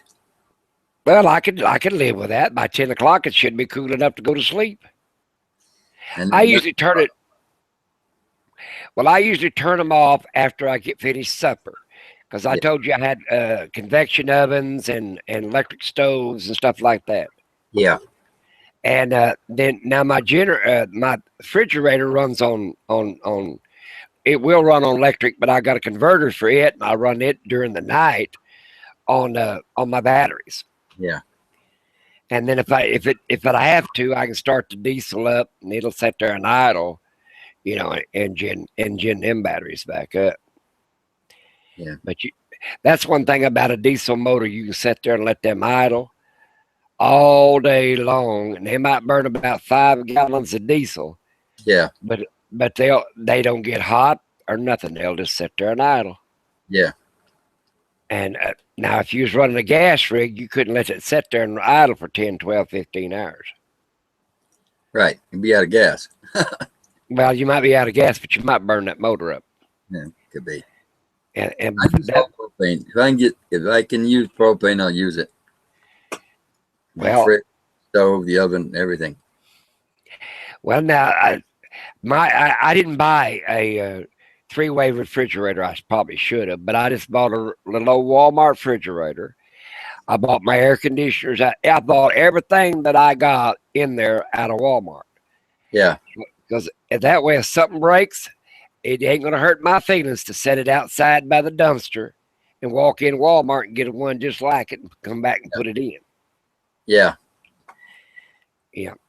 But like I said, and now you can, to me, like I said, now, if the only reason I would run or even want to run an air conditioner after 10 o'clock would be for air conditioning. But usually in my bus, if I open up them windows and open up them two hatches on top, I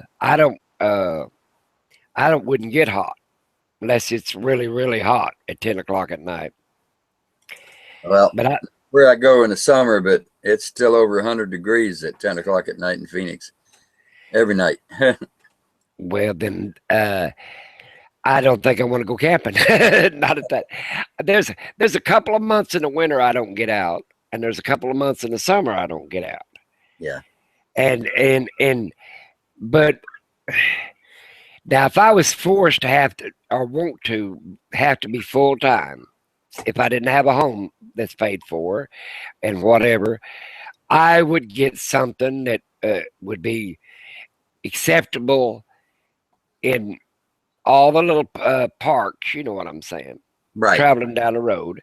And I would try to get diesel for 2 or 3 reasons, but I'd try to get diesel. And, but like I said, the way I am now, as old as I am, I pulled over and, let's see, where was I? I was in Watauga, Oklahoma. And I pulled over and asked somebody for directions. And I was in that school bus. I guess he thought it was a school bus. And he followed me, showed me all the way back into Watauga. And I don't know how laws are in most states, but this state here, as long as it doesn't say school bus, you can leave it yellow with all the lights and everything else on it. It don't make a difference. You just can't use the stop sign thing or you can use the red or the yellow caution lights, but you can't use the red flashing lights unless you're in a wreck or something. Right.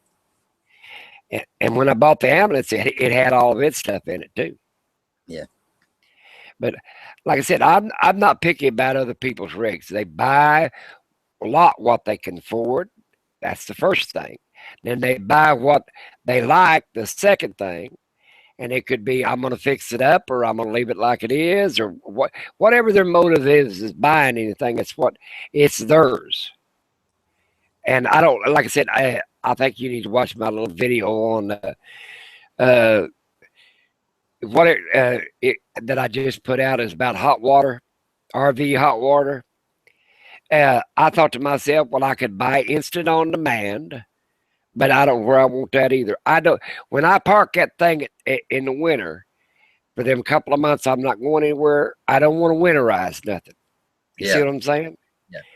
Because pipes bust here in Oklahoma. I don't know about Texas, or Arizona, but they bust here, and I want to be able to just shed it down. That's why I'm using about a 4 or 5 gallon coffee pot for hot water. Real nice looking, fancy job. Yeah. And in the bus, and then I use another container for cold water. I got a sink there. I don't want nothing I can have to winterize. Right. Because if you buy an RV in Oklahoma, I'm going to tell you something. If they've let it set, you got to replumb it. Yeah. I can guarantee it. The holding tank's going to be split. Fresh water, sewer water, some of them don't even drain the sewer water out of it. They always say sewer water, it ain't gonna freeze. Yeah, water freezes. Yeah. And but every one of the tanks are busted, split. The pipes, sometimes the plastic pipe that run underneath them are split. Yeah. All the water lines are busted. It's like plumbing a house again. Yeah. And I don't. Last night I moved everything inside except for the black tank. It stays outside, but the gray tank is inside, and The potable. Yeah, potable water. Yeah, is inside. It's called non-pot is your gray tank or your sewer water, and the potable water is your other one. I worked at a wastewater and water plant for years. It's inside, and the black tank is heated. See, that's a smart idea because you know that they bust. Yeah, but And that's everything's inside, and it's not going to freeze in here. no, because you're gonna freeze before it does. Yeah. But like I said, I didn't want to mess with all that. I want to be able to, when I stopped, all I had to do is take my water jugs and drain them, and basically where I have to put up for the winter is bring in all my canned goods and stuff. Yeah. Now all my flours, grains, and rices and all that stuff, I just leave it out there because it ain't gonna hurt if the temperature drops on it. Right. But all my canned goods and stuff like that, I had 12 or 15 crates of it. I brought that in. See, but that's why I went with a bus. Now, if you was hauling as much weight as I did, and as much food as I did last summer, it probably would be a lot of weight on that camper. Yeah. And that's why I went with the bus. It didn't pay no attention to that little bit of weight. It was made for, I don't know how many, it was a 30-footer, but I think it was made for, I don't know, 4, 5, 6, 8 wheelchairs or something like that, plus 3 seats on each side of passenger seats. So it was made for quite a bit of weight. Yeah. And most of your wheelchairs weigh from anywhere from 300 to 500 pounds. Right. And plus the couple hundred or 100-pound person in it. You know what I'm saying? Yeah. So it was made for a lot of weight. That's why I liked it. And so was that ambulance. It was made to haul a lot of weight on a 1-ton chassis. Right. So yours a Dodge pulling yours, right? Yeah. The M600. Okay. 2-ton. Oh, I've looked at some of the little Dodges. I started to buy one of the old Dodges that was made on a van chassis. I think it was a 1-ton. And the front of it was a van, and it had a overhead camper in it, bed up there at the top. I don't think it was very big. But then it had another bed or something in the back of it. But it was a pretty nice little old deal. Yeah. A friend of mine had it, and it run like a little top. And he was thinking, I wanted him to, before I bought mine, he was going to thought about selling it, and then he changed his mind. He said, well, I ain't never going to be able to buy something.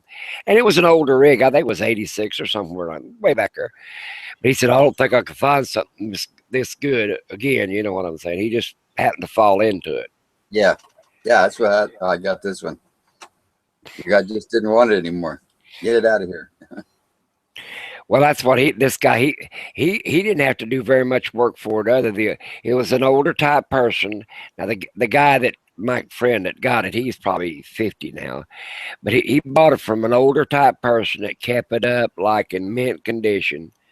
And when he got it, so he did, he cleaned out. He done really well. And he paid the guy a fair price for it, Yeah. How many people's watching us now? 12. Well, they ain't got nothing better to do either then. No. They should get online. I thought we might have some trouble here for a little while, but it looks like it's going to be okay. What's that? In the chat. Oh, we had a heckler. Well, pretty sure. I don't care. I don't care either. They give him something better. If he starts in on some of the girls inside. Well, now that's another thing. If a woman comes online or whatever and brave enough to talk or whatever, I was raised you respect them.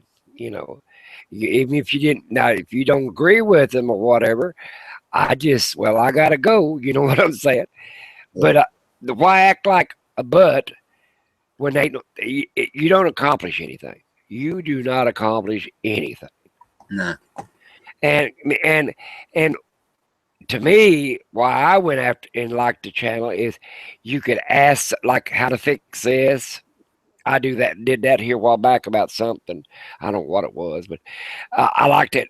My daughter said it was about something on my truck or something. She said, well, let's just look it up on YouTube. Well, there it was. A guy showed me how to do it, you know, and it was simple. I knew it was, but I just didn't know how to, figure it all out.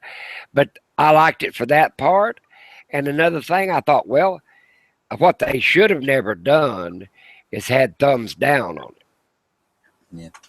Because I want to tell you something. If you watch the video and it was 30 minutes long or 5 hours long, it had to be a thumbs up, or the first 2.5 minutes, I'd have been bored and turned it off. Well, I've got one or two that will come on, pause the video, give it a thumbs down, then leave. Never watch it? Never watch it. Well, I don't know. They just don't like you.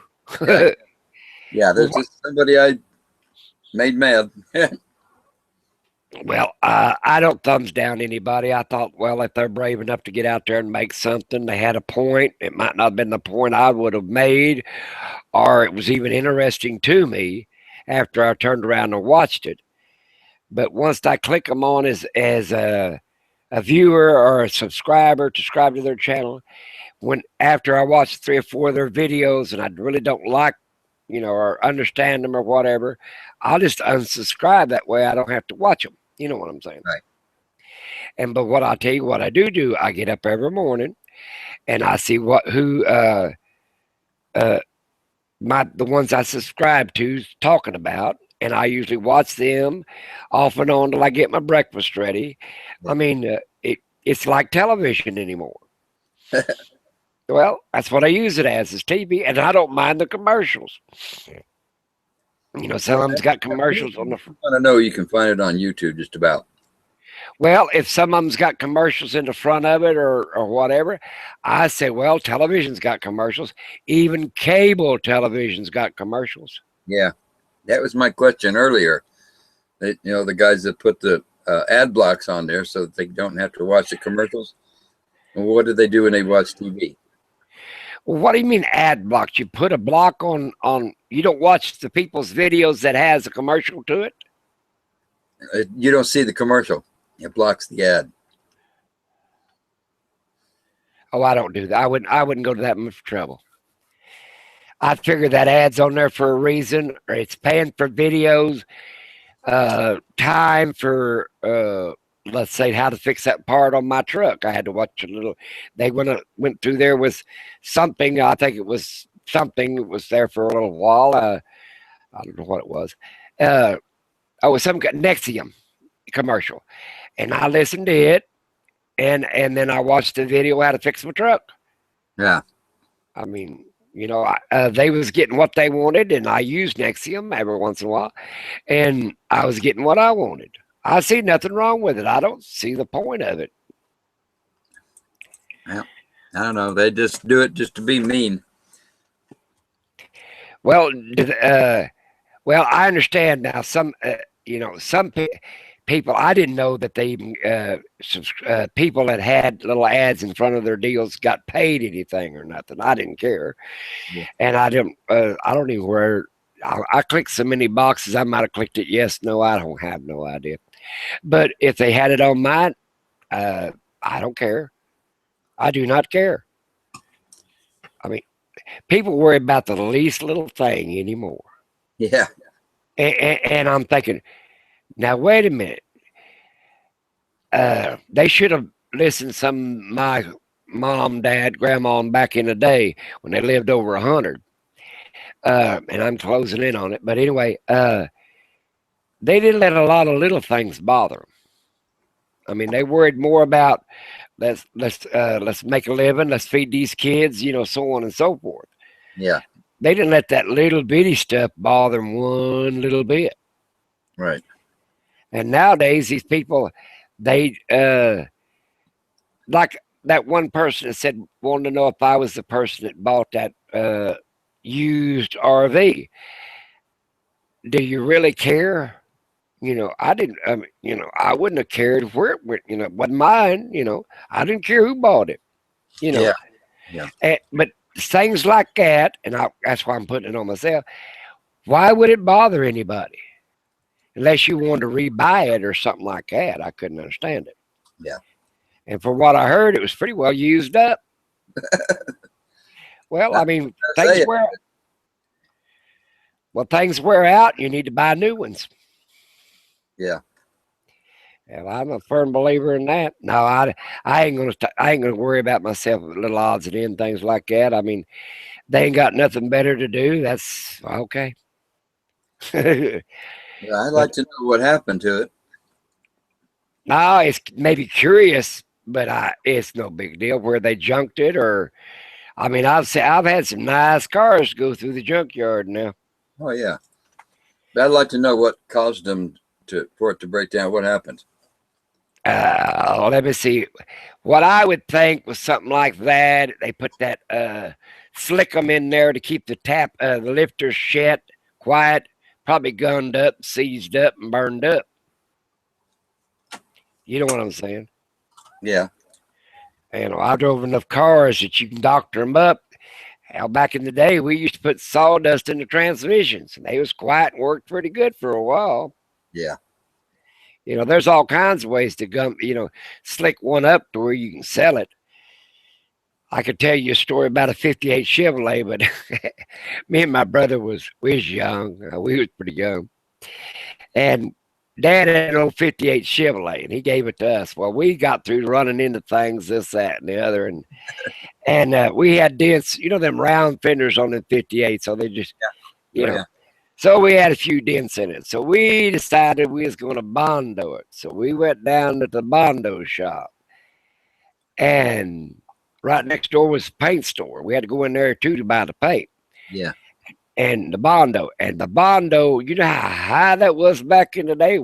It wasn't, it was cheap compared to nowadays, but we said, I ain't spending that much money on Bondo. I said, I'd been doing a lot of painting and taping and bedding. And I told George, I said, let's go over and get some taping mud. I said, I can make it look just brand new. Right. So we used taping mud, and man, I had them fenders back round as pretty as you can be. And we put a paint job on it, orange and white, or the reddish orange and white, back like it was, and it was pretty. And we sold it to some old boy that lived down a dirt road, which was a big mistake. He drove that thing a couple of weeks down that old dirt road, flopping in that mud and stuff, hitting it from underneath. Big old chunks of the fender started falling off where that taping mud was. He come back, he's going to kill us boys. And my dad says, well, you bought it, is it running? Yeah. He says, you bought it running, it's still running, what's the problem? He said, the fender started falling off. He said, well, put them back on. Yeah. My dad never did figure out what we bus boys had done to it. Yeah. But we didn't use Bondo, let me tell you. We used about, I guess it was a 25-pound box of taping mud. It sands easier than that Bondo does. Yeah, it does, doesn't it? But we was kids. I tell you what, my nephews did one time. They was some people out here wanted to buy some grass off of them. Now these little boys was pretty smart.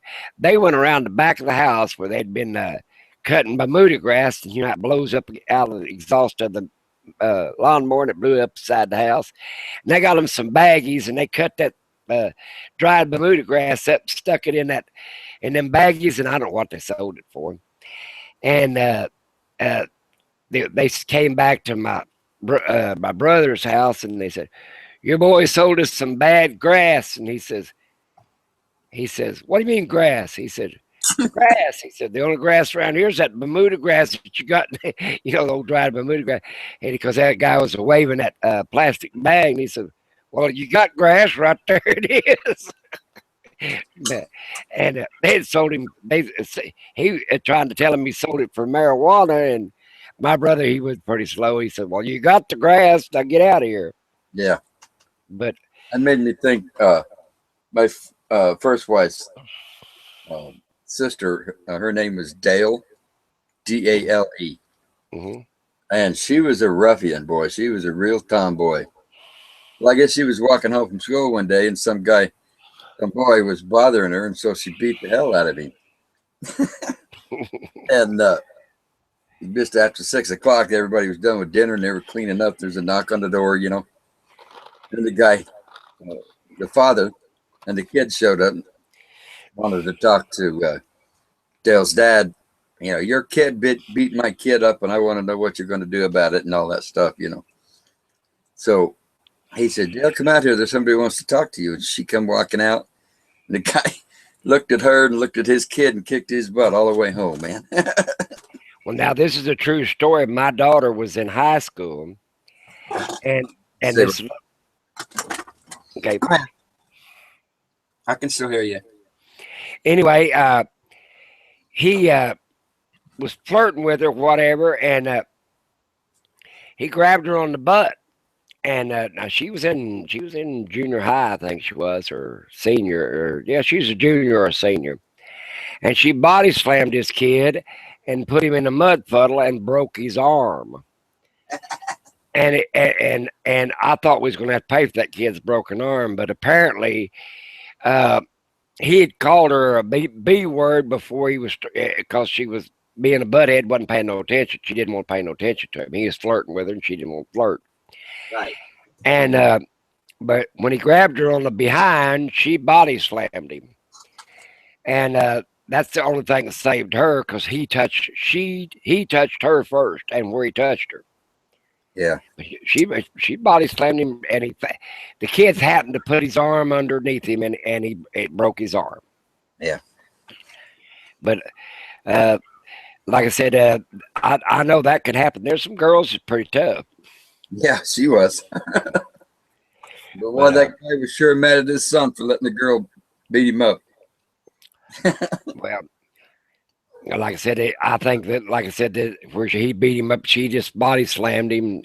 He and he fell in the mud puddle, and he happened his arm be back behind him or somehow and broke his arm. But like I said, I believe though myself that if you treat people with respect, you should get respect back, or they should be raised properly enough to give you respect back.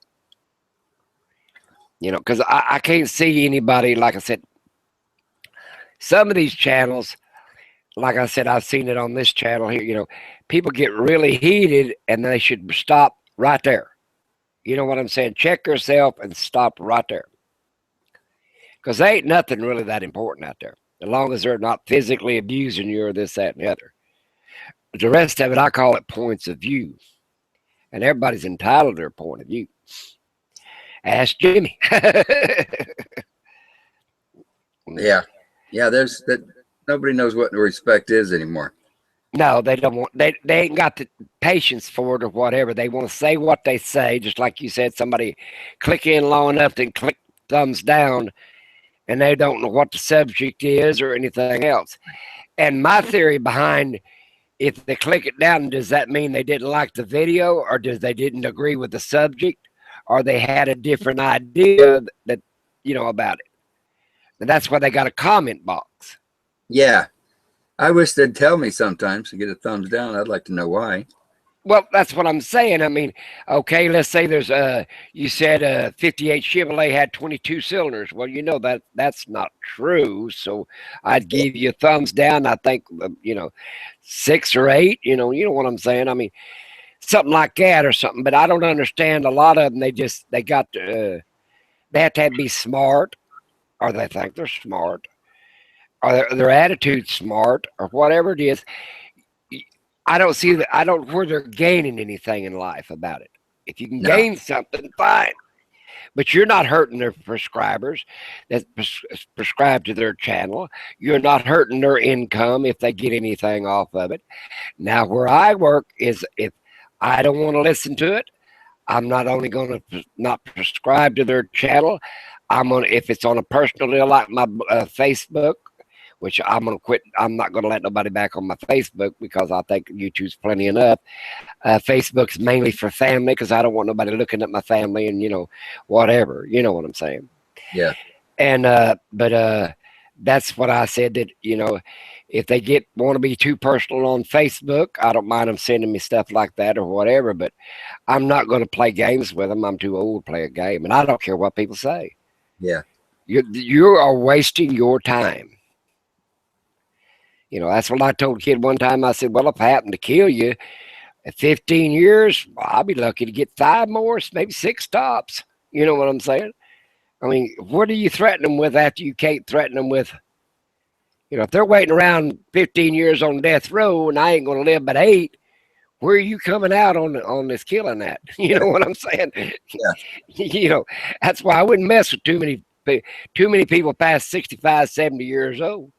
Yeah. You know, because there's not the trolls is what they'll get to me a little bit now and then, but all I got to do is stop and think about it. We've all seen the little 7-year-old kid in the back of a school bus sticking his tongue out at the cars. Oh yeah, that's what they're doing. Yeah, I've seen little old kids do that or whatever, you know, and I sort of chuckle to myself because I mean, you know, it don't make a lot of sense to it, but yeah, if you're going to be an adult, you've got something intelligent to say. What you need to do is post down there on the comments. I don't know everything. I've lived through a lot of stuff, and I forgot a lot of stuff. You know what I'm saying? That's my problem nowadays. I said I forget more than I ever learned, and I learned more than I ever forgot. You know, but nowadays people they ain't got nothing better to do basically than catch every little smart word. You know what I'm saying? And then, like you said, troll on it or whatever. I had a person that on my comments, they didn't comment about my video that I talked about myself or my RV. They commented on, wanted to know, did I buy a used RV? And I didn't answer them. You know, I said, but I did tell, I'll answer any question you want containing about the ambulance or how I grew up in life and was raised and so on and so forth, and the cancer I had, and you know, whatever, you know, as long as it pertains to me. Yeah. You know, but I didn't see the point even answering a question like that. Yeah, that's where a lot of people gets involved. They want you to answer questions that, what did you say to so and so on certain night or certain video? You know what I'm saying? They're just trying to get a response out of you. Well, just don't answer them. Yeah, I found that is the best method. Don't answer them. And if they you know who they are. Now I'll tell you another thing. If they don't have a picture on them, I don't even want to subscribe to them. Yeah. Because if they don't want to show a picture or whatever, now I don't mind a picture of an RV or a dog or something. Yeah. But it took me 3 days to figure out how to put a picture to me because I didn't like the idea of no picture. Because that wants you to be anonymous or some sort of something like that. Now, I did leave my name in mine. I could have called myself something else, but it decided to call me my address or whatever. I didn't care. You know, I don't care. Yeah. But I can't understand all the stuff that people want to do to be anonymous, but they want to give their opinion. It don't protect them in any way because I think, don't you two have to have a correct address? Yeah, well, they're skirting around that somehow. That's why they don't stay around very long. They go and get another name. Well, the last 2 things I did, they called me. I told them to call me on my house phone, in which they did. But and they gave me the numbers, and I put. But I think that if they you needs to get back down onto it's like Facebook. They need to have a attached person with an attached account. You know. Yeah. Because I've seen some bad stuff on here on YouTube. Because they really let them put that stuff on there. You know, you type in something and it comes. Melissa Scott was a preacher lady that I watched to all the time. Her husband died. He was named something Scott, but he spoke 7 or 8 different languages, and he translated the Bible and all this other stuff. And I liked it. When he died, she took over translations and everything. She speaks 4 or 5 languages too, Syriac and a whole bunch of different old ancient languages. And I typed her name in one time, and guess what plopped up the first? Day was her name was her account was there too, but the first one that popped up was some old porn star or strip star artist. So many people had went to Melissa Scott's account to to watch her on YouTube or whatever on the computer. Yeah. That this porn star or whatever she was wanted to get on it, and she used this other lady's name. Right. Because and that's what a lot of people do. That let's say if somebody was getting 5 million hits or whatever, they'll use his or hers popularity to justify themselves. Right. And Yeah. I think I don't understand that one either. I mean, I was happy with 100 people that viewed my videos. I don't care if I get any more or not. I thought that was a lot. Yeah. But I mean, to me, I don't know how they get other people's names.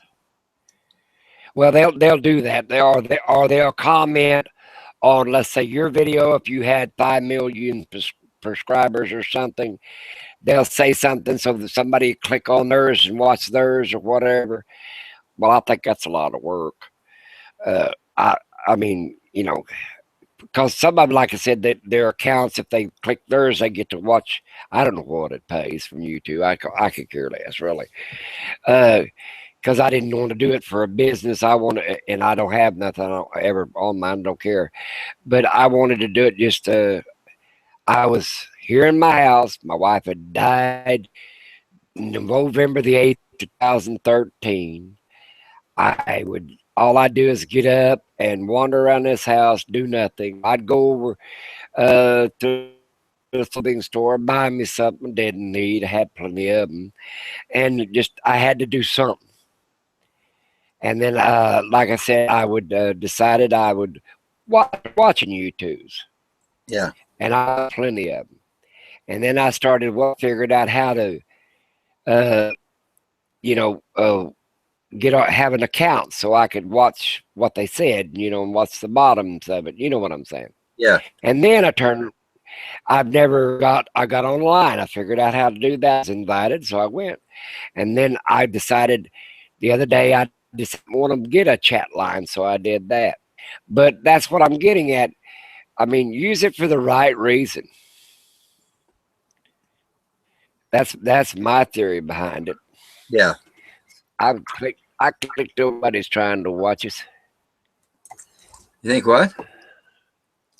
Oh, I'm reading over here what somebody said. I should never.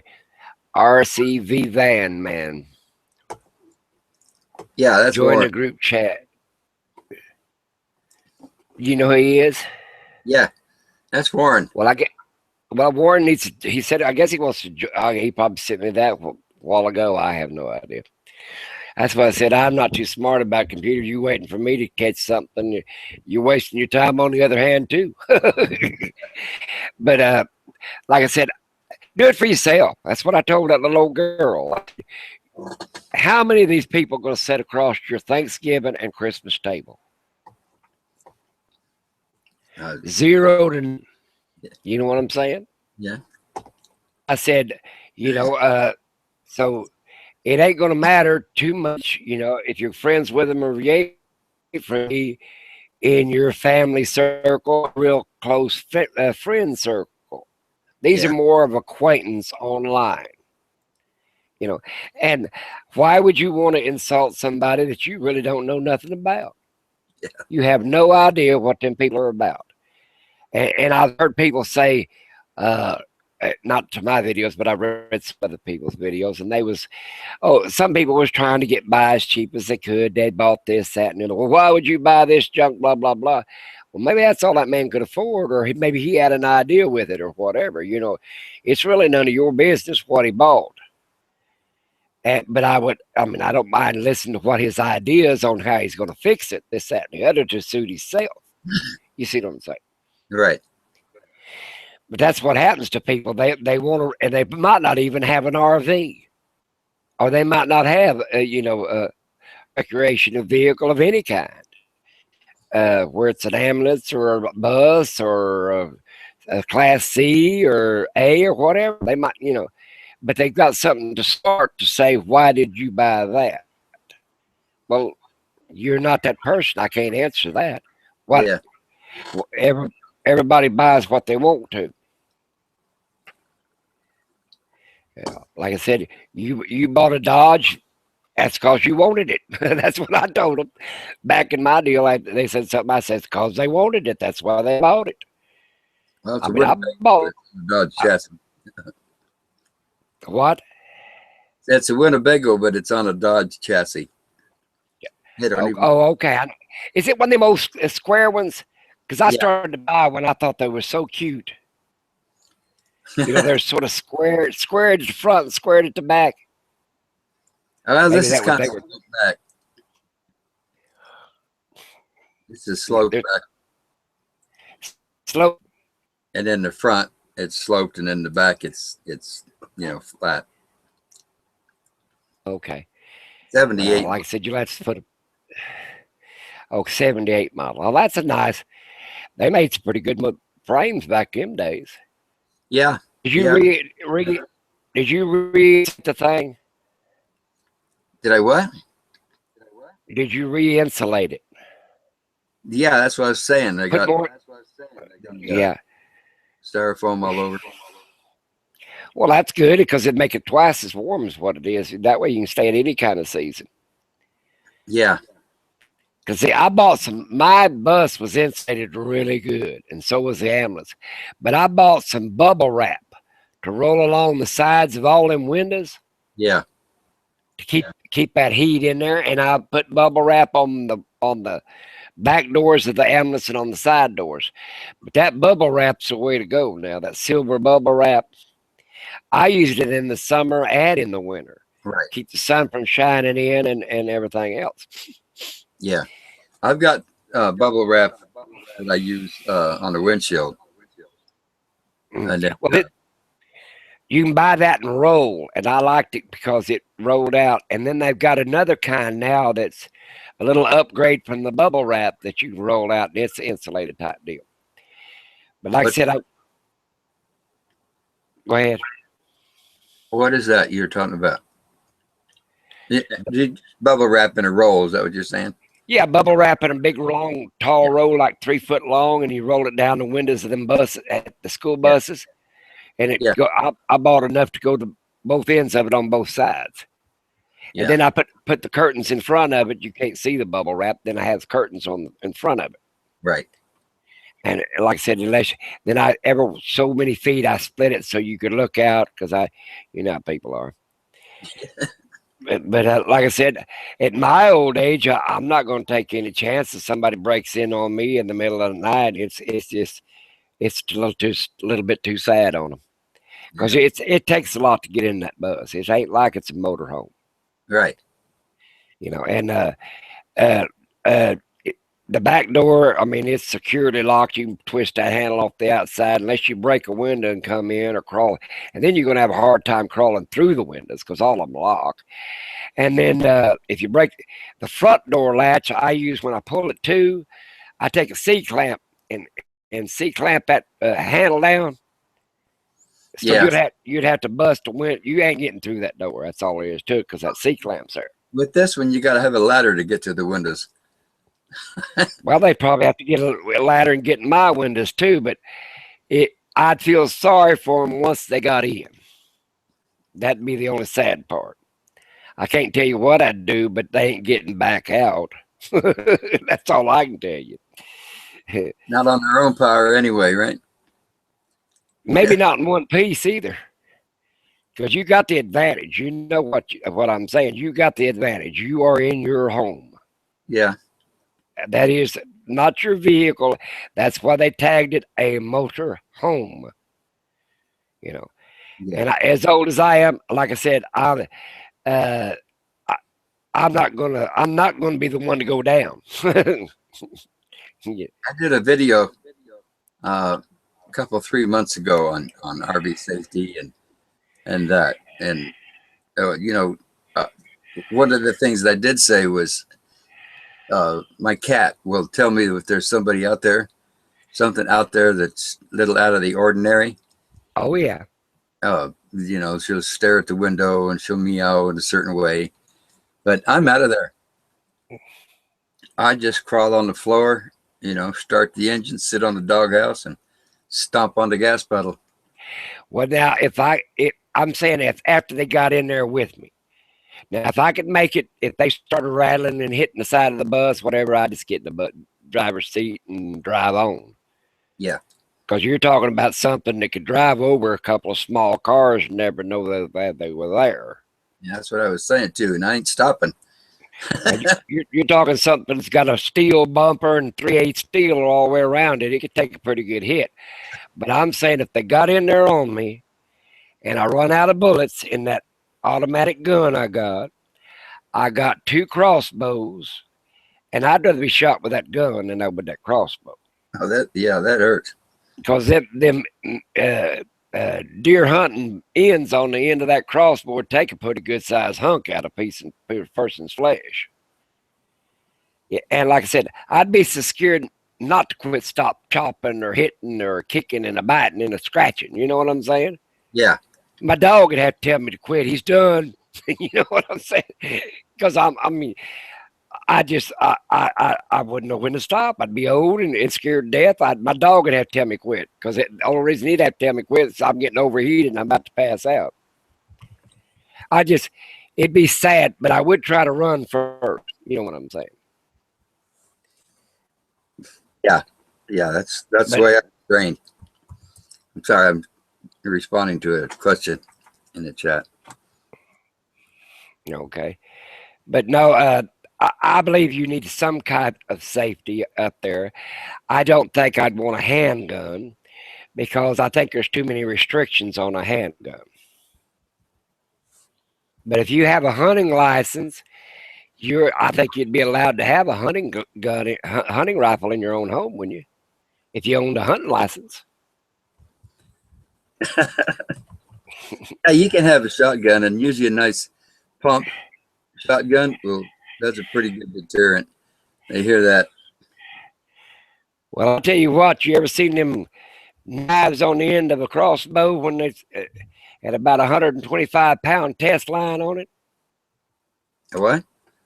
You ever seen something shot with a crossbow with about 125-pound test line?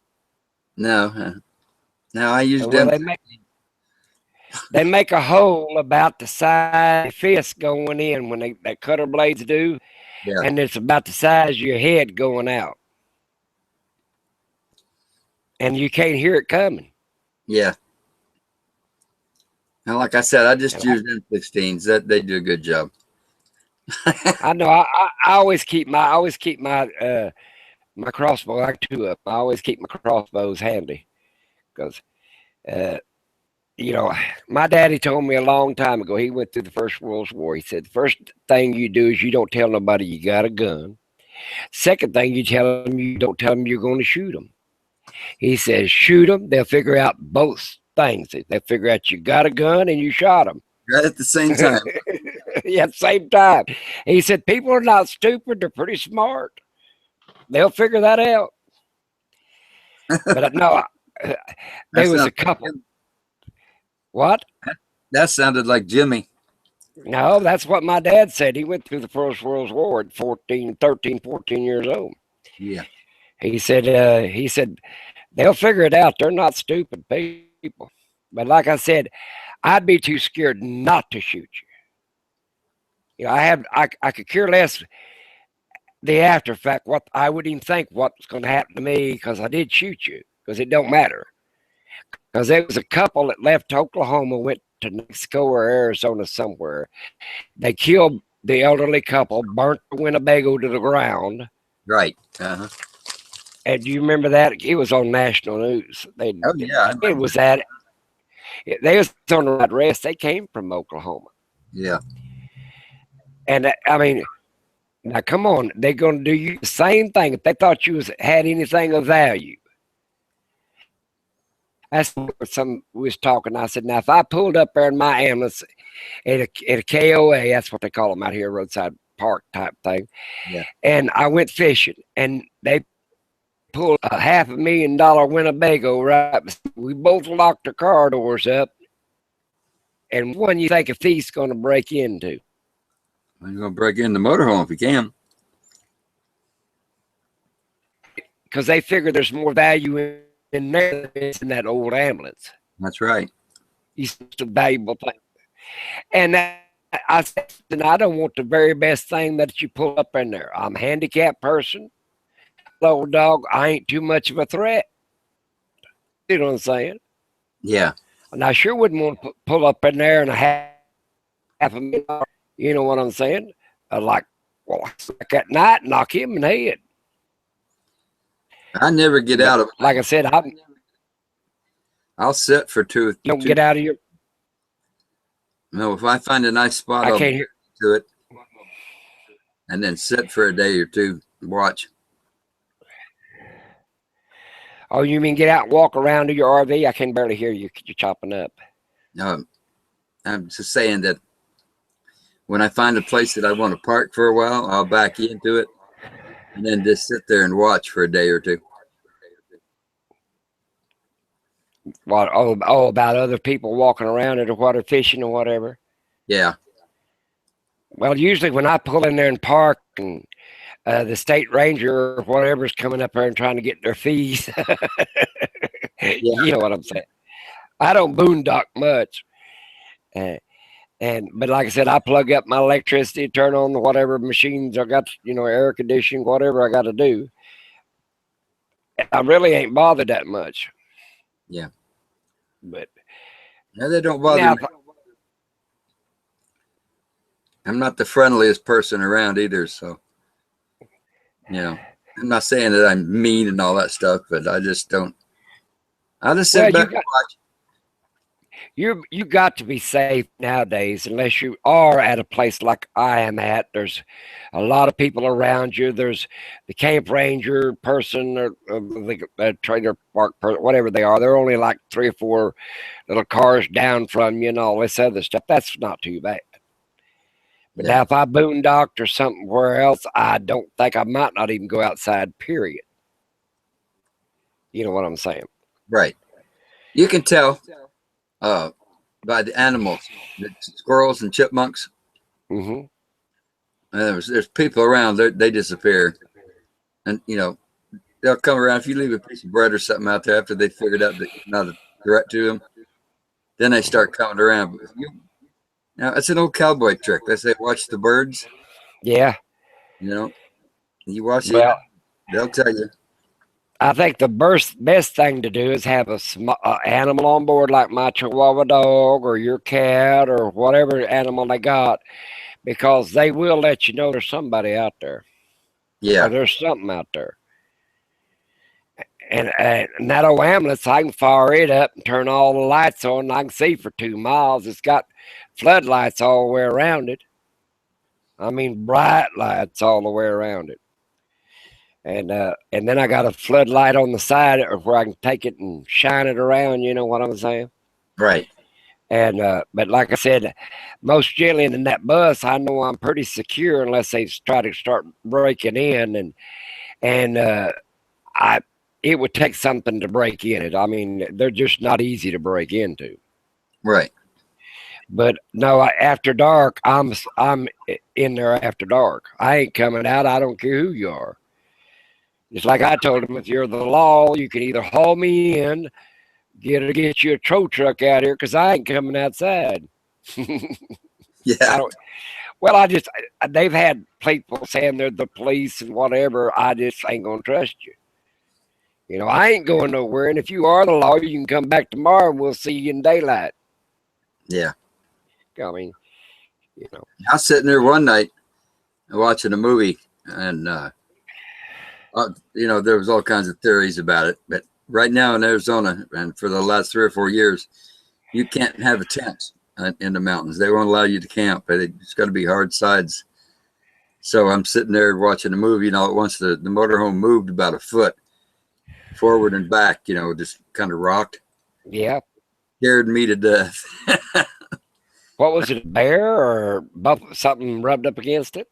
Yeah, I was something rubbed up against it on the spare tire, I would think, because there was no marks or anything on it. But they was somebody. I watched a video. They thought it was a elk or something like that, or a bear that rubbed it. And it was snowing and cold outside. Was that you? Well, it wasn't snowing and cold, but it was raining like crazy. Maybe that was it. Yeah, I think I watched your video on it. You said you just sat there till morning and went back around there, and you didn't see no damage to nothing. Right. No tracks, nothing there. Now they were all saying, "Oh, it was Sasquatch and all those guys." Oh bullshit! Yeah, that's a couple of things I don't. You know, there's vampires too, but I ain't believing that either. You know, no, I'm saying it. Like I said, if it's big enough and it gets inside where I'm at, I'm coming out to winter. That's all I'm gonna tell you. I'm coming out that winter. I don't care if it is a bear. I'm still coming out to winter. Yeah. But no, I don't blame you one bit. I would not get out and venture out. Even if they broke something outside, it's replaceable. That's right. Yeah. And you ain't replaceable. You get out there, it could be, man, I mean, they got some crazy people out there. Yeah. And they spot the elderly out because they think, oh, they take a lot of medicine. Oh, they got this or they got that I can steal off of them, and, you know, blah, blah, blah. Buddy, when I go somewhere, I ain't got squat. And I'm taking something that it ain't worth. I didn't pay a bunch of money for it either. Yeah. You know, I mean, like I said, I paid $1,800 for that ambulance, and I paid $4,500 for that bus. I mean, you know, I ain't got a ton of money wrapped up in them. But the only thing in here that's worth anything is my TV and my laptop. Well, I got a little flat screens, and they ain't worth nowadays. You can get one for used $7,500. And this laptop I got, I bet you. Well, I bought a Windows a big Dell, and I had Windows 7 put in. I got $50 in it, and this year I got a little over 100. But it's that was 2 or 3 years ago, 150, I think, or something like that, 175. But it ain't worth $50. Yeah. I mean, you know, who wants to Vista? You know, come on. I don't take nothing of value. Nothing. That only thing of value is, besides me, is that little old dog. Well, and I ain't saying because he's my support animal. He's not, you know, he's trained for my medical needs. Right. I understand. And now he's became a friend and a pet, but he still does his job. But no, I wouldn't want to. I don't think it's like another, getting acquainted with another doctor or another nurse or whatever. You know what I'm saying? I wouldn't want to go through that again with another, you know, animal or whatever. Because I really didn't want none of them until I found, you know, and I had plenty to choose from, and I picked the smallest thing they had. Yeah. And he's been a pretty good sized buddy to me. But that's like your cat. I mean, you know, it ain't poor animal, but it's. I love dogs, but one of the reasons I don't have one in the motorhome is because they will run headlong into danger trying to save you. And you're going to lose your dog. If a guy's got a gun, he's dead. A cat will hide. Well, Oreo, he's a vicious dog. He'll just bark and because something out there. He's really trained to get along with people. You know what I'm saying? I don't think he'd be very much protection other than barking because he heard something out there at night. you know. Yeah. But I wouldn't expect him to take care of me in the first place. But a lot of people gets a cat that are easy to maintain in the motorhome. All right. Well, I've got him trained to the pads, and he's easy to maintain. You know what I'm saying? Yeah. And you can buy one of them low fitting trays. It's only about a half inch or inch sides on it. They're pretty good size. They're probably 2 foot by 2 foot square or something similar to that.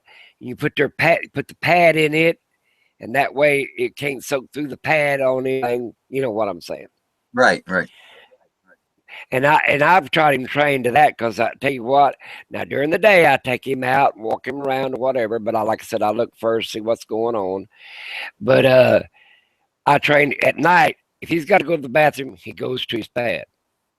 I said, no, I ain't open the door going to your bathroom. You know what I'm saying? Because I'd open the door in the middle of the night and walking the dog. You do?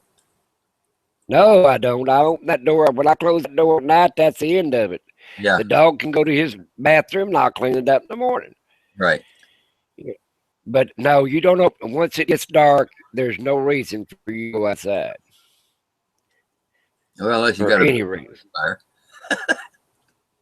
Now, I go to this one lake, a bunch of this, that, and the other, and there's a guy that lives there year round, John, and he don't get into about probably midnight or 1 o'clock shift or whatever when he gets in. And when he gets in, sometimes I'll take the dog walking around while he's setting everything up and get ready to go to bed for the night. You know what I'm saying? But I've known him for at least 3 years. He lives down there permanently. Yeah.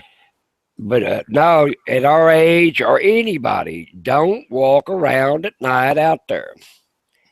Now, everybody worried about running. Now, I used to live down in Westmoreland and down by the Salton Sea. Slab Yeah. City is? Yeah. Okay, down there in the 60s with my aunt. I stayed down there and went to high school. And I'll tell you what, I haven't seen it in, God, a few years. Like I said, 1965 or 4 or somewhere in that area, maybe later than that. But anyway, it was what that was for was poor people didn't have nothing. You know what I'm saying? They go out there and make them a shanty shack, live, and the school bus come by, and that's the way we survived. Right. But like I said, I ain't out there and whatever, but we lived out there. Well, it really wasn't in Slab City. It was right there on this side of the Salt Sea, about maybe 10, 15 miles from it, over to Salt Sea spot, but closer to Westmoreland we was to Slab City, but right down in that area. And like I said, I lived down there for a couple of years, went through high school, finished up high school in Raleigh. There's a town down there by Raleigh. Your voice is delayed about an hour and a half. Have you noticed that? I haven't done anything. Well, it's probably... Now, I heard you clear then. But I've done most of the talking. You ain't said much. They're going to have a lot to rant on me about. Yeah, I'm getting a little punchy here. Yeah. What has the ranters said? Have we still got somebody out there? Wait a minute. That's Yeah. another one. I think there's like 13. We grew, or did we decline? 8. We only got 8 left.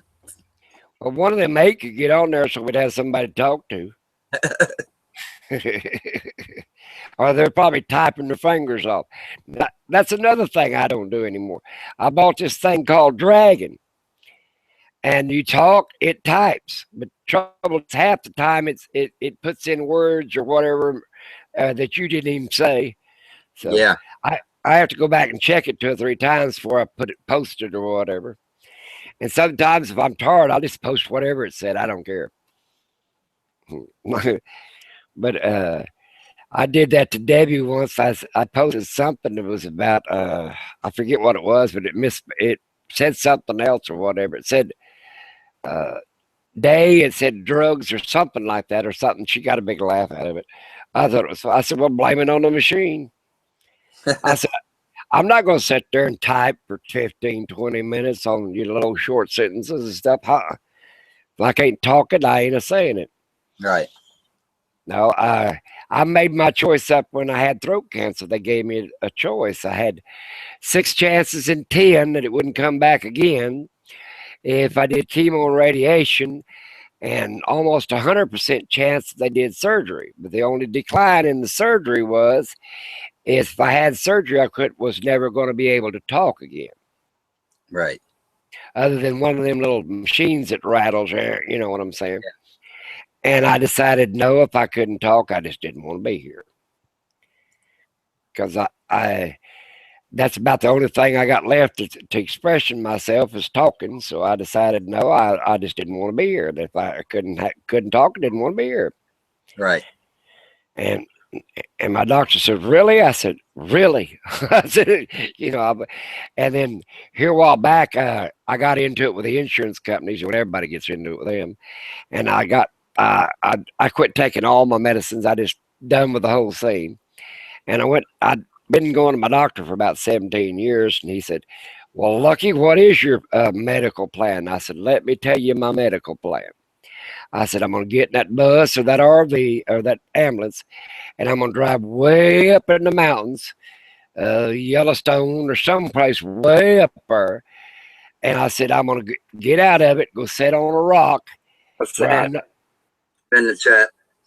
Oh, we had a heckler? Yeah. Pretty sure. I don't care. I don't care. Let's give him something better. You know, if he starts in on some, you know, some of the girls inside. Well, now that's another thing. If a woman comes online or whatever and raises way back there, I was raised, you respect them. You know, even if you didn't. Now, if you don't agree with them, what the hell happened? I don't know. It went way back there somewhere. Yeah. But anyway, like I said my medical plan, I said I was going to just go get out of the RV and go out there and sit on a rock. And I said a bear would come along pretty soon, eat me, and I wouldn't have to worry about it anymore. And he says, really? I said, what do you think they did to them old Eskimos? They put them out on a rock or an iceberg and let the bear eat them. Yeah. I mean, I don't want to hurry up death, but I'm not going. I hope I don't want to just sit there lay there as a vegetable and say, well, you know, this is it. You know, I hope I have a better choice than that. You know, yeah. But like I said, I'm like most people, like the doctor said about my brother-in-law. He's in his 80s. Said, well, don't get too excited if he passes on. I mean, he was like, okay, he's still home and kicking. But anyway, I thought to myself, well, you don't care too much anyway. I don't think I'd want him for a doctor. When they start telling me don't get too upset, I was just so aggravated at them. They wasn't doing what they said they was going to do at the insurance company and the doctors. Right. But I don't want, like I said, if I was up in age in the 80s and 90-year-olds and up in there and real poor health and had my choice between the nursing home and the bear, I think I'd pick the bear. I mean, most people, they go to nursing home 6 months to less than a year later, they're not around. Right. Yeah. Right. And 6 months to me in pure hell, I can't see the advantage of it. You know, for 6 months. You know what I'm saying?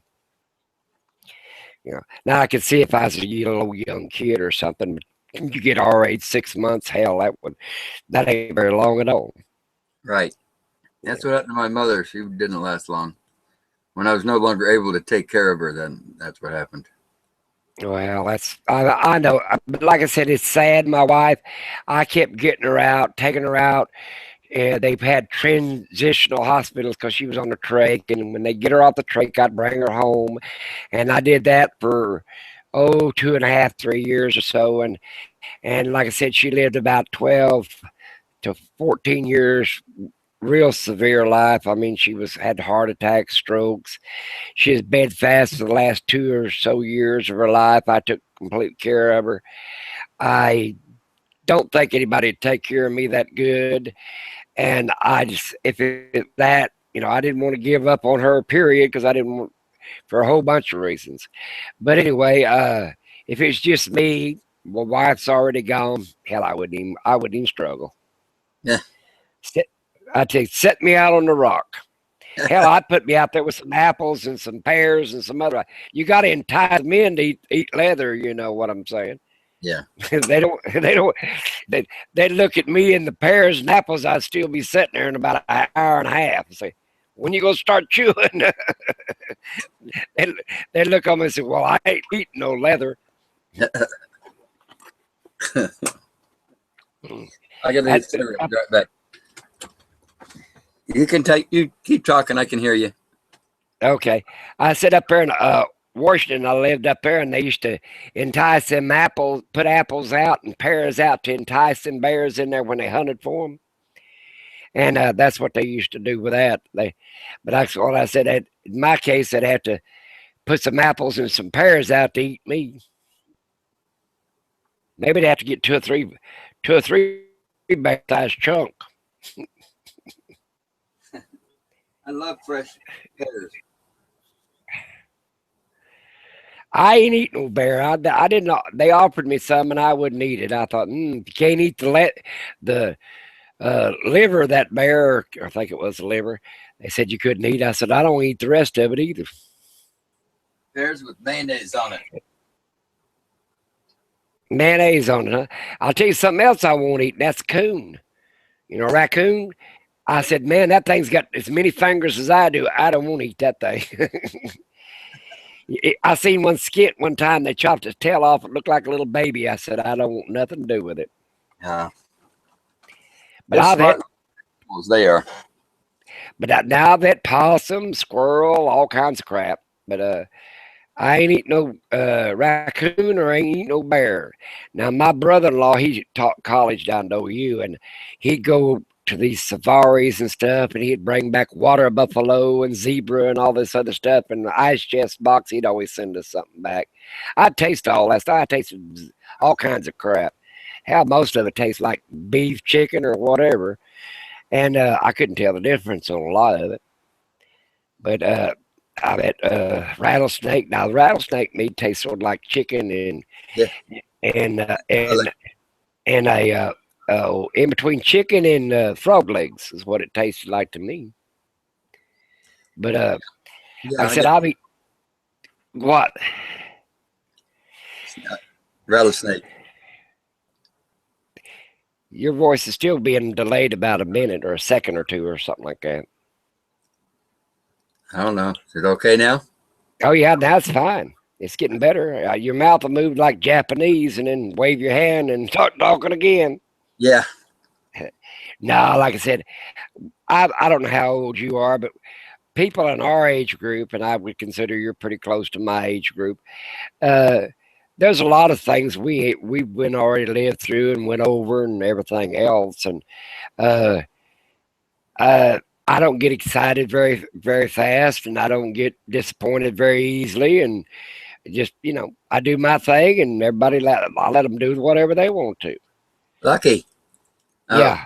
Jamming Along wants to know where you were in Washington. Wenatchee. Okay. And then we went up to Pateros. You know where that's at? I don't. No, it's about there by the border.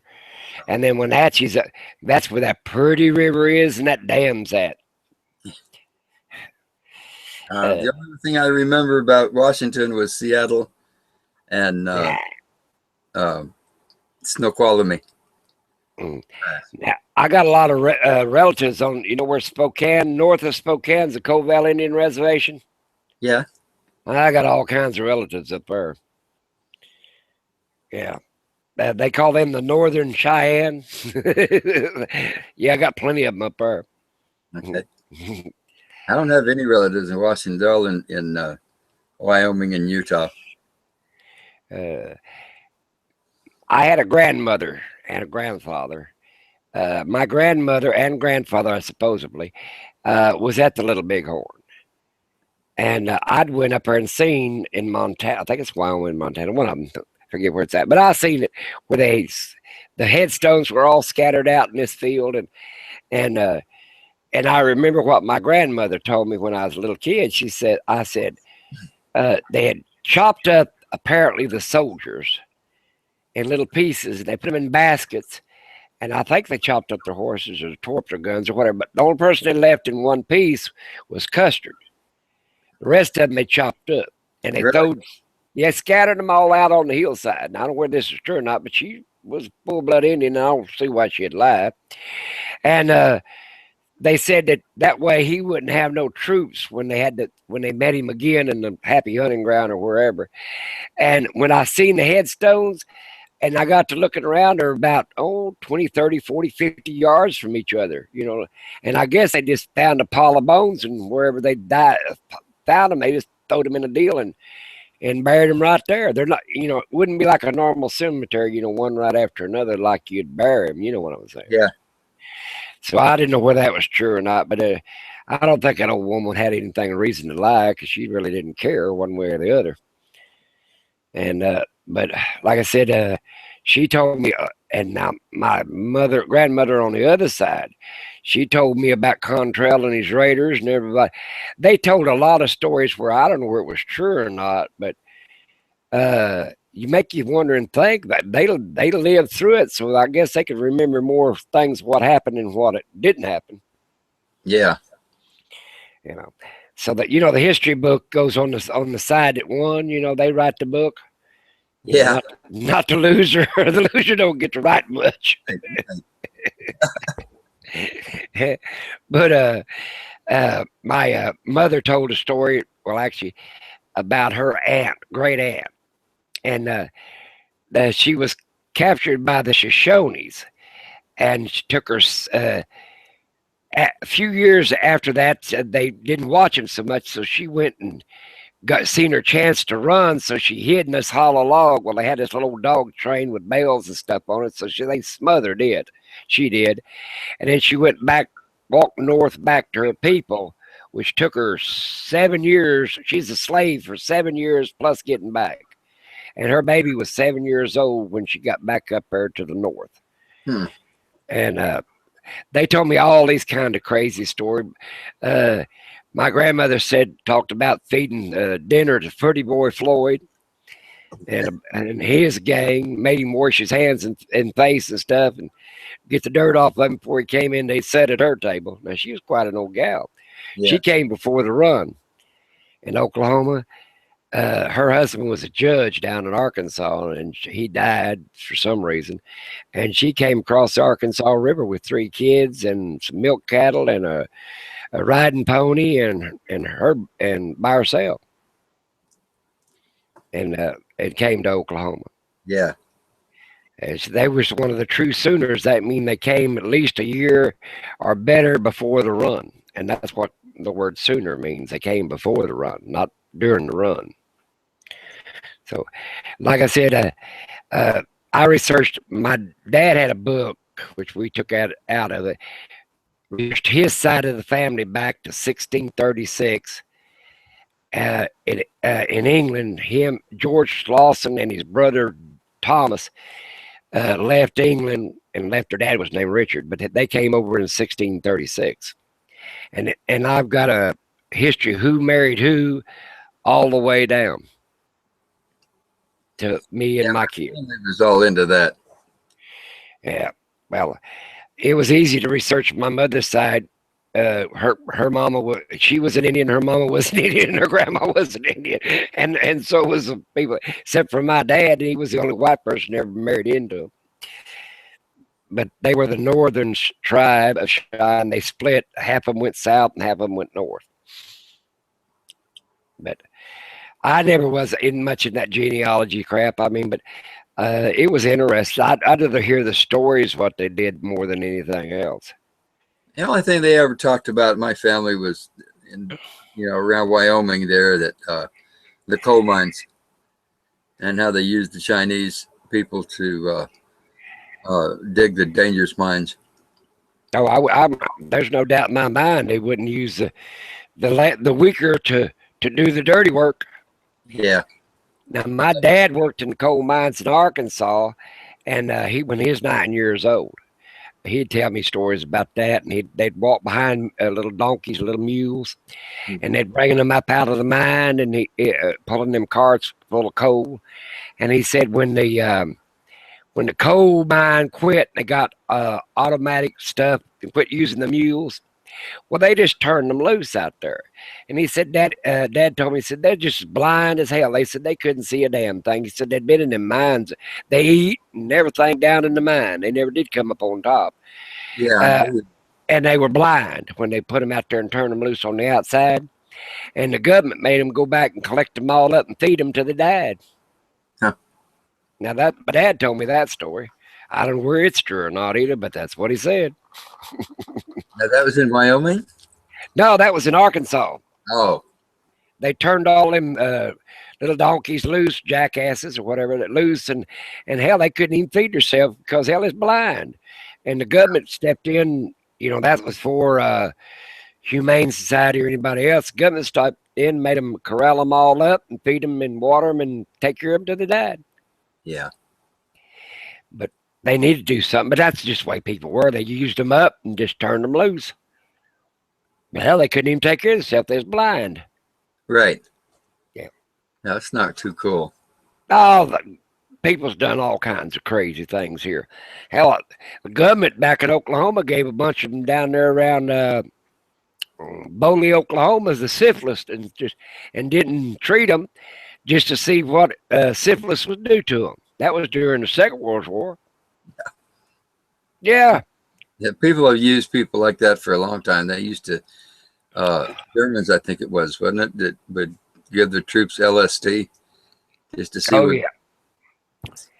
My wife's people were Jewish, and her mother went to Dachau or something like that. I don't know what the name of it was. And she had tattoos on the inside of both her arms. So I guess the old gal was telling the truth. And she didn't like Hitler much anyway. But they killed 6 million of them. Now, they did all kinds of experiments on them, and that, according to what that old woman told me, and on the women and the men. They had stools built where they castrated the men and how fast they could do it. Yeah. And her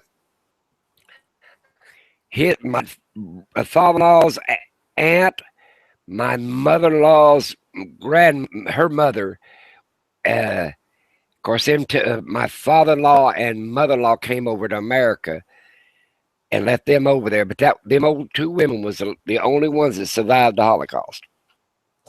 Now, they survived because they came over here before the invasion of that country they lived in. Yeah.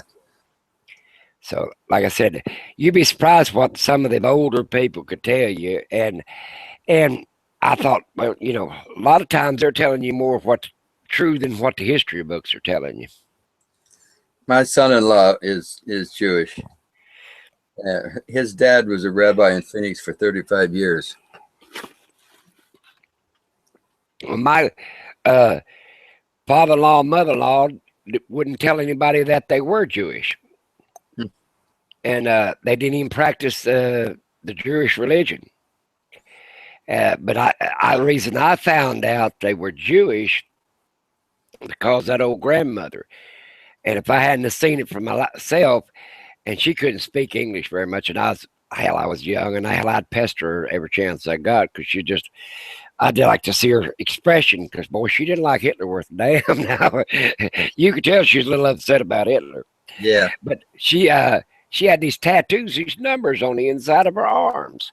And I couldn't, it took me a long time to figure out what the hell would somebody write these numbers on, same number on each side. I couldn't figure that out either. I guess they chopped off one arm. You still have to be like a tattoo for a dog tag or something. But anyway. I don't know. And, that's true. But I found out that they were Jewish because of her. And I would have never known. And I didn't tell my kids till after Kathy wouldn't let me tell them my wife. she would tell me not to never tell nobody, and I kept that promise till after she died, and then I told her kids, our kids, that they were. They didn't believe it either. I said, well, you better take it to the bank. Yeah. And then my grandson, God bless his little heart, I keep saying, come on, Jew boy, let's go. Oh, Paul, I ain't Jewish. I said, well, let me tell you a story. I couldn't I couldn't tell the difference. But that old my father-in-law could speak 7 languages, and he went back as an interpreter. And my mother-in-law, she taught violin and piano. And I've got a grandson that was honored in up there where he goes to school at, and he was in the 11th grade or 12th grade. He speaks 11 languages, and he was accepted into Juilliard for the cello. And he plays the guitar and the saxophone and the cello and the violin. Huh. But he was Play a accepted. claw banjo? Huh? Can he play a claw banjo? I don't know. No, he only plays ones I know is a violin, a cello, a saxophone. Oh, I bought him last year for Christmas. I bought him one of them organs. You know, that's a long thing. It's not like a regular organ. It's got the 2 shelves, 2 little up and down electric piano is what I want to call it.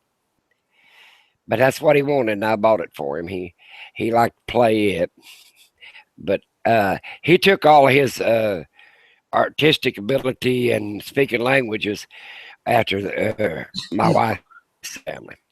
Yeah. He asked me a long time ago when he was going to school. He was about, oh, I don't know, a freshman or sophomore. He said, Paul, what am I going to do when I want to go? He wanted to go to college, become a doctor. And he asked me what kind he could do to make money. And I said, well, he'd already knew Spanish, you know, real good, and knew how to write it. And you had to know how to write it and read it and interpret it, you know, the whole 9 yards, spell it and all, everything that went with it. And I said, well, as easy as you learn languages, that's what I do. And he learns how to read them and writes them and speak them. So he, you know, but he learns 11. He learned 11 of them, and the one he made the most money on so far is a sign language for the deaf. They paid him $35 an hour to sign language for some people that was in a hospital or something. Sat outside, you know, like sat outside the room or whatever when the interpreter for them.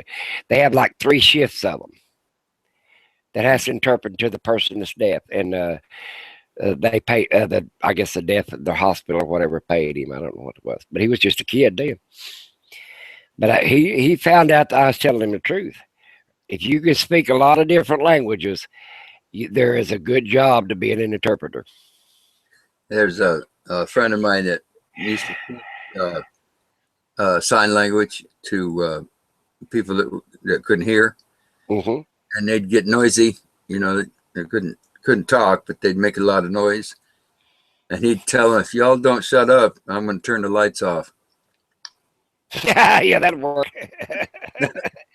But that little old kid, my grandson, he does a real good job. But like I said, he learned Mandarin Chinese, and he turned around and learned Arabic. And I wished he hadn't done that, because I was afraid that, you know, somebody talk him into going over there and be an interpreter or whatever. Because he's just now 18 years, well, almost 18 years old. Yeah. But I told him, he said, well, I could go in the military. I said, no, you can stay out of that place. You know, I've been there. You don't need that. You know. Yeah. But I said, you'll make it. Just, you know, hang in there. He's going to go to college in Denver, in Colorado. I think it's Denver, Colorado. He's going to go to college in Denver. 2 or 3 colleges wanted him, but he wanted to go to Denver. Yeah. And I told him, I said, I don't care where you go. I said that, you know, he wanted to go to Denver. He didn't want to stay in Oklahoma and go to OSU or OU. So but like I said, he wanted to go to Denver for a reason. Hell, I went to Harvard or Yale with that damn much sense if I'd had that much brains. I don't know. he turned down a lot of them, but he said he wanted to go to Denver. Yeah. Must have been something in Denver he liked. I think he was using his nose or something. Yeah. Maybe he had a girlfriend or something. Is what I'm getting at. He likes to I ski. don't. He likes skiing, but I don't think it was on snow. But he's just a kid. But like I said, uh, he's he's pretty athletic, but he's not as much as my other grandson. My other grandson likes that dirt bike. Boy, he's really bad about that dirt biking. Don't weigh 5 pounds. But the other one's, like I said, he's a pretty good sized boy. But that little skinny one, he likes that dirt bike. And that's Yeah. what he does most of the time. Is that nothing but a dirt bike. Oh, he makes good grades. But like I told him, I said, I don't think there's any college for dirt biking. He said, I don't care. He didn't care too much about college. I told my son, I said, you're going to have your hands full with that one. My oldest grandchild wanted to be a racer, the bicycle kind of racing, not the motocross. Oh, yeah, I know what you're saying. Yeah. He's really good at it. I said, why don't you put a motor on that thing? He says, no, I don't want to do that. Well, like I've always been encouraged to anybody, if you like it, and you think you can make a career out of it or whatever, and now of our old age, if you like it, do it, because your chances are running out of doing anything. But if you like it, you've got about half the battle won about having a career.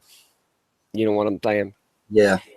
Because you'll figure out with what you like to make a living at it. I watch some of these RVers, that younger people that have to work. I mean, talking about me or anybody else in my old age predicament. But these younger people, they want to work on the computer, or they turn around and work on at trader spaces or whatever work.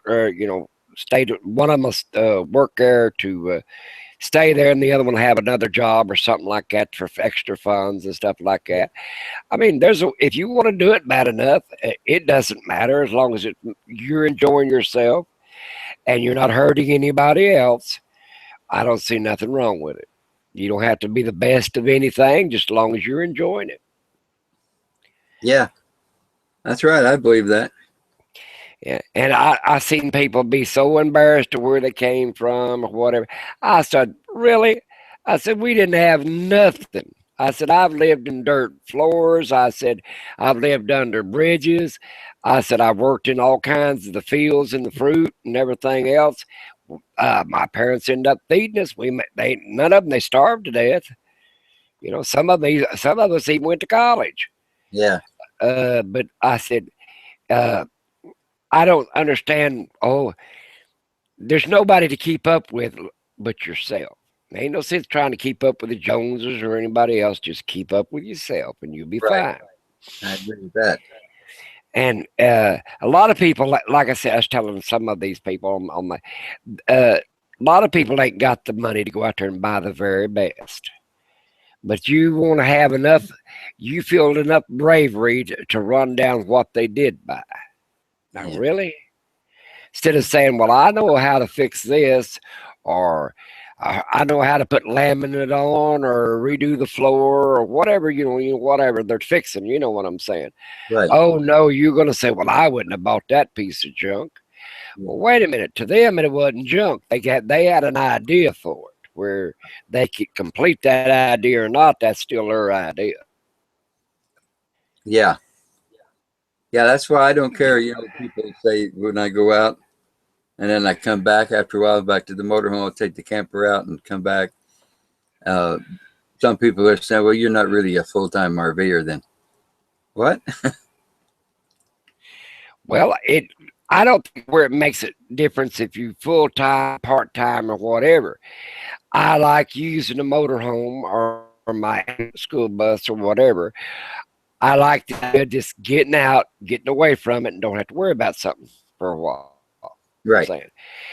And when my wife passed away, I sat here and I'd go over to the thrift stores. I bought clothes and I bought shoes and I hate to tell you how much clothes and how much shoes I bought, because I mean I didn't, I had a little bit of money and I bought some at the Walmart store and other places, but I ended up with probably 200 shirts or better, 100 pair of pants or better, over 100 pair of shoes. I never seen so damn many shoes. I'll never wear all this crap. And then I woke up one damn day and I said, my daughter says, Dad, she says, you've already started moving all these clothes in the front room because all my closets were full and the shoe racks were full and everything else. I said, yeah, they sort of took over, didn't they? So I decided, I woke up one day and I said, I don't need to buy no more clothes. I don't care what's in style or what's out of style. I don't care. I bought 3 leather coats. I bought them second-handed, but there wasn't nothing wrong with them. And like I said, I don't care who wore something for me, because I'm gonna tell you, somebody's touched that to make it, if nothing else. You know what I'm saying? Yeah. And I thought to myself, I just don't need to buy no more. This is not making me happy. It's just something to do. You know what I'm saying? Yeah. I'd get up and I'd go to my stores, Walmart included. I'd go 5-6 days a week, just like a job. And I'd drive from one to the other to see what kind of little bargain I'd buy or find. And then I got where that wasn't. I woke up one day and said, this is not making me happy. I don't care that much about clothes, and never did. I like the raggediest thing. You can look at me tonight. I wore an old raggedy t-shirt and a pair of old gray looking cutoff sweats. But you got to figure out what's making you happy and what ain't making you happy. Right. And then I figured out, well, I buy stuff for the RV enough to put in about 50 RVs. I mean, you know what I'm saying? I bought more camping stuff than Carter's got little liver pills. And then I thought, well, I got too much camping stuff. And then I decided, well, and then and my wife always said, well, Lucky, you always, everything you get started, you overdo it when to stop. So I'd buy stuff for prepping, and I got into buying candles, and then I'd buy an ice chest to put the candles in so they wouldn't melt during the summer. Yeah. And I've used them one time in this house. The power went out. Instead of starting a generator in the middle of the night, I got up with all the pots and pans I bought camping, and I put a candle or two in each one of them, and I lit them all over the house. And it kept the house pretty warm. The pipes didn't freeze. Yeah. But my daughter got on to me. She made me buy a carbon dioxide detector after that. But no, I did buy one for the big bus, since I put that wood stove in there. I hadn't got it hooked up yet, but I don't know where I ever will. But I just like to look at it because it looked like an old-fashioned cook stove. You know what I'm saying? Cast iron. And I thought I'll just, we had one when I was a kid, and this sort of reminded me of it, so I just put it in there. Right. And that's what I'm saying. I don't know why, if a person's hackling or whatever, what is their problem that they're going to, I'd like to be their psychiatrist is what I'd like to be, because I'm going to tell you, you need a psychiatrist don't need to start even being a psychiatrist until they're about 65 or 70. Because then they'll come more telling them the truth than somebody at 35 just starting out. Right. Because at our age, hey, we've lived there. All that stuff you're worrying about ain't that important. Yeah. I got 2 pairs of shoes, a pair of dress shoes and my tennis shoes, and then that's it. I got enough clothes for the week, and I got to do laundry. One of these days, I'm going to feel brave enough to show somebody how much rags and shoes I've got. My kids call me a hoarder. I'm telling you, I got all kinds. I've got a friend of mine. They bought me 100 and some pair of tennis shoes. $100 pair of tennis shoes. Like, really? Okay. I said, I bought this other pair for $. Right. But one of these days I'm gonna get brave enough and show somebody how many. And I'm just gonna show them what I clothes I got in the front room. I'm not going in the 2 bedrooms. I got 1 bedroom. I ain't even go in there no more. I stacked it up basically to the door, and I shut the door, and I went back in there. I mean, you, the worse she got sick, the more I did that. And then after I lost her, I just, well, she, nobody was telling me, don't buy, I don't need that, you don't need that. My daughter was the only one that told me, oh, you don't need another pair of shoes, Dad. You don't need another pair of pants. But that's me. I just, something to do. I didn't have.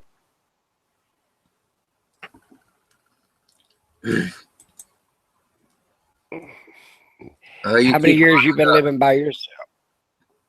Can't hear you. Now you keep locking up. What happened to it? I don't know. Oh, well, whatever you're touching, quit touching it. I ain't touching nothing. I'm just sitting here.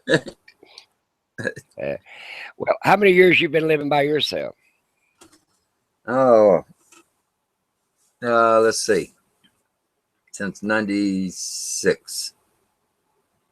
Yeah, 96. That ain't very long. No. Long enough. Oh yeah, I'm not gonna, I don't think I'd move in with anybody ever again. And I know I would never remarry ever again. I like running around in my underwear when I want to. Well, it ain't so much that is the idea that man, when you start taking on another person and responsibilities of another person, you really can't do everything you want to do. All right. Well, it is right now. I can start this motor up and drive away. Go anywhere I do anything I want. Well, you got to consider somebody else if you decide to share your life with them, even if it's on a part-time basis. Right. What do you want?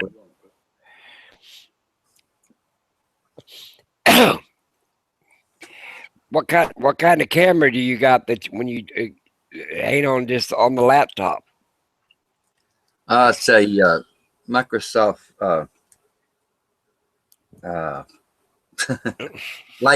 live cam. Oh, 5,000. Oh, I got is this HP Photomart M415, whatever it is, 5.2. Bless you. You're good. Thank you. But pretty good. And I wouldn't tell you what I bought for that, but you'd cry. It didn't have a memory card in it, but it had the charger and everything else to it. And Yeah. I paid $3 for it. Where? At the thrift store. Yeah. But like, I don't care what you buy if it works for you where you paid. Now I bought some stuff that was expensive and a camera, real nice camera, and it took a funny looking battery that cost you $12 for the battery. And every time you wanted to take video or pictures with it, the battery was down.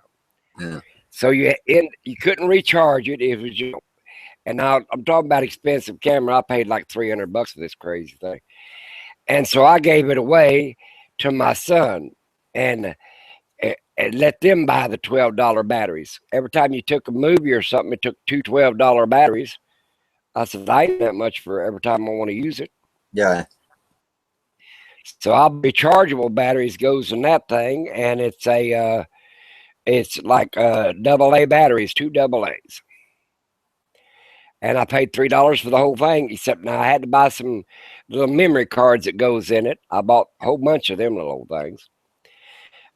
2 or 3 jigs, well, I don't know, 2 or 3 jigs, 14 jigs, 16 jigs, something like that. I put a bunch of them. Yeah. And I said, I don't know when Melissa says, bless you. Oh, tell her thank you very much. But like I said, I wish some other people would have got in here, and that way I wouldn't have had to talk of it and so entertaining. Pretty soon everybody's gonna find out my whole life. They'll have all kinds of hecklers. Hey, what I have to say next time. Well, like I said, the sad part about it is don't judge me till you lived in the things and the stuff I went through. Yeah. Yeah. Yeah. Like I said, I went through the 60s. Like I told that one little RV kid, he was one of my guys subscribed to, and he had a little Volkswagen RV or something, pop-up tent top, and it was all that stuff. And him and his little girlfriend was traveling across country and all that stuff. And he said, texted me back and said I was one of the older Volkswagen RVers, you know, back in the day in the 60s.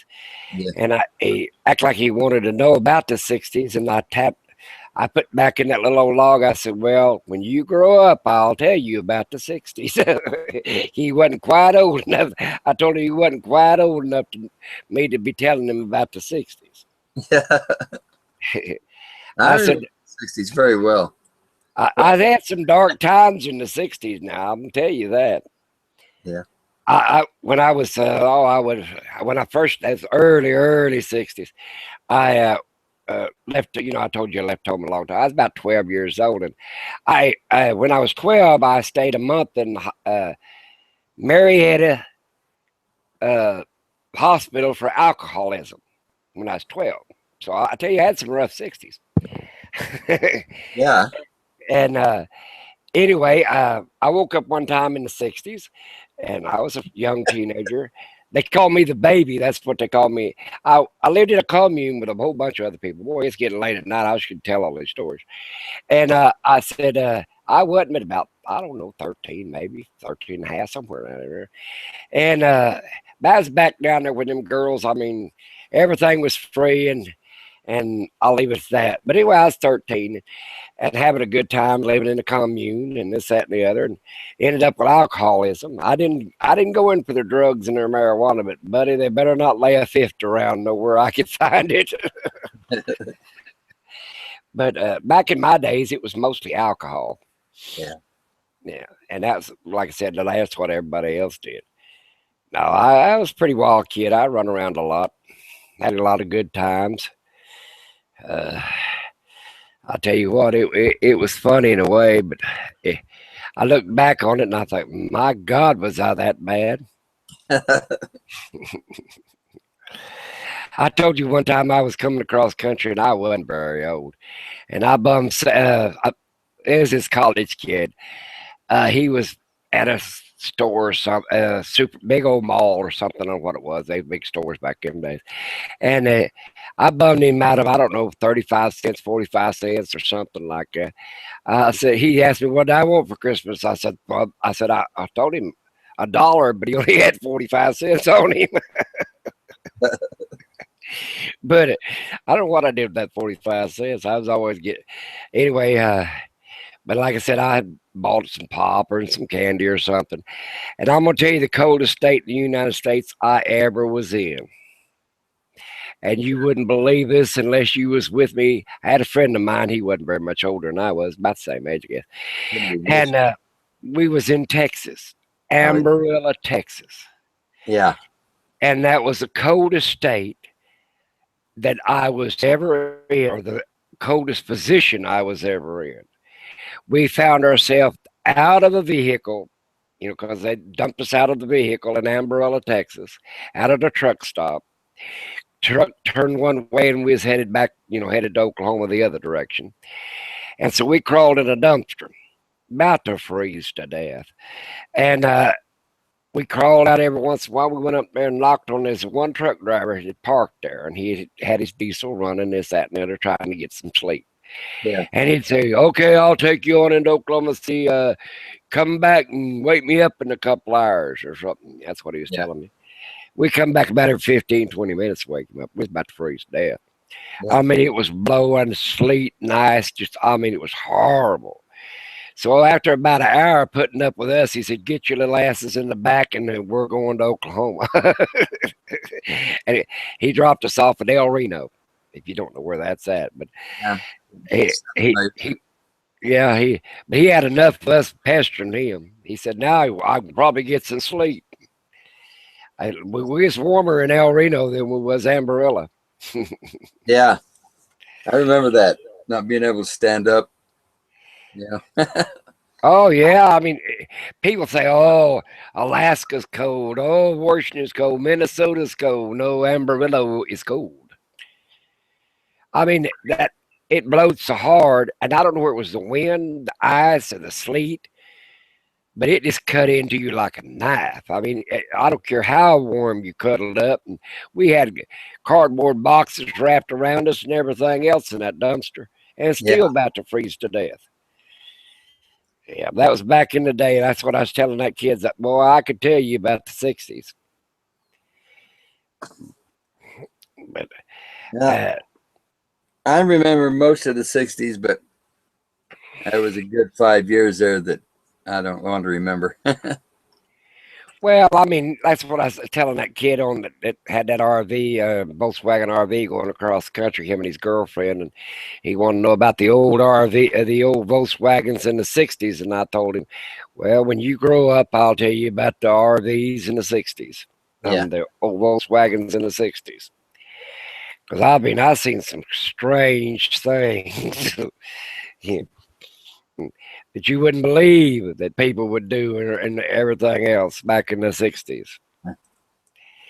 But Oh yeah, I would. I would. but I see. I Just like, told I started telling that kid. I said, but I didn't tell him. I said I have seen peyote balls as big as your head. Hmm. Yeah, I said I've seen bags of marijuana that you wouldn't believe, and I said I've seen pills in little baggies in garbage bags. Looked like you was going to the dump. yeah. Everybody was making something, and they couldn't understand how come I just liked alcohol. I said I like it. I guess that was the Indian in me. I liked it. Firewater. Yeah, I said, hell, I told him, I said, I've seen enough hash oil skimmed off the top that you wouldn't believe. I said, I can tell you how to make it. I said, I can tell you how to make peyote. I said, I said, all I cared about was the alcohol. Well, there's a lot of that kind of stuff going around where I was. Yeah. Oh, well, back in the '60s, nobody judged anybody for anything. And everybody thought they could sing. I never could sing. Well, they're trying to kill these people on television. All that demonstrating stuff. Yeah. Where is this at? Is this in America or a foreign country? What? Where's this at? They're throwing rocks at these police people. Hang on a minute. Let me get back over there. Well, they set some couple of cars fire and burn them to the ground. Oh, that's probably in New York. Well, I'm not a prejudiced person, but let me tell you something. You're not helping your cause when you're looting them stores and stuff.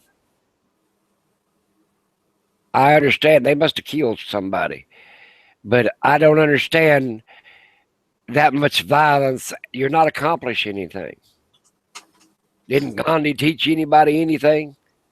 Peaceful demonstration. They can run England off. They can run anybody off. Yeah. Yeah. There was. No, you're not accomplishing anything by violence. Not at all. No, we didn't accomplish anything. And they're looting these stores they robbing these stores. I guess they shot this one man and killed him. Yeah. I don't want, like I said, I looked up there and seen them throwing rocks at each other. I never turned the noise on. I don't know where it's at. Yeah.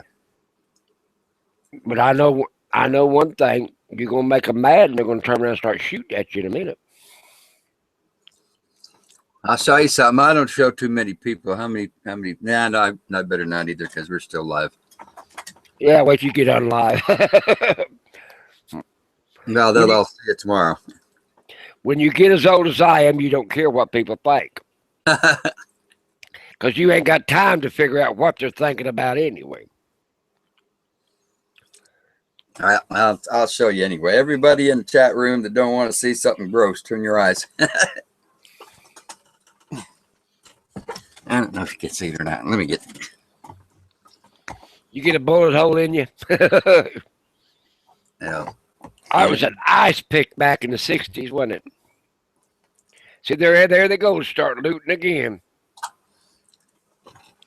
This is what happens when you think you have a 12-year-old friend.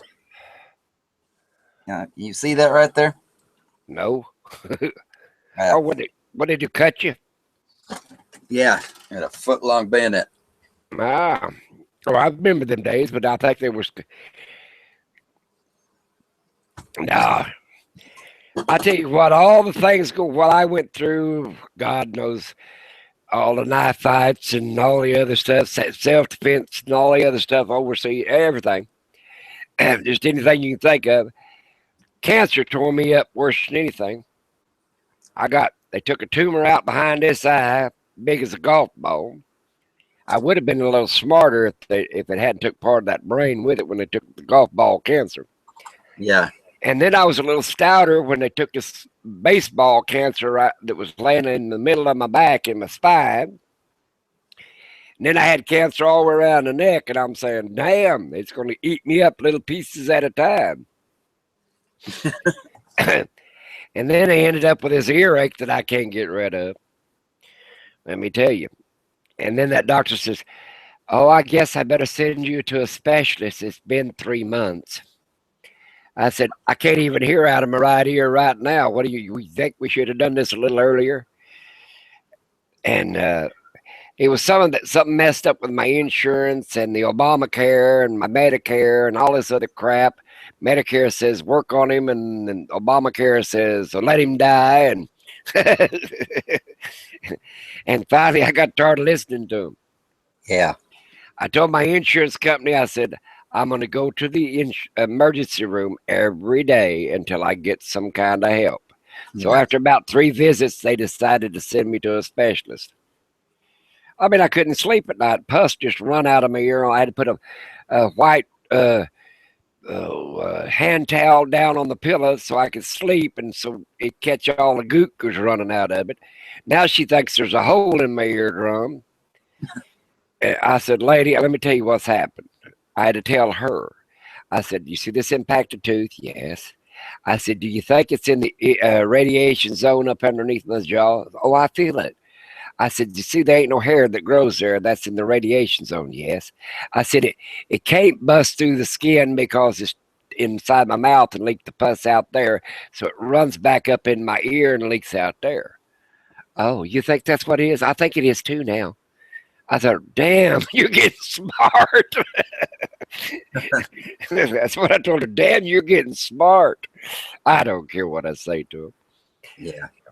But hell, I mean, they think they know it all. She's just a DO, and she was a nice person. Don't get me wrong, But I tell her I make a very bad patient. I mean, I went to college, I went to school, I took microbiology. I mean, I went to school to the day I quit working in the lab, and everything. And I said, I've had a pretty good education. I said, and a little bit of a medical background. I said, but I don't like to be the patient. Yeah. Yeah. Yeah. But I'll tell you what, nowadays you have to be as smart, if not smarter, than who you're going to. Because they're the one that writes the prescriptions and got to say so. But I did get her talked into letting me go see an ear specialist, throat specialist. Yeah. That's what you need to do, huh? Well, I mean, just got tired of hurting. She'd write a prescription for pain medication. I said, well, how long do you think this is going to work till I quit taking them? And then different kind of antibiotics and all kinds of crap, different kind of ear drops. I said, I've had 3 or 4 different ear drops. I've had 2 or 3 different antibiotics prescriptions. I said, they won't touch it. You ever had cancer? They really, and a diabetic on top of it, they don't want to do much to you. I I went to a foot specialist because I had my feet crushed when I was a kid, and now the bones are starting to working out the skin. And he said, "Oh, I'm not going to touch you," and he's supposed to be the best one in the state of Oklahoma. Old Dr. Fry. He said, "Well, I'm not going to touch you." He said, your chances ain't very good, and I don't want to ruin my reputation. I said, "Well, that don't sound good on my part." Yeah, they don't care either. No, he said if he started operating on me, they wouldn't heal. But diabetics don't heal worth that. He said they just start chopping at the feet and end up at the hip. And I said, "Well, that don't sound good either, so let's just leave them alone." He said if anything works out, just pull them out with tweezers and try to keep it clean. Yeah. Go to the doctor. They don't make, like I said, after you get a certain age, they say, well, they're at a certain age. How long did you want them to live? This long speech story that I heard them tell me about my dad. He was like 97 when he died, and he had cancer for 37 years of prostate cancer, wouldn't let nobody touch him. He had mastoid cancer up in his jaws and up in his throat area. And when he died, old Dr. Reynolds said, I asked him, he was at the funeral. He was, a good friend of Dad's. And I said, "Dr. Reynolds, did Dad die of cancer?" He said, "No, he didn't die of cancer." He said, how long did you want him to live?" He was 97. I said, "Well, okay." I didn't say nothing else to him. Like it was like, that after you reach a certain age, you're on your own. I mean, the doctors won't do nothing. The insurance ain't going to do nothing. It's like you ever have a car that you put your last nickel into, and it's tipped over the border that you're not going to get your nickel back out of that car. So why put any more money into it? Yeah. That's what they do. That's exactly what happens. Good money after bad or something like that. Yeah, but a car's different than a human being. I thought, well, hell. And my doctor, I'll tell you what, one of my doctors told me, he said, "Look, if you hadn't had such good insurance when you ended up with cancer," he said, "you would not have survived." Because, and for another thing, you have to lose 100 pounds. You're going to lose 100 pounds with cancer through chemo and radiation. But he said, they work on you vigilantly till your insurance dwindles out. And that's the end of the working on you. And I sort of believed it after a while. Yeah, I think so. I always, set the rules. If I have to go see the doctor, I set the rules up front. That I have just as much right to good treatment as anybody else does. Oh, I got one better than that. I don't want. They always said that their time is valuable and this, that, and the other. I said my time is too. And if you're a bad person in the waiting room, you're a bad person and, make a bunch of noise, this, that, and the other. They want to get you out of there. And I won't let them shut the door on me after they put me in the room. Yeah. Number one rule, don't shut the door. Right. I'm going to tell you something. They shut the door, they forget you're in there. Pretty And much. you know what I tell them? I'm claustrophobic. Don't shut the door. I hate claustrophobic, but that keeps the door open. I have been known to stand up and open the door and stand there in the hall. Well, yeah, but you stop and think about it. Come on.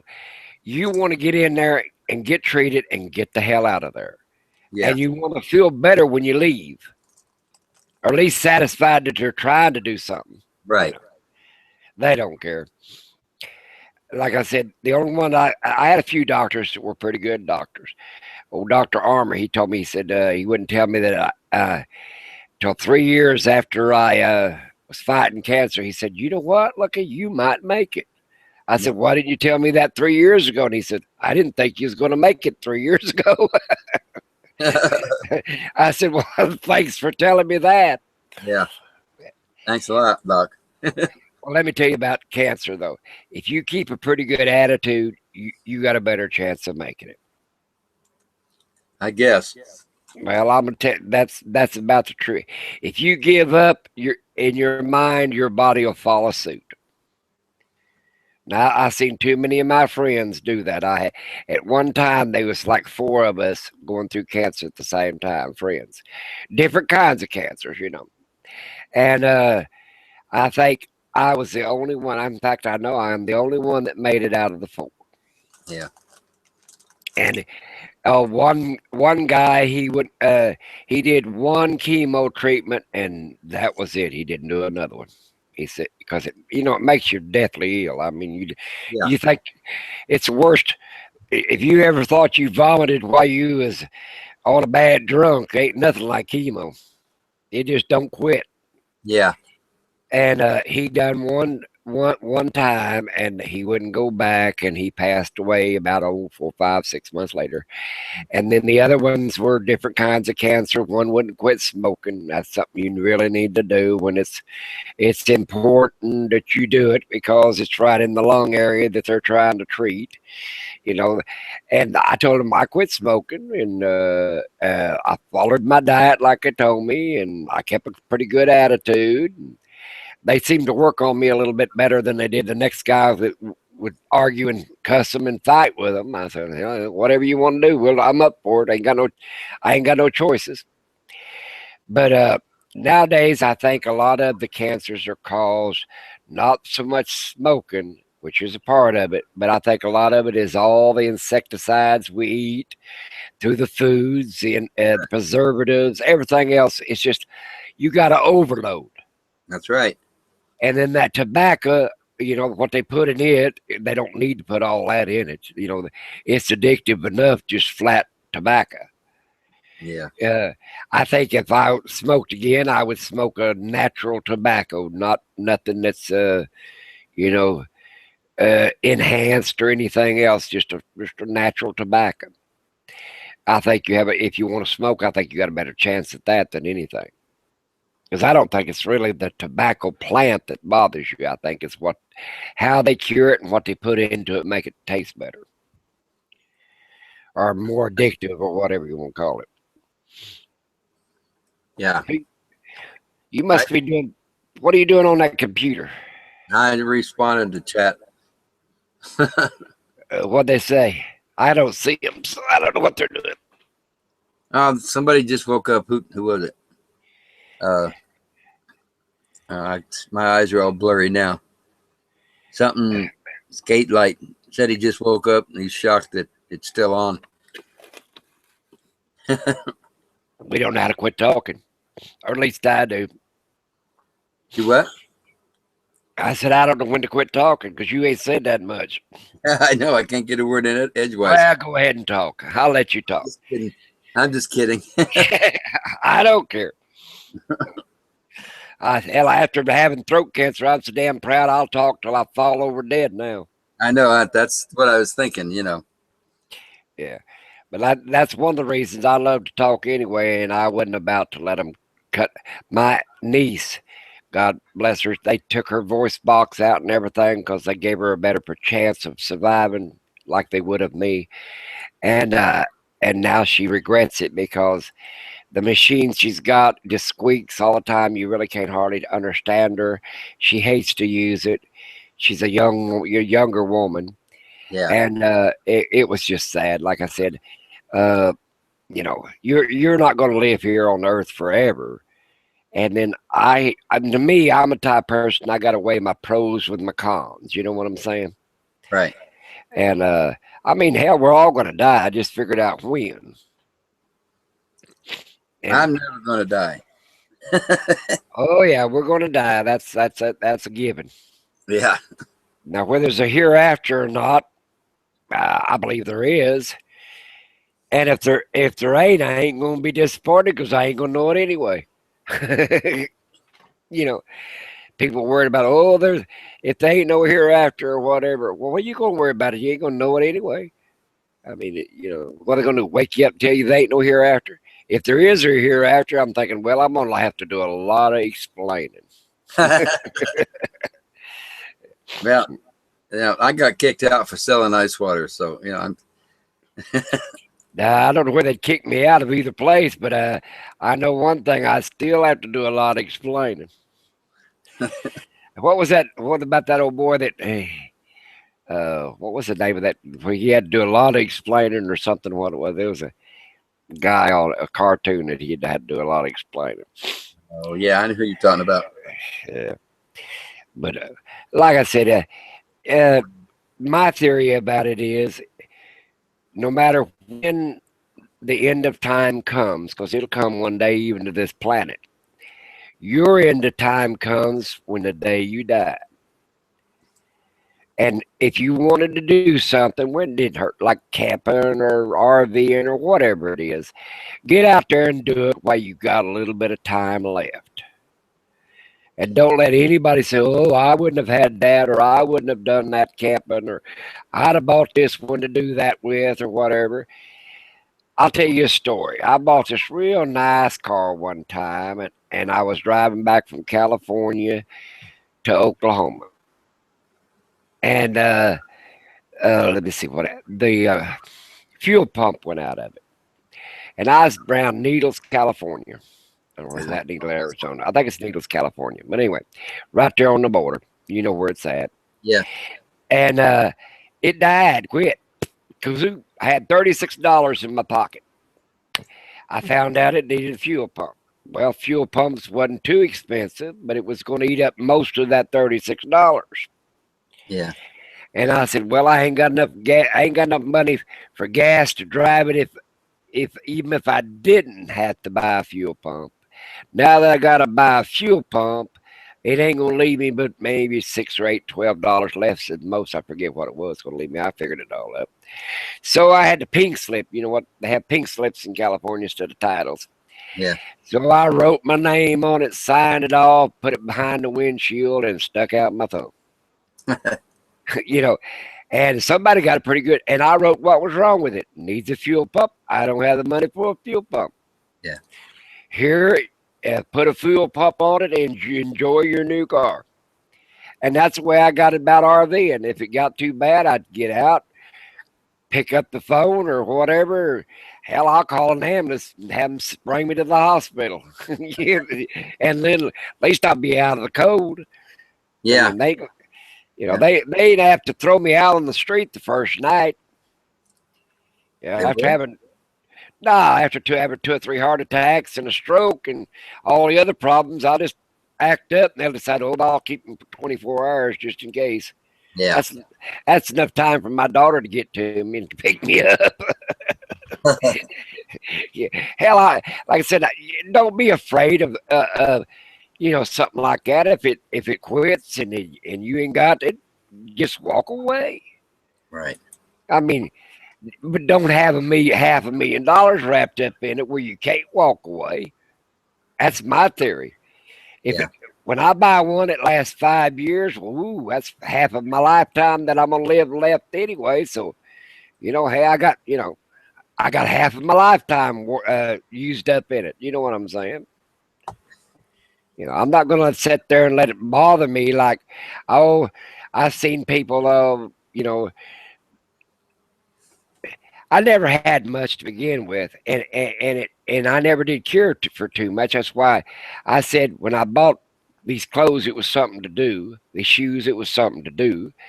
And then I got decided it didn't make me happy. It's just something else. I had so many clothes, I had to bring them out in the front room and put them on racks and cover them up with sheets, keep the dirt off of them, dust.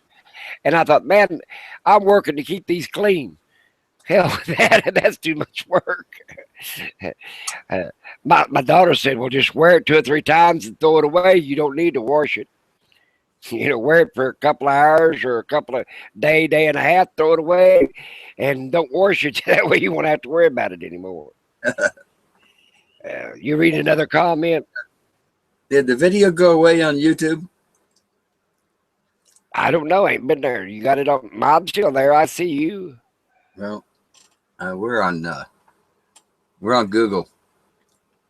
Somebody in the chat, did the video go away?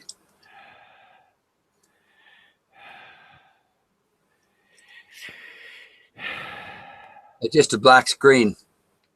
Oh, on YouTube? Yeah. Is anybody talking on that black screen? Well, they were.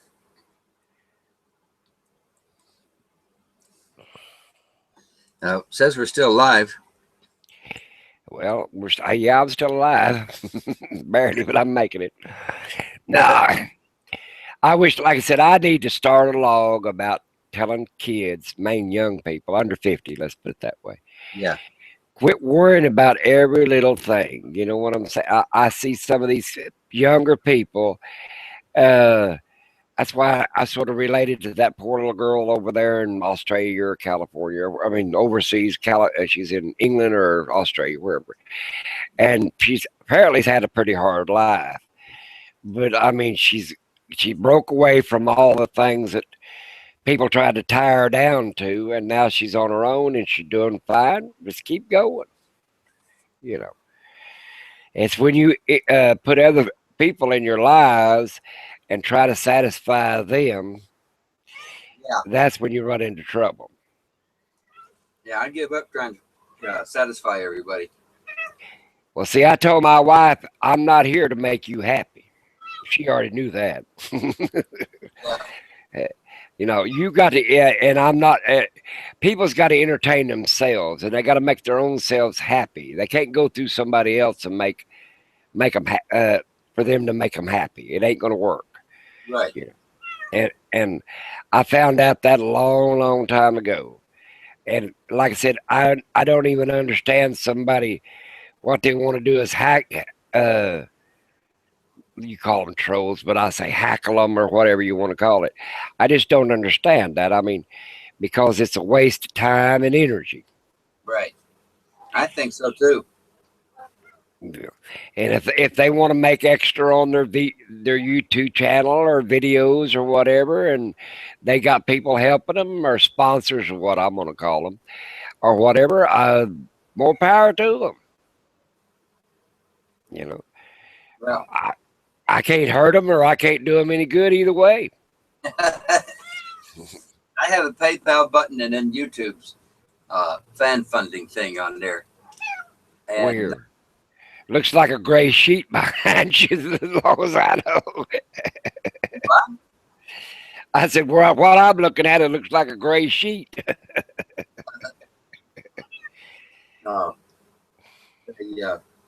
You don't get, you know, well, I can't really say anything about it. I leave it alone. It doesn't matter. What I'm getting at, it does not matter. If somebody wants to sponsor you for a YouTube channel or a video or a trip or whatever, that's between the person giving you it and you accepting it. Well, it's just gotten way out of hand, I think. Well, I mean, there is people that likes to see other people's videos, and they know it costs this, that, and the other. But like I said, in my situation, I ain't got no bankroll. I can't bankroll anybody. Right. And I ain't gonna worry about it. And what little bit I could do extra is I know enough local people that could use it better than somebody further away. Well, That's I would say that you know, I can fully support myself. And most months I have enough left over to take a couple of trips. You know. You're probably on Social Security. Yeah. Okay. Right there says it all. You don't even have to say anymore because I'm on Social Security just like you. I mean, you get what you get, and you ain't getting a penny more. They might give you a $30 raise, but they're going to take 25 of it back out. Pay for Medicare. They got to pay for that Medicare. I got a 1.2% raise last year. Yeah. 1.2% of nothing is what? Well, I don't know. It'd be nothing. That's what I'd figure. Well, I'm going to tell you about Social Security. There's a range that you get. You're not going to get over it. Right.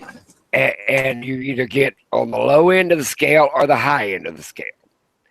And I'm going to tell you about the high end of the scale. It only ranges up around 1,400. That's about the high range it's going to get. And the rest of it is below that. Now, I've got a brother that gets $400 a month. But he never worked on job all of his life, so they ended up paying him SSI, something like that. It's Medicaid or something, Yeah. welfare. Anyway, so there's where it ranges from. Now his wife only gets 200 because so together they get $600 to live for a year, for a month, and they can't make it on 600 a month. Ain't no way in hell. And then it ranges on up to about 1,400. Well, you might make it on 1,400, but you ain't gonna have too much extra. You know what I'm saying? Right. And if you ain't got a home paid for, this, that, and the other, you ain't gonna make it anyway. Now the only reason I make it is my house has been paid for. I got some people that I owe money to, but hell, I can't help them. They'll have to wait till I die. You know, what can I tell them? And the way it states, you know, that was on bad decisions on my part and other people's part. But the point about it is, I get to live in this house till I die. It's because it's got a lien or something on it. I can't help it. You know, I can't pay it off. I ain't got no money. It's do I eat this month or do I pay on it? Well, I'd rather eat. Yeah. And what I buy, like that old thing, I saved it out of my Social Security check. And that ain't hard. That's really hard to do. Is save a little bit here and a little bit there. You know what I'm saying? Right. And Well, there was a comment. I just bought this laptop. Well, I guess it was in January or something like that. There's a comment about, you know, you buy yourself a $1,400 laptop and then you begging for money. Well, hell, I'd beg too if they'd give me any damn thing. Hell, all they'd give me is the finger and it ain't the thumb. Yeah. And I don't care. It took me just a little over 2 years to save up enough money to buy this. Well, the reason I got the bus, I shouldn't tell this, but I'm gonna tell it. I was in a car wreck, and they hurt me pretty bad. Well, they didn't give me just enough time. The lawyers and everybody else, I had just a little bitty bundle left.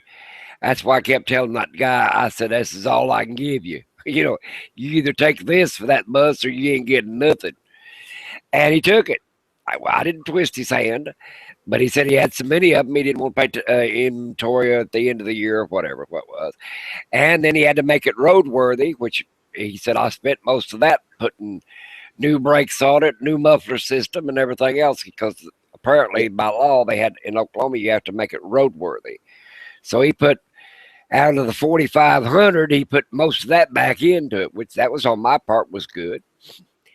And then I ended up saving enough for the ambulance, and I debated on buying it. I thought, well, I sort of like it on little trips, and I got to have something to drive, and so I thought, well, why not? You know, Yeah. but that's what I'm saying. If person can, if they've got a legitimate reason and want, like you said, a PayPal deal or whatever, I don't see nothing wrong with it. What irritated me on the scene was on one thing, and only one thing, period. If you're going to have a YouTube channel, you should have open comments for 2 or 3 reasons. Do not go and get private like Facebook and then go through that on a one-to-one basis. Because to me, if you got something to say, put it out there in the open and be done with it.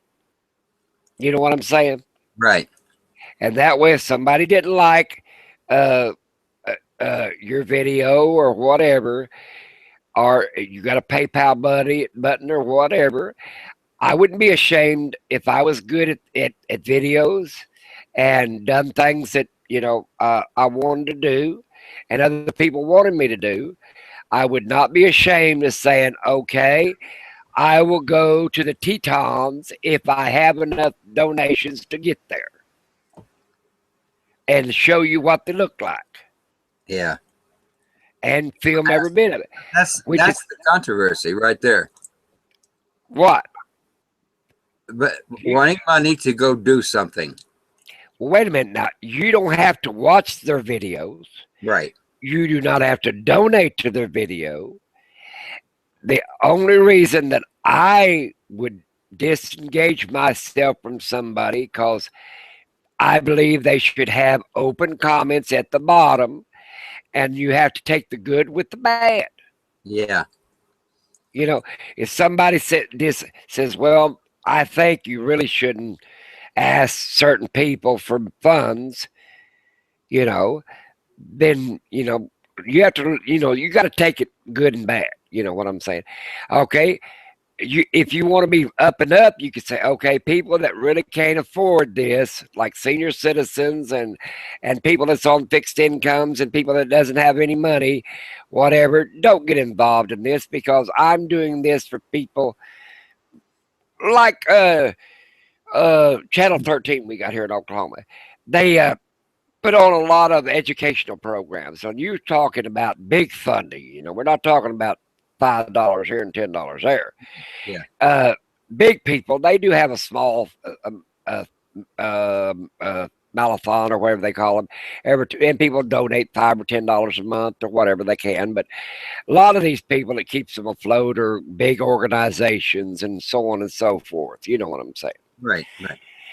And it could be the same way on YouTube. People that could afford donating $1,000 for you to make a trip, or somebody to make a trip, and they wanted it bad enough, yeah, they could do that. I watched a person today. They went through down in the Salton Sea and down in Slab City and this, that, and I hadn't seen that place until in '60s. Yeah. And I told him I really enjoyed watching it. Now for what I'd have paid for it, probably not, but it was interesting to watch what it had turned into, because it wasn't nothing like that back in the day. You know what I'm saying? It was just a place out in the middle of nowhere where poor people went and throwed up shacks and tried to survive. Right. Yeah, but now it's turned into RV haven and a bunch of other things too to go along with it. I have no idea, but it wasn't like that. You didn't see that much wildness. It was mostly people that had lost everything, and that was their last resort.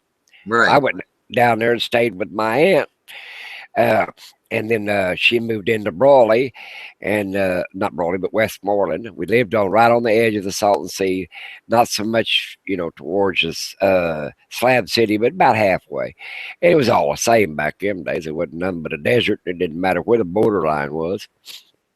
But we had a little old shack made out of mostly flour, water, paste, and cardboard boxes. Right.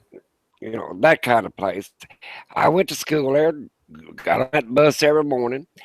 They had a canal that run down through there that we got pulled our water out of for bathing, and so we had bottled water. You had to buy it, and they'd bring it in to drink. But I mean, to me, if you want to see something, I enjoyed looking at that video. Now, where I'd have paid $10 to see it or something like that, if I was offered, hey, we've got a video taking you around where you went to school and grew up for $10. Do you want to buy it? I probably would have bought it. Yeah. Well, that's what I'm trying to do my channel now is with that mindset of just doing things, for people that can't. Well, like I said, I probably won't never get a chance to go out there again as long as I live. I want to stay probably close in the Oklahoma borderline, Texas, Arkansas, Kansas border, just a few miles over either way. You know what I'm saying? Yeah. But because I have to come home in every month or so to get my medicine and see my doctors and stuff. And like I said, but yeah, if somebody wants to do it, Chris Travels would be a good one, because they really he puts a lot of work into it, and he's not. I mean, he's not being shady or whatever. Right. And that's what would hurt a person, is you get mad at the public that you're representing, where you don't want to take even movie stars has got to put up with the tabloids. Yeah. You know what that's what I'm getting at. You know, they don't like in movie, and sometimes the movie stars put them stuff out there so because their names started drifting away. Who's he, or who are they? You know what I'm saying? Right. And they'll put stuff out for themselves. But no, I don't see nothing wrong with it if they want to do it. I said I don't have the energy to do it. I could care less. You know, I don't know what they pay in the first place or a donate button, and where they would donate or not. I don't, who cares? Uh, that's my motto. I said, I'm doing it mainly because I was lonely. I didn't have no one to talk to. Uh, I got tired of doing other things around here that didn't make me happy. I didn't want to go live in with the kids and the grandkids and the great grandkids, and I wanted to be independent. And then I thought, well, if I never get that bus finished, or that's when I first started. It doesn't matter. It's me something to piddle with. For months and months, it took me over a month to get one of the cheers out. Because I sit there with a grinder and I'd grind for a minute. I'd get tired, my arthritis would kick in. I just put it down for a minute, sat there and whatever. You know, it wasn't in no timeline. It was something to keep me occupied. Right. And then I bought a lot of stuff that was like, I bought file cabinets. That it was a 3-drawer file cabinet with a small drawer on top. Well, I bought 5 of them, and it took me a couple of months to get them. And I made them for my my kitchen counter. And then I bought me one of them plastic fold out tables. Right. That's what I put over the top of it. I made everything really, really simple and really, really cheap. Because I thought if I wanted to replace it, it ain't nothing to throw out a file cabinet, throw out that plastic, things like that. And then I bought a refrigerator. It was 110. It was one of the little bit bigger refrigerators than the smaller one. It was $139. I mean, when you're on Social Security, you got a couple $100 budget that you could, if you buy that month, you have to really watch it, but you can do it. You know what I'm saying? Right. And that's the way I went at things. I had an old bed. I used a lot of things that I had. I had a 3-quarter bed. I had 2 of them actually, steel frames. I took one of them out. It's in my front room right now. I sleep in the front room anymore than anywhere else. And but you can do things for little or nothing if you want to, or you can spend high dollar money if you want to. It's just according to your budget and what are you striving for. Like I said, I was striving for an RV that didn't cost much, that I could use for a bug out vehicle if I had to, that would hold a lot of weight. I wanted it to run on diesel. These are the things you got to look at. What are you wanting out of it, and what are you wanting to get back in it? Well, that's the reason I got this laptop. The one that I did get was so that I could do videos while I was out. Well, like I said, I ended up with just odds and end laptops. I did buy a brand new one. I had it about a month, and my granddaughter didn't have one, and she was started college. And she from a divorced family, and they was fighting and arguing, so nobody wanted to spend anything on this child. So I just gave it to her. And now it does a lot more things than these old ones I've got. But hey, I didn't pay much for them. But she needed something.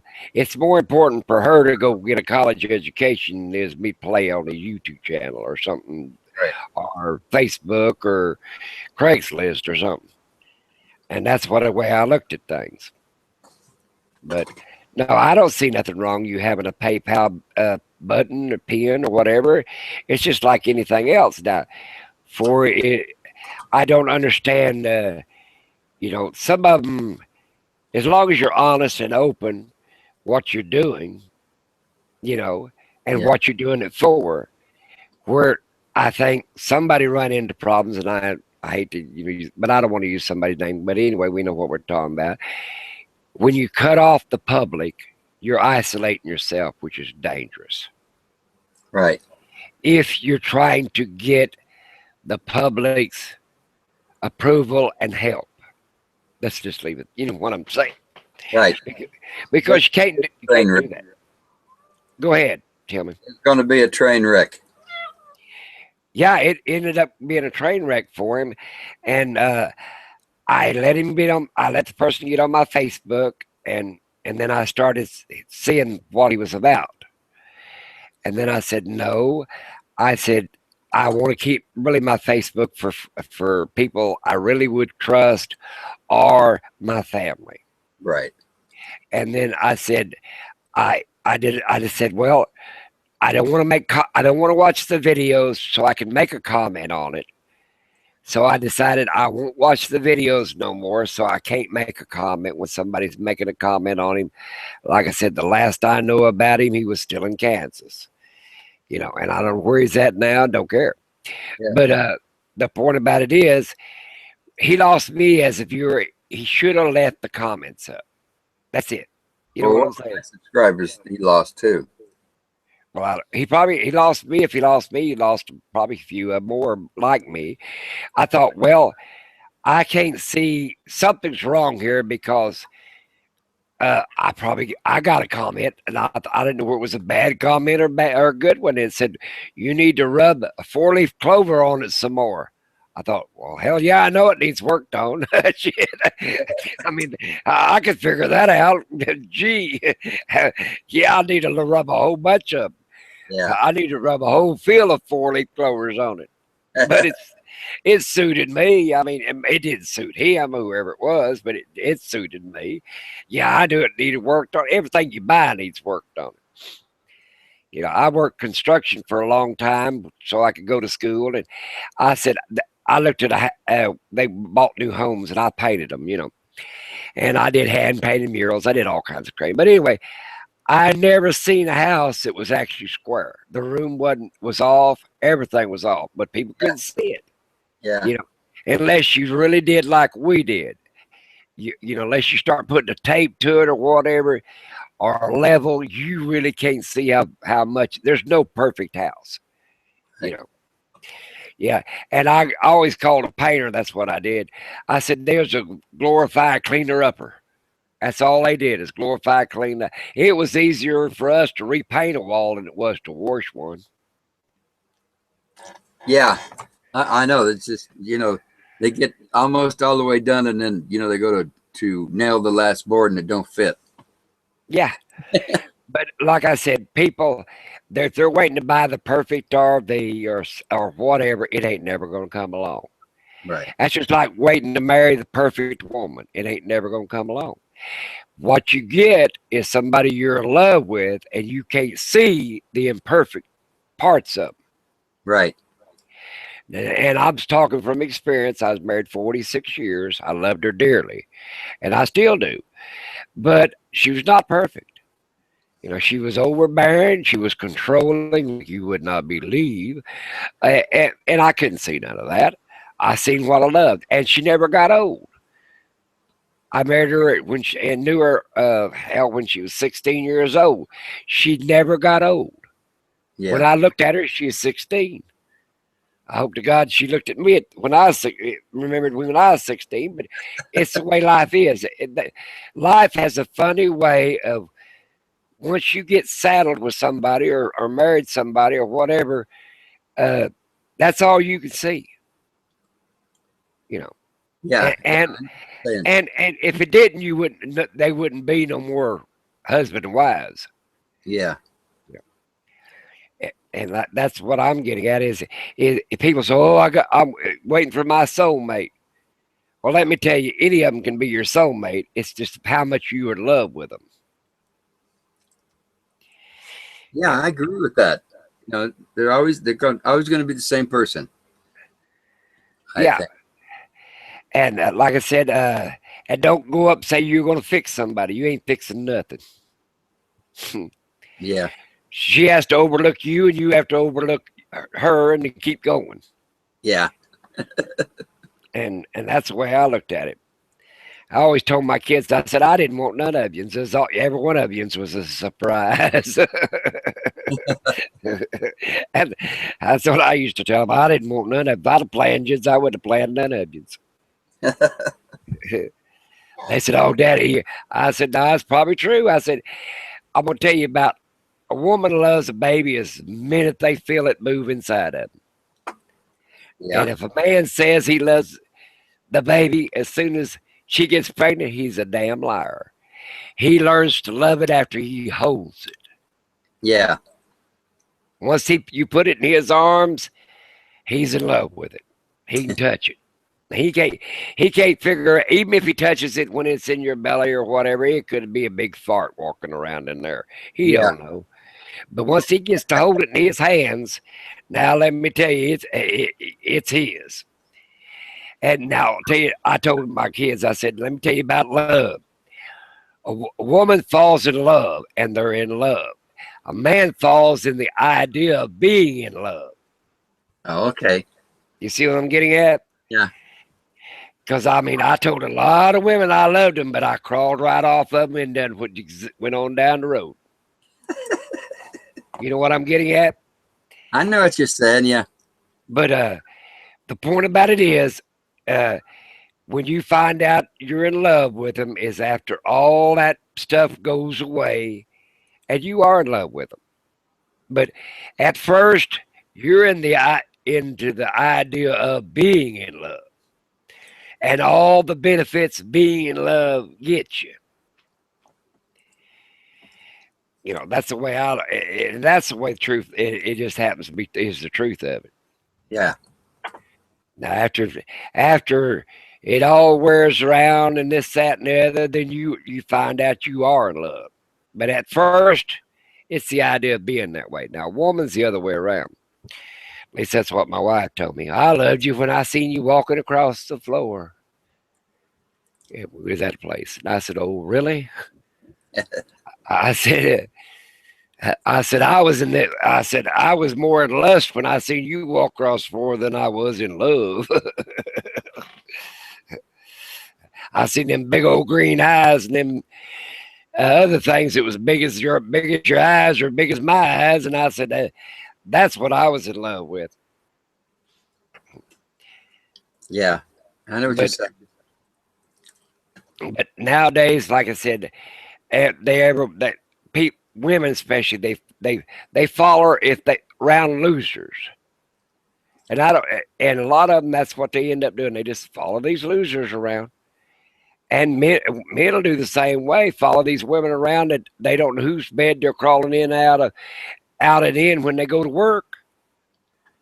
You know, there's no trust in a lot of them anymore. Just none at all.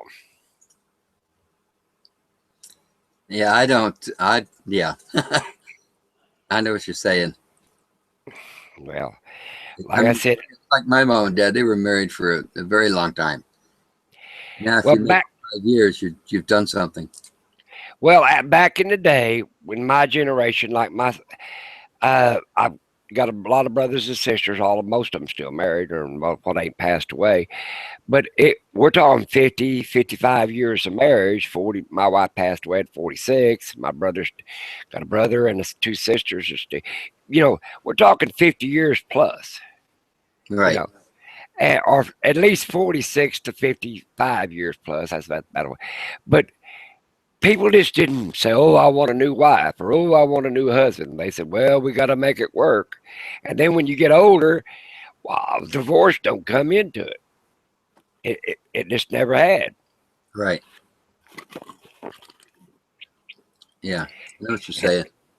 But that was our generation. Now the generation after us, and it wasn't very many years after us, they started saying, "Well, it's easier just for financial reasons or incompatibilities." And they didn't even have that incompatibility law. It was you either committed adultery, or that was about it. That was about the only reason you could get a divorce: committed adultery. In Massachusetts, I think they still have the no-fault law.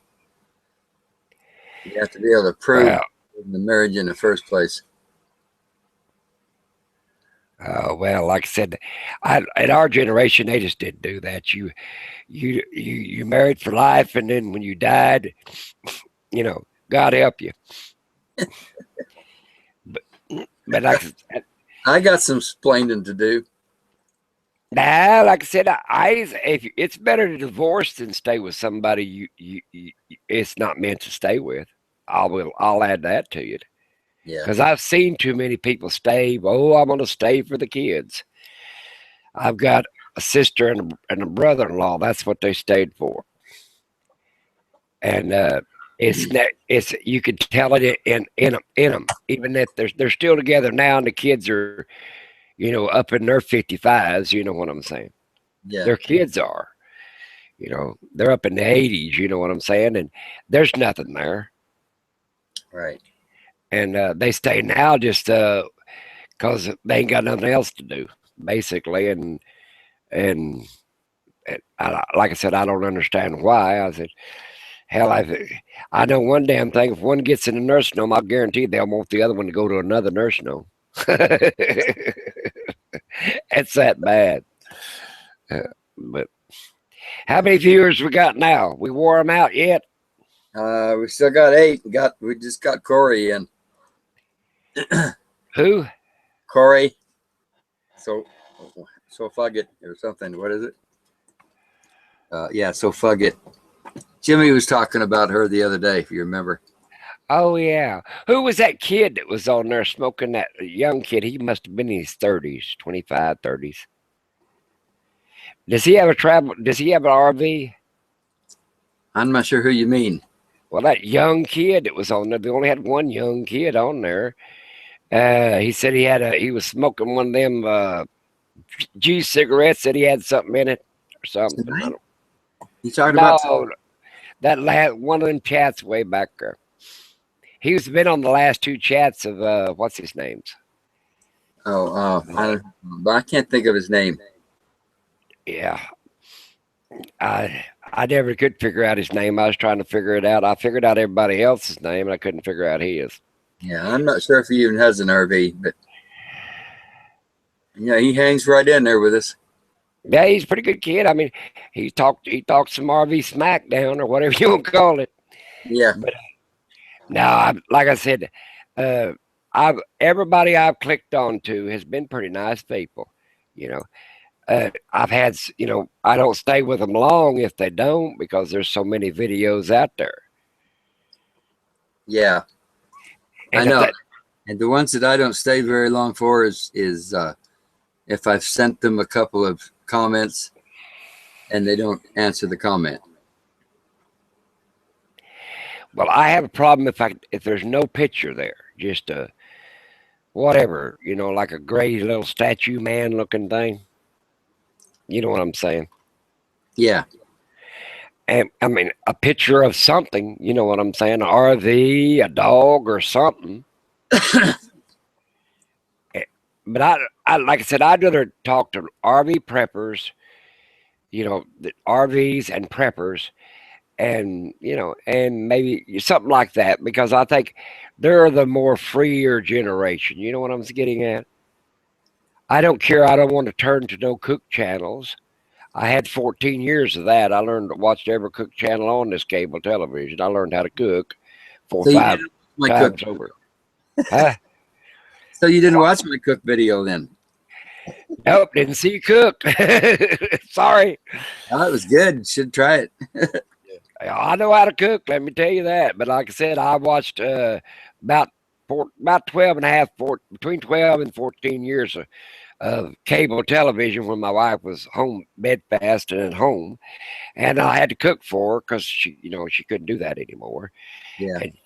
And I knew how to cook pretty good from being a kid, whatever, my aunts and my grandma and my mother. But I learned how to cook all kinds of fancy crap, But I couldn't see the use of, like I said, after I go to my sister's house, I cook better than she does.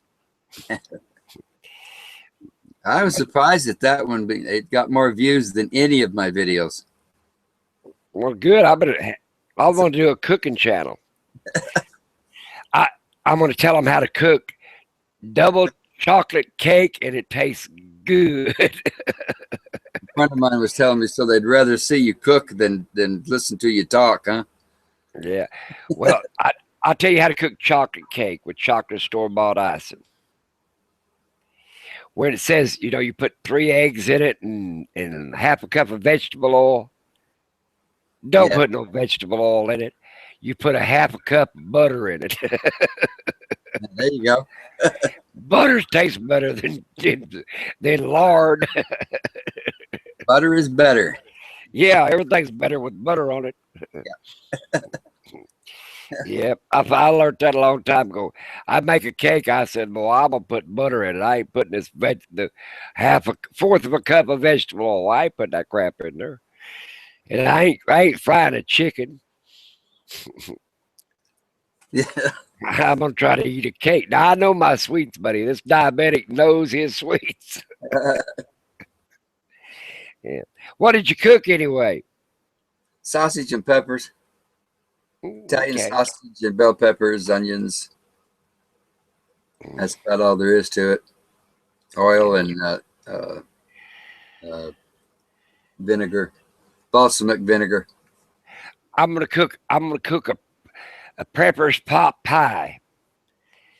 And how to do it, you know, most pot pies, you know, you got to do all this fancy stuff and get it all just crust just right and all that crap.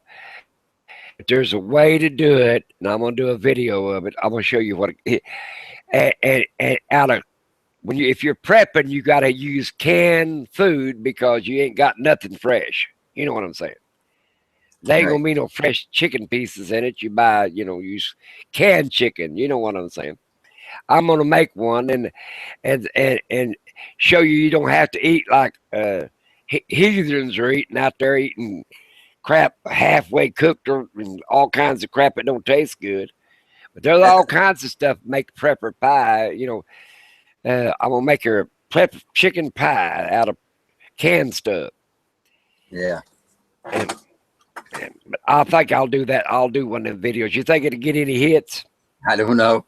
I can tell you this for sure, though, that they don't want to listen to me talk. They'd rather see me cooking. Well, they probably won't. How many? We still got anybody making any more comments? Oh, yeah. This chat's active. Ask them what they want us to talk about. I think they're pretty much talking about themselves, introducing each other about 15 times. Oh. They can hear us. Well, we started a dating service, did we? Maybe, yeah. Off Grid says Corey has a pop-up trailer that is badass. Hey, I lived in a dumpster once. I did. I swear to God, I did. I went and got a cardboard. First, I got a pallet, one of them old 4x4 pallet looking things. Broke it down and got it in there on the floor because you want to be up off that floor a little bit because it's still got a little wet stuff from whoever dumped it in before. And then you line it with cardboard on the inside, bottom, top, the whole 9 yards. Hell, I was real good till they decided to dump me one morning.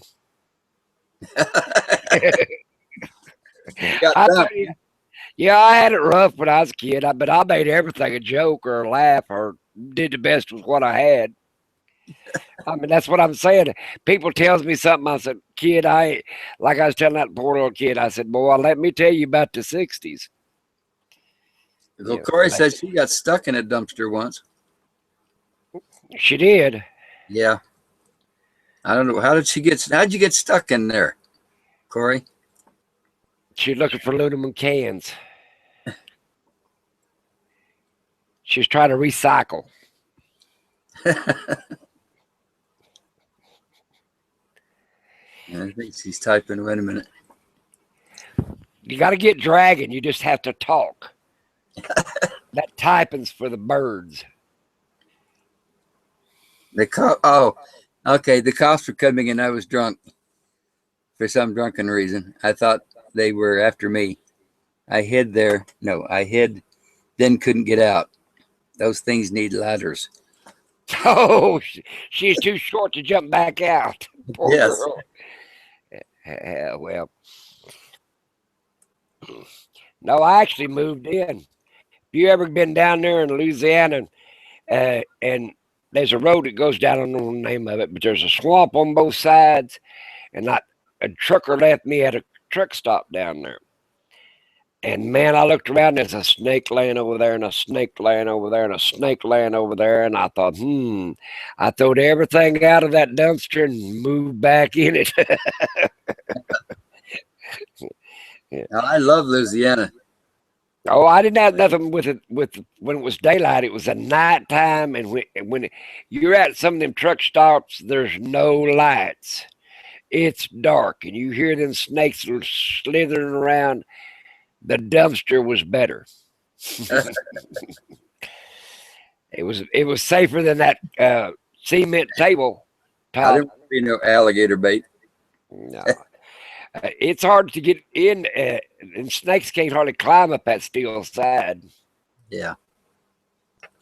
But like I said, I could tell you some things I went through as a kid, but it's unreal. Somebody's cooking on this channel. Some Japanese guys stirring some egg soup or something. What? Oh, that television. I looked up somebody cooking egg soup. Oh. Egg drop? Well, that's a waste of time. Yeah. I just eat the egg and drink the water and be done with it. Yeah. No, when I was a kid, I got around pretty good. Done a lot of things I shouldn't have done. A lot of things I enjoyed doing. Now, yeah. I'm not going to talk about mine too much. Oh, I don't mind talking about mine. Ain't nobody can hurt me now. Most people I did things with, this, that, and the other, they're all dead by now.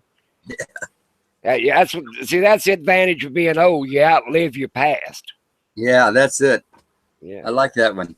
yeah. You can't hurt nobody's feelings about telling them about them, and they can't say, "Oh, I think I looked at it a different way than you did." No, you just outlive them all. Yeah. Yeah. Then you, like I said, the way I remember some things, I tried to make a joke out of everything. Just let it go. I'd rather remember that part. Well, you know what? I run a shop, like a lab part. Anyway, I told my employees what was working for me and under me and whatever. I said, this is how I did it. I said, you can do your own way, but I'm going to tell you how I did it and got where I was at right now because I was their boss. I said, when I went to work here, I was on the bottom of the rung, the very bottom. There couldn't have been nobody lower than me that wasn't still inside the building. Most of them are inside the gate still working. So I learned that job. But when I did that job, I learned that guy's job above me because there was a lot of that job above me he didn't like doing. So it was easy to learn his job. So when he moved up or left or got fired, I took his job. I knowed it anyway. So then I knew the one where I just came from and then the one I just got. And then I'd learn the guy above him. And I said, for a few years, you'll turn around, they'll die, they'll move away, something will happen, and they'll say, well, like he was doing his job anyway, let's give it to him. And that's how I got where I was at. I said, if you ain't willing to do that, then you ain't willing to climb up in the ladder. And another thing I did, I always come 30 minutes before work started, and I always stayed 30 minutes after. That way they couldn't, I knowed the biggest part of it and seen who was trying to do what and get off of this, that, and without doing this, that, and the other. Yeah. But gym days are over with. I don't have to work that hard anymore. I'm going to make me a pop. Then they can just look at blank screen for a minute. You'll have to come back and entertain them. Entertain your fans. I'm just about entertained out. Well,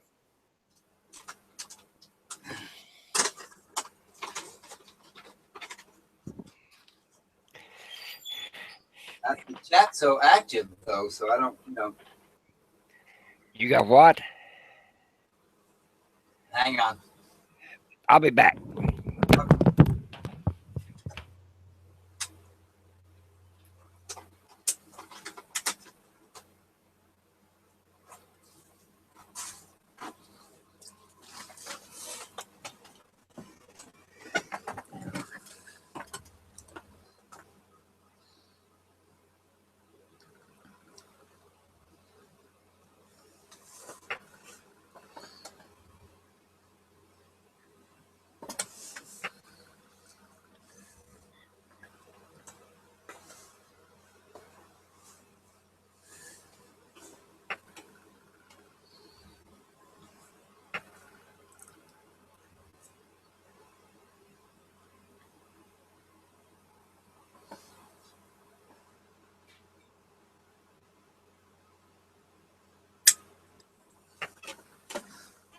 Night, Corey. Glad to see you coming around.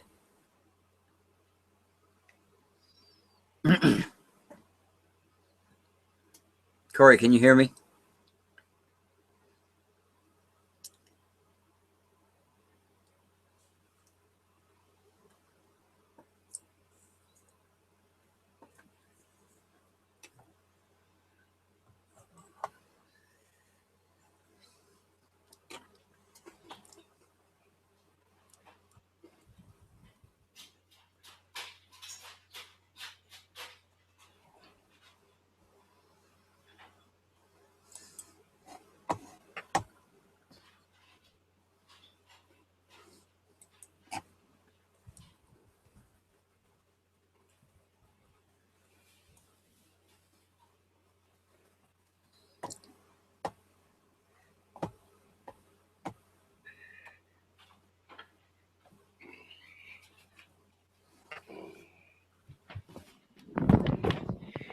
Well, I'm back.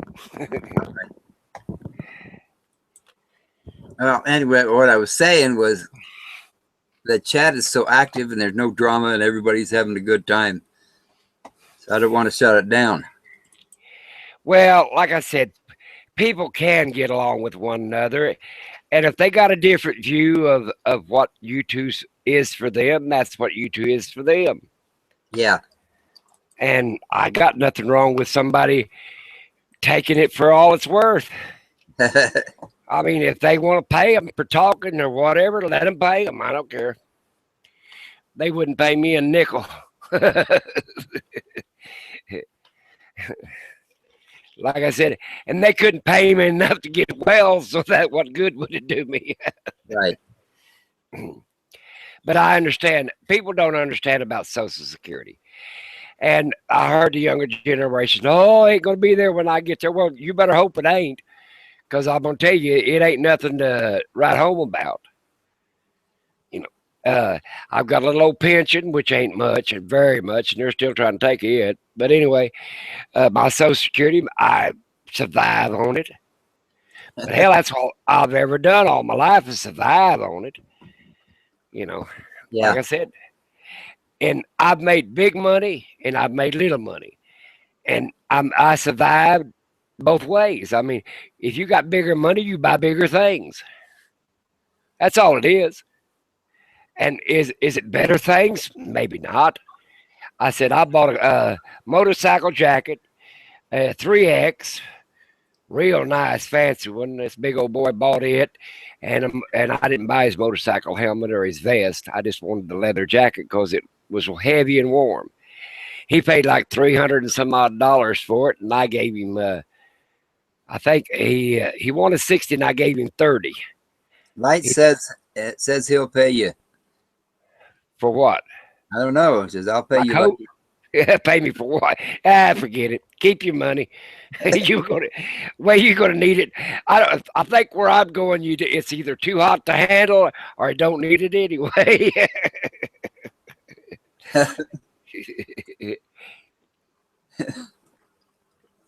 Like I said, I got kicked out for selling ice waters, so I'm good there. Shit, I don't know about selling ice water. I don't think it's gonna be hot down there. I think that's a myth. I think it's the idea of being without salvation is what I think it is, my religious view. But like I said, if I ain't made it in, I couldn't have made it in anyway. And if it ain't never there, I don't know that, I hope there's something after that, after us, after this time. But I don't know. We'll never know. Or not, we'll be able to tell it anyway. Hey, that's what faith is all about. I could tell you my theory on it, but I don't want to hear you crying. There's a verse in the Bible, and you can go and look it up. It says, I am the God of the living, not the God of the dead. That's all on interpretation anyway.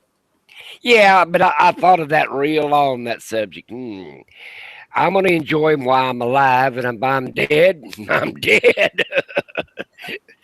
You know, if he wants to bring me back to life somewhere else, that's fine with me. But I'm gonna have fun with him while I'm here. Well, I do a lot of meditation, so Uh, there's somebody that Bry that's yeah, in England. yeah. Now, he's colorful. Let me tell you, he's got painted fingernails and earrings, and I have nothing wrong with. I don't care. But he's got one of them Buddhist outlooks. Yeah.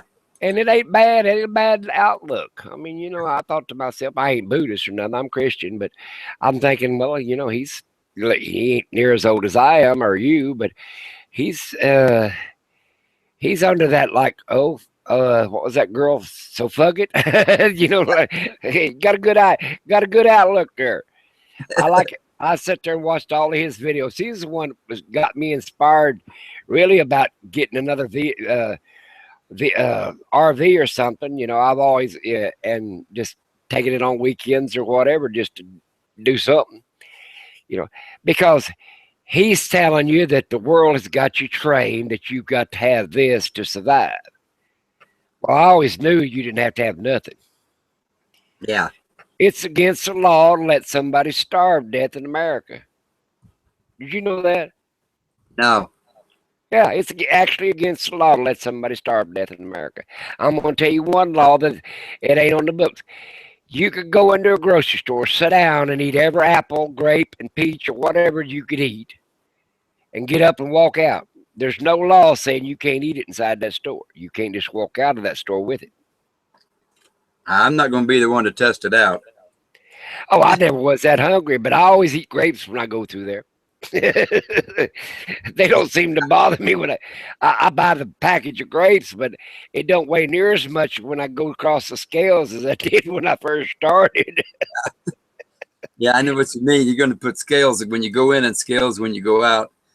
Well, no, I'm saying I buy a bunch of grapes, and I buy like be 2 or 3 pounds, and they're $1 something a pound or whatever. You know what I'm saying? Yeah. But I'll set them in the top of the basket, and while I'm sitting there eating them, I'm riding around in the handicap deal, eating them grapes, looking for what else I need and throw in my basket.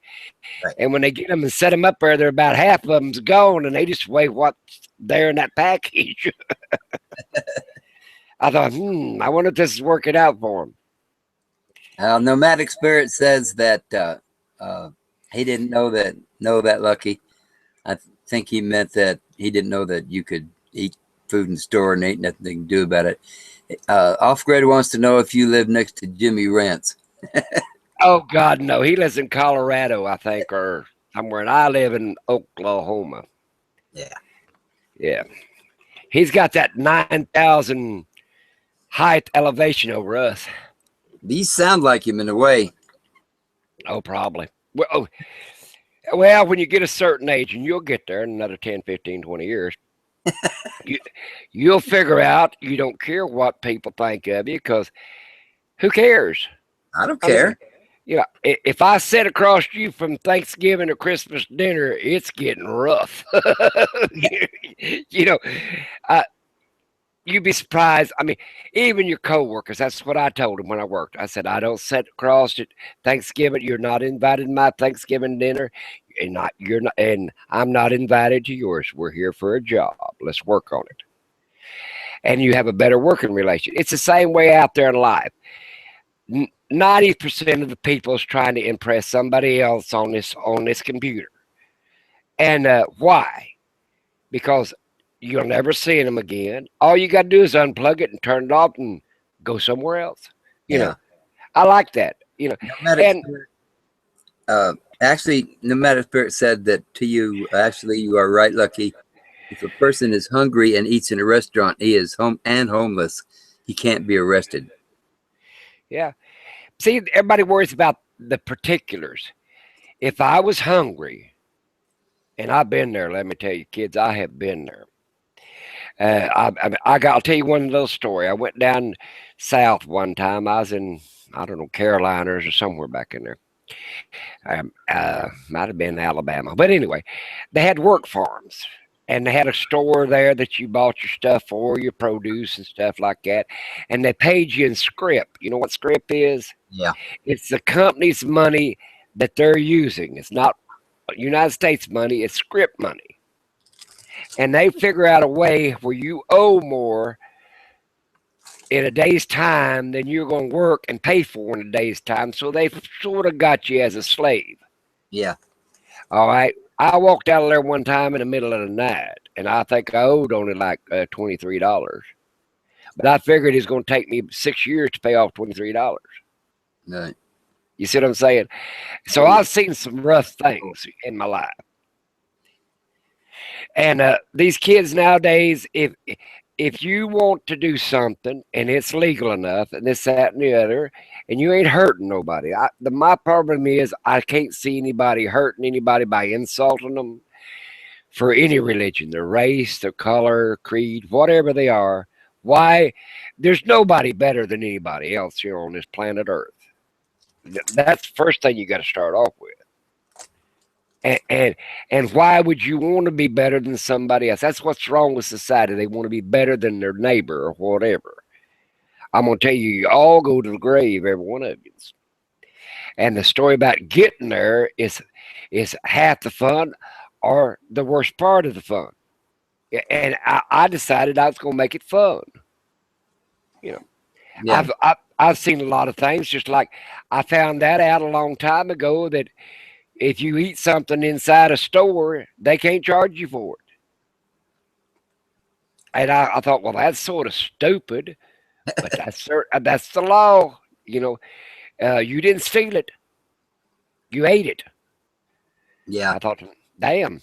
But there's a lot of things that's just society hadn't planned for a homeless, poor person. There was Society's not. What? There was a group of people that tried to start something. I haven't heard anything about it anymore, but they would pay a certain percentage over their bill in a restaurant for people that were homeless and hungry. Well, I do know. I watched this guy. He was said he was solvent, and I listened to his speech. He was pretty good, and he see. We do what the government says now. Actually, the government's supposed to do what we say, but it's supposed to be enough of us vote for what we want the government to do. But now we've let the government get out of control. It sort of dictates what we do, good or bad. You're right. You know, some of the things they decide for us is good, and some things they decide for us is bad. But we're supposed to be, as citizens of the United States. The word citizen really meant you're supposed to be sovereign citizens, which means that you control the government. That's what I got out of it. And then I found out that the president of the United States, I've seen this on one of them YouTube channel deals, which was true, that he has an international citizenship. He actually is not a citizen. He's a citizen of the world, not a citizen of America. And I thought, that's strange. A lot of people are like that. They're citizens of they can go to any country and the countries accept them as a world citizen. They don't have a country. That's what he's telling you. But I thought that Spirit agrees with you. Who does? Nomadic Spirit. Oh, nomadic fanatic? No, Nomadic Spirit. Oh, okay. But I found that out, and I thought that was strange. I said, what the hell was I fighting for a long time ago as for citizens of America? You know, what's the Constitution about? I mean, if these people can just say, I'm a citizen of the world. I said, well, hell, I'm a citizen of the Indian nations. Well, what the hell does that got me? Didn't buy me no teeth feed. I'm a citizen of the boondockers. Well, what I'm saying, though, is America is America. And the people that have served, and my dad served, grandpa probably served, and so on and so forth, on and on and on. We have built the nation up for what it is today, good or bad. You're good or bad. I mean, there's some good parts in it, and there's some bad parts. But I believe of all the countries of the world, I'd rather be in America than would any of the rest of them. Yeah, I agree with that. And Except if you find one that's better, I'm ready to go. I like Canada. There's too many. I have a lot of friends that run off to Canada, and they don't get to come back. Yeah. They tried to charge me $10 to get back in my own country one time. Some American border patrol. He said, "So you're going to stay in Canada?" And I said, "Don't tempt me like that." Only $10. Yeah. Well, I was driving and took a load up there to BC. I tell you what I did one time. I had a load of geese, and I was taking them over to sale to get rid of them, and I didn't tarp them down because geese get overheated real fast. So when I was driving down the road in my pickup, and the cages were on the back, and goose feathers are flying everywhere, and the cop pulled me over to a little old dirt water town, and he write me a ticket for littering the highway. Charged me $80. And I sat there for a minute and I couldn't help but chuckle under my breath. He's standing there behind the truck with geese in it. I was standing off to the side. Yeah. And now I know why he charged me $80. But he took the $80 right then. I wonder if he ever turned it in. No. You've got to be kidding me. Yeah. You paid right on the spot. Yeah. And he asked me, did I have any money? I told him, yeah, like a dummy. 99 nomadic spirit. 99% of Canadian people are the nicest people in the world. They're more tolerant, as far as I'm concerned, of everything. Hey, it's cheaper to live up there. What if our Social Security's any good up there? Yeah, it is, but it's not cheaper. Why wouldn't it be cheaper? One of our dollars is like $1.25 up there. Yeah, but you pay $50 for a pack of cigarettes because of the taxes. I don't smoke. Covered. Nobody, you don't need insurance up there. Everybody is covered. See, that's what Obama tried to get started, universal health care. Yeah. And he didn't get it kicked off very good. His universal done universaled out. Well, I'll tell you what, though, if I was president of the United States, God forbid, there's a lot of things that change, but if I was in the White House and you let somebody get across the gate, run across the lawn, open the front door, run to the Oval Office, and then run to try to get to another room or two, I think I'd fire every one of you. Yeah. I mean, for safety reasons, mainly my safety. How in the world can that happen? Well, how could they land a little plane over a helicopter in it, a little old plane thing in it, and they're not protecting this president. That's all I'm going to say. Yeah. His days are numbered. Yeah. I thought he'd get assassinated by now, but I guess not. I was going to say that. I hope not, because I mean, you know, might as well let him run out his term and go get another. I like how they age in 4 to 6 years.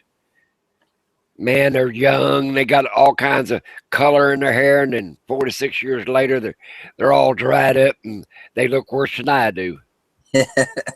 I'm serious. You ever look at them? They're old, white-headed, and everything. And just a little bit of time and 4 years of, I don't know what the hell does it to them, but they don't last long up there very young. They get old fast. Yeah. I guess if you had to walk around the corner and worry about somebody shooting you every 15 minutes, I'd be worried about it too. I'd definitely be worried if they run into the White House. Yeah. Yeah. That's the first time that's ever happened.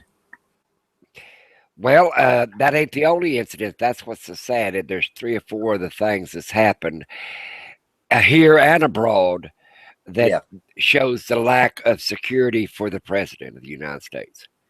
That's what I'm getting. I don't care who he is.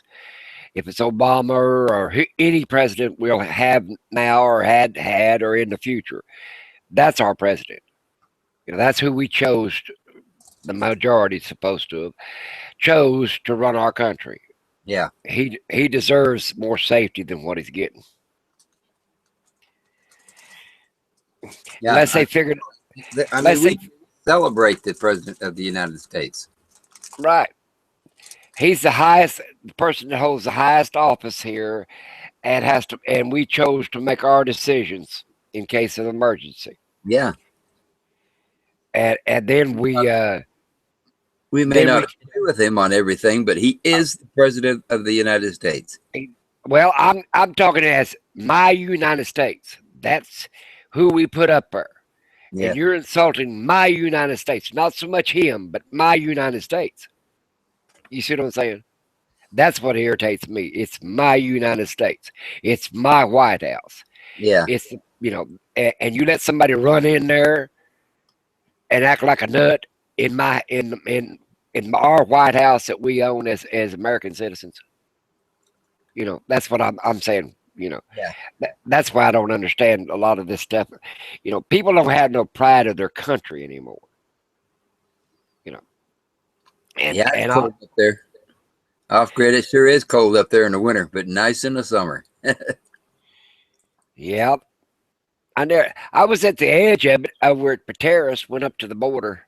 But it was summertime then. It was the same. It was warm on one side of that border as it was the other. It was only like a foot away. I couldn't see the weather over there, but it looked pretty good from where I standing. Yeah, they're talking about the beer in Canada. Off grid said Molson Golden. And he come back and said Moose Drool is good. Yeah. And I guess that would be, we call it's Budweiser and we call it Bud. Or horse piss or something. Is he a Canadian? I don't think so. That's wonder. We had somebody from England the other night get on there. Did you know that? We had what? Somebody from England. He was from England or somewhere, Canada or Australia or somewhere that was on there last night. I have a lot of Europeans that subscribe to my channel. Well, I don't have but 100 of them, and I don't know them. And only 21 of them subscribed. 100 people watched. Yeah. Yeah. I got plenty. Yeah, I got plenty of people walking around. I got one guy though. I don't know where he was a hackler or not, but he wanted me to rub a 4-leaf clover on it. I said, hell, it's going to take more than a 4-leaf clover to fix that up. He wasn't going to. I decided what I'm going to paint. I'm going to paint it army green. Yeah, you were saying that earlier. Yeah, and I'm going to get, like they did back in Korea in days when they had the big old square red crosses on the side of it. Yeah.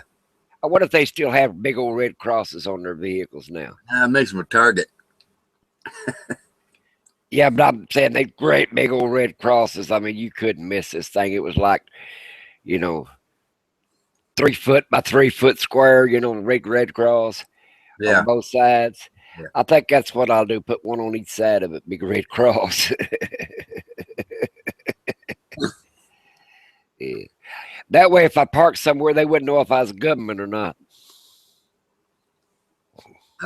Len wants to know what your channel is. It's L Slawson, LSLAWSON. I was going to name it something else, but it named that for me, so I just left it alone. I told you it wasn't too swift on it. It's look RV Fun or RV Ambulance. You'll find it. You need some wham bam girls for that ambulance.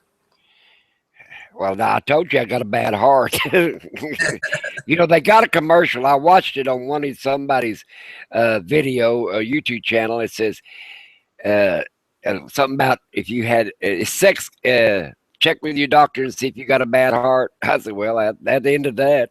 Yeah. Yeah, like I said, as many heart attacks as I've had and a stroke and all that stuff, and I said, well, sex. Let me see if it's in my repertoire here. Lem is second generation American, Nordic, Russian, and Polish descent. That's pretty cool. Who is? I can't pronounce his name. I just call him Lem. Lem. Yeah. But Lem. now, if you want to look on there, look at George Slauson came to America in 1636. That's where my ancestors came from. It's easy to look up on Google. Just Google George Slauson, the pioneer. They wrote a couple of books on him. Yeah. He had to leave England for some reason. The only thing famous about my grandpa was his sense of humor. He used to tell grandma all the time, says, "Well, I'm going out for a walk and blow the stink off." Well, now I never met that George Slauson. We're talking 1636. He was a few grandpas back. I understand. I'm old, but I ain't quite that old. But he got. I read it. Lem is a her. I'm sorry about that. I didn't realize that. You guys were talking about it, but I wasn't paying too much attention. What was that? Well, I just assumed that I can't pronounce her name. Lemnis Kate Light, something like that. She's a her. Oh, it's a female. Yeah. Well, nice meeting you.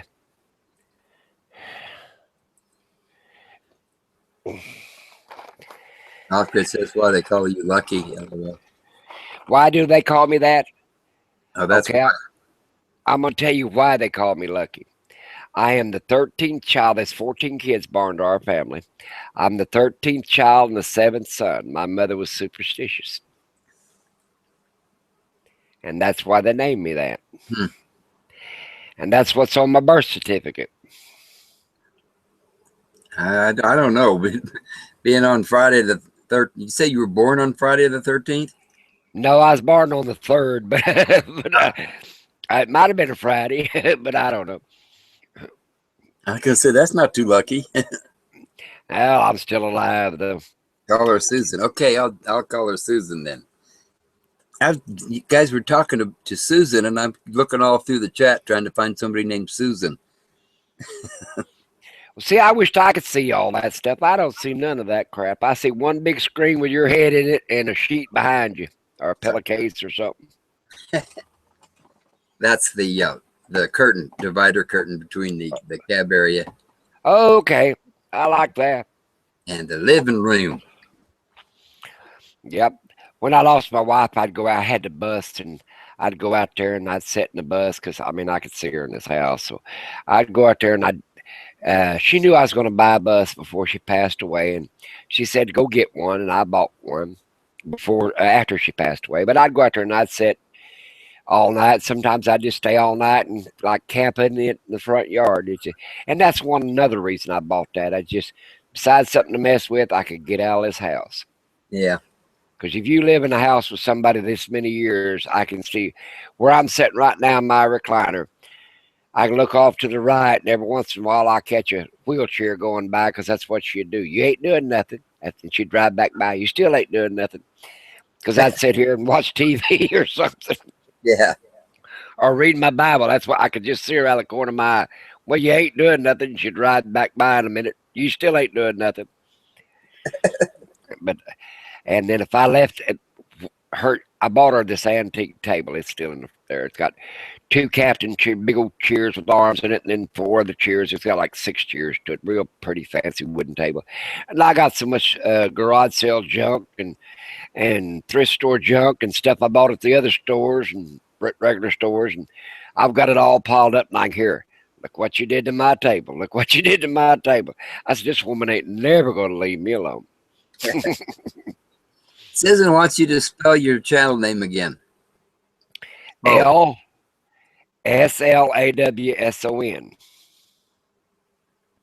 It's L Slauson, but it's LSLAWSON. It's RV ambulance. You'll find it. That's what I named that little one I put up. Alfred wants to say it again. LSLAWSON.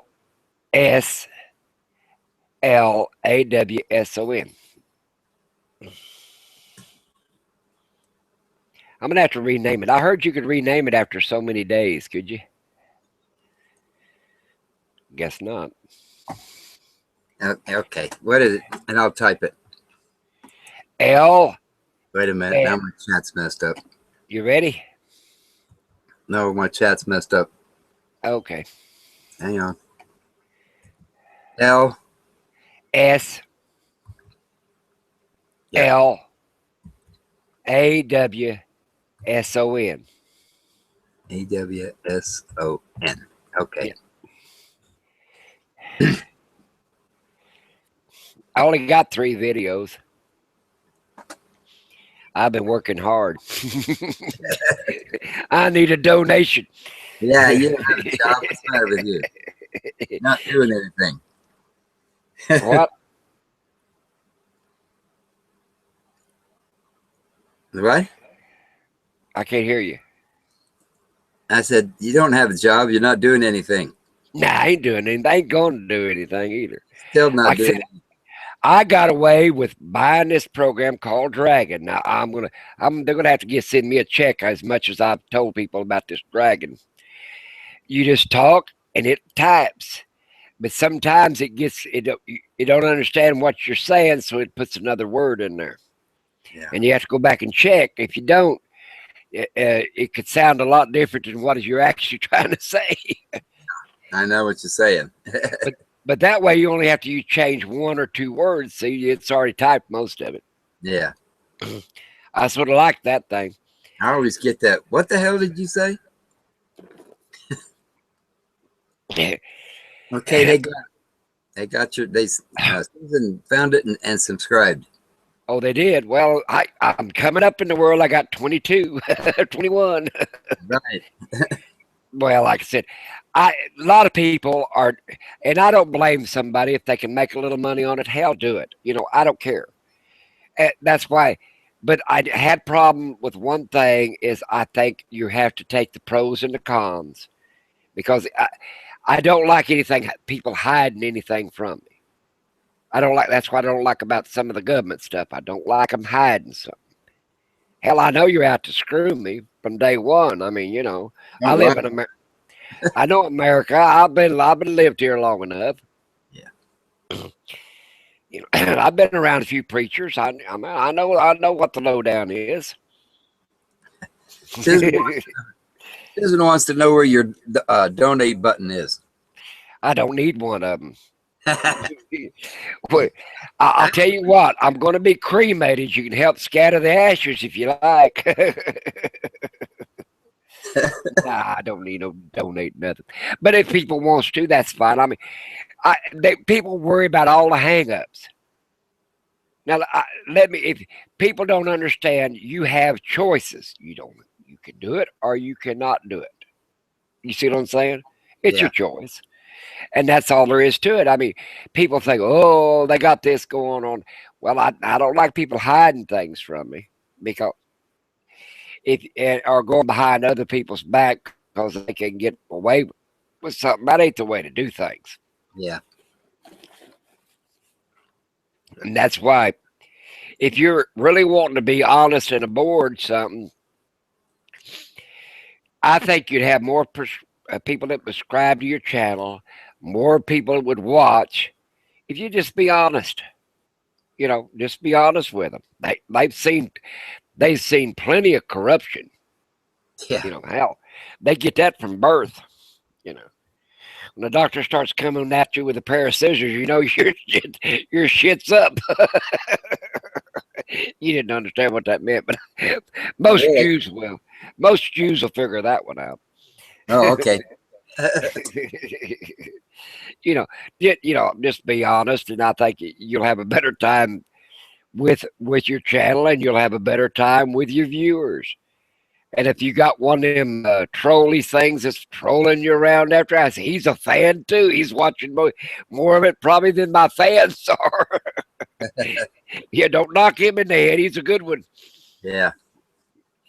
Hey, because I mean, they ain't no like I said. If that's all they got to do, it's enjoying them. They're enjoying themselves of coming back with some little smart remark or whatever. I mean, it's fine. I don't care. I mean, who would care? Yeah. I mean, I don't even read them. Like I said, right now, all I see is yours, and little face on the bottom is my picture. They used to have some more people up there, but they left us. Yeah. But I don't try to, you're over there reading some of the comments and this, that, and other. And of course, like I said, it's your chat and your channel. You need to see what people viewed it and this, that, and the other. I don't need. We've got a good group of people in here. Well, that's good. I mean, but I don't need to view them. I mean, I don't have to. Like I said, I got the options. Yeah. I don't have the responsibility that a lot of people's got with their YouTube channel. That hour uploading and video and slicing and dabbing and cutting and pasting and all that other stuff. Nah. Yeah. Too much work. When they diagnosed me with cancer and escorted me when I went to work and told the boss that I'd have to take time off for, this is a place I worked for years, that I'd have to take some time off to do some chemo or some radiation intermittently between work. They wrote me up in the first hour after I told them I had cancer. All right. Tried to fire me. Xavier, you don't have to thank me for coming in. You're a good guy.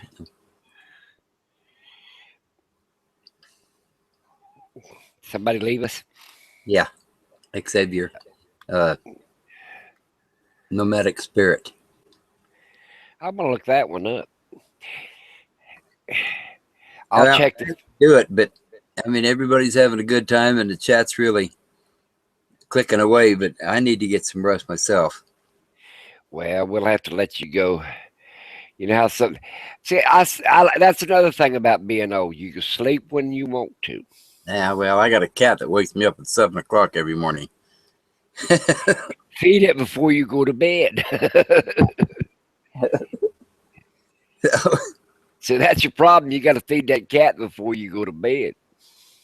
Oh, no, because then she plays. That's what cats do. They hunt, they eat, and then they play.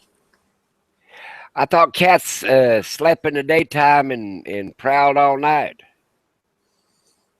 Yeah, she sleeps all the time. How old is that cat you got? Oh, let's see. She's about 4. Yeah. I'm going to have to put Oreo and make a celebrity out of him and put him on YouTube next one of these times. There you go. Yeah. I opened the chat at 7 o'clock, Susan. And it's now... what time is it? 3:04 here. Is that Texas time? No, Arizona time. Is that same as Oklahoma time? No, same as California time at this time of the year. Oh, then I'm later than you are. No wonder it's almost getting daylight. Gee, I looked at this clock over and it's got all kinds of funny hands on it. I usually tell time by my cell phone, but I don't know where it's at. My kids, they get on to me all the time for losing stuff like that. They say it's important. I said, I ain't paying the bill. Oh, here it is. Susan said she enjoyed your presence. I enjoyed her too. Anybody want to watch that long? It's 5:04 in the middle of the night. Yeah. I found the cell phone. Well, at 7 o'clock, we've kept people entertained. You're gonna have to. When are you gonna do your next one? Not tonight. Tomorrow night. You gonna do another one tomorrow night? Let's see. What's today? Monday, right? Let me check. Mine says it is Tuesday. Well, yeah, it is now. Probably Thursday. I don't want to do one when Droid's got his going. No, I want to watch Droid. He gets pretty good on his. Yeah. He sends me a bunch of stuff on Facebook. But he's so far he's been, he don't send anything bad or anything. Yeah. See, I've got some grandkids and some great grandkids that check out my Facebook, all the time, and I don't want nothing bad on it. Right. Yeah. Yeah, that's one of the things that Jimmy and I got into about was a 7-year-old granddaughter that doesn't know that there's other people watching. Only she saw what she saw and thought of it, you know. Well, that's what I'm saying. I mean, I have grandchildren and great grandchildren, and you know, they check on old Paul and see what he's up to, and then like I said, I don't, you know, they probably wouldn't understand this, that, and some of them are. I've got some real young ones, so especially great grandchildren, Yeah. and like I said, as long as they're people, it's decent, and this, that, and the other. I wouldn't, you know. And that same way with the I got about a YouTube channel. I really don't want to watch nothing I wouldn't let my grandkids watch. You know. Yeah. And now discussion is one thing, but you know, like I said, a lot of the stuff littler kids ain't going to understand anyway about politics or whatever. Yeah. That's what I'm getting at. But that's why I don't like if you get too radical with anything, that burns out. You know, it's like a big flame. You burn it up too fast, it just burns out. I mean, that's why a lot of this stuff, uh, they go by YouTube and go and buy donate buttons and all this other stuff. That'll go real hot for a few days or a month or so, and then that burns out. Nobody cares. You know Yeah. what I'm saying? Right. And that's why I said I didn't let anything upset me about anybody wanting to having a donate button or not having one or whatever. Usually that'll go flash and far, but what you got to do is make your own individual choices what you will watch and what you will not allow yourself to watch. Right. And that's one of the reasons, like I said, if I don't watch somebody, I can't make a comment on them, and I don't want to just sit there and be talking about somebody that what he does or they do is their own business. Because, you know, I don't know anybody's ins and outs or their circumstances. So why in the world, you know, and I ain't got the time to research everything that went on in a person's life. You know, I've heard a bunch of stuff that didn't sound too good, but whether it's true or not, it's another subject. But I ain't got the time to research it out for myself to find out, and I don't really care. You know, whatever a person does, they got to usually sleep with it that night, as that old song goes. Yeah. How many people? I think that's about it, guys and girls. How many people's watching before we go to bed? Oh, wait, hang on. I got to change screens. Curiosity. Gotcha. 5. Well, Done. good night, 5 people. My dog's barking about something. It's been a really good night. There's been nothing going on in the chat that's, you know, we've had no trolls and no people not fighting with each other. So I hate to shut it off. Well, that's the way that things are. I mean, but there's going to be another night or whatever, and maybe I won't have to be the only one talking. I'll have to take throat lozenges now. Boy, you guys put this cancer throat to its test tonight. Go. Well, every word I say, I thank God that I can still say it. Right. And that's the way I look at it. So anyway, you all are invited on the next one, probably Thursday night. Okay. Well, now this time, Tillman, you got to work on getting us on there a little faster. Did the best I could, but I have a computer that just wants to fight about everything. Yep. You know what? I don't know nothing about Windows 8, or I don't know that much about a computer, but what I thought was going on is you had to click on us over here at the side. You know what I'm saying? Over on the side, I think there's a button that you have to acknowledge that you're on right now. Yeah. So we can see you. You just can't get us up there where you're at. Right. Oh, I got hugs from Susan. All right. Oh, no, you got the hugs. I didn't. Susan. All right. Well, it sounds like your first name's John, ain't it? Yeah. Well, it sounds like, John, you got a pretty good people following you. And like I said, you got to be doing something right for you get some decent people following you. I'm doing all right, I think. Well, like I said, just have fun with it. That's what I tell everybody. I told that girl out there in Australia or England. She never did say, but she had one of them English accents. Just have fun with it. That's all it's for. Just have some fun. That's all I want to do is have some fun. Well, I'm gonna have to turn it off too. I think my little dog wants me to let it outside. I think it's quit. I think it's quit raining in Oklahoma. Okay. Yeah, I got a hug. Susan gave me a hug. That was second.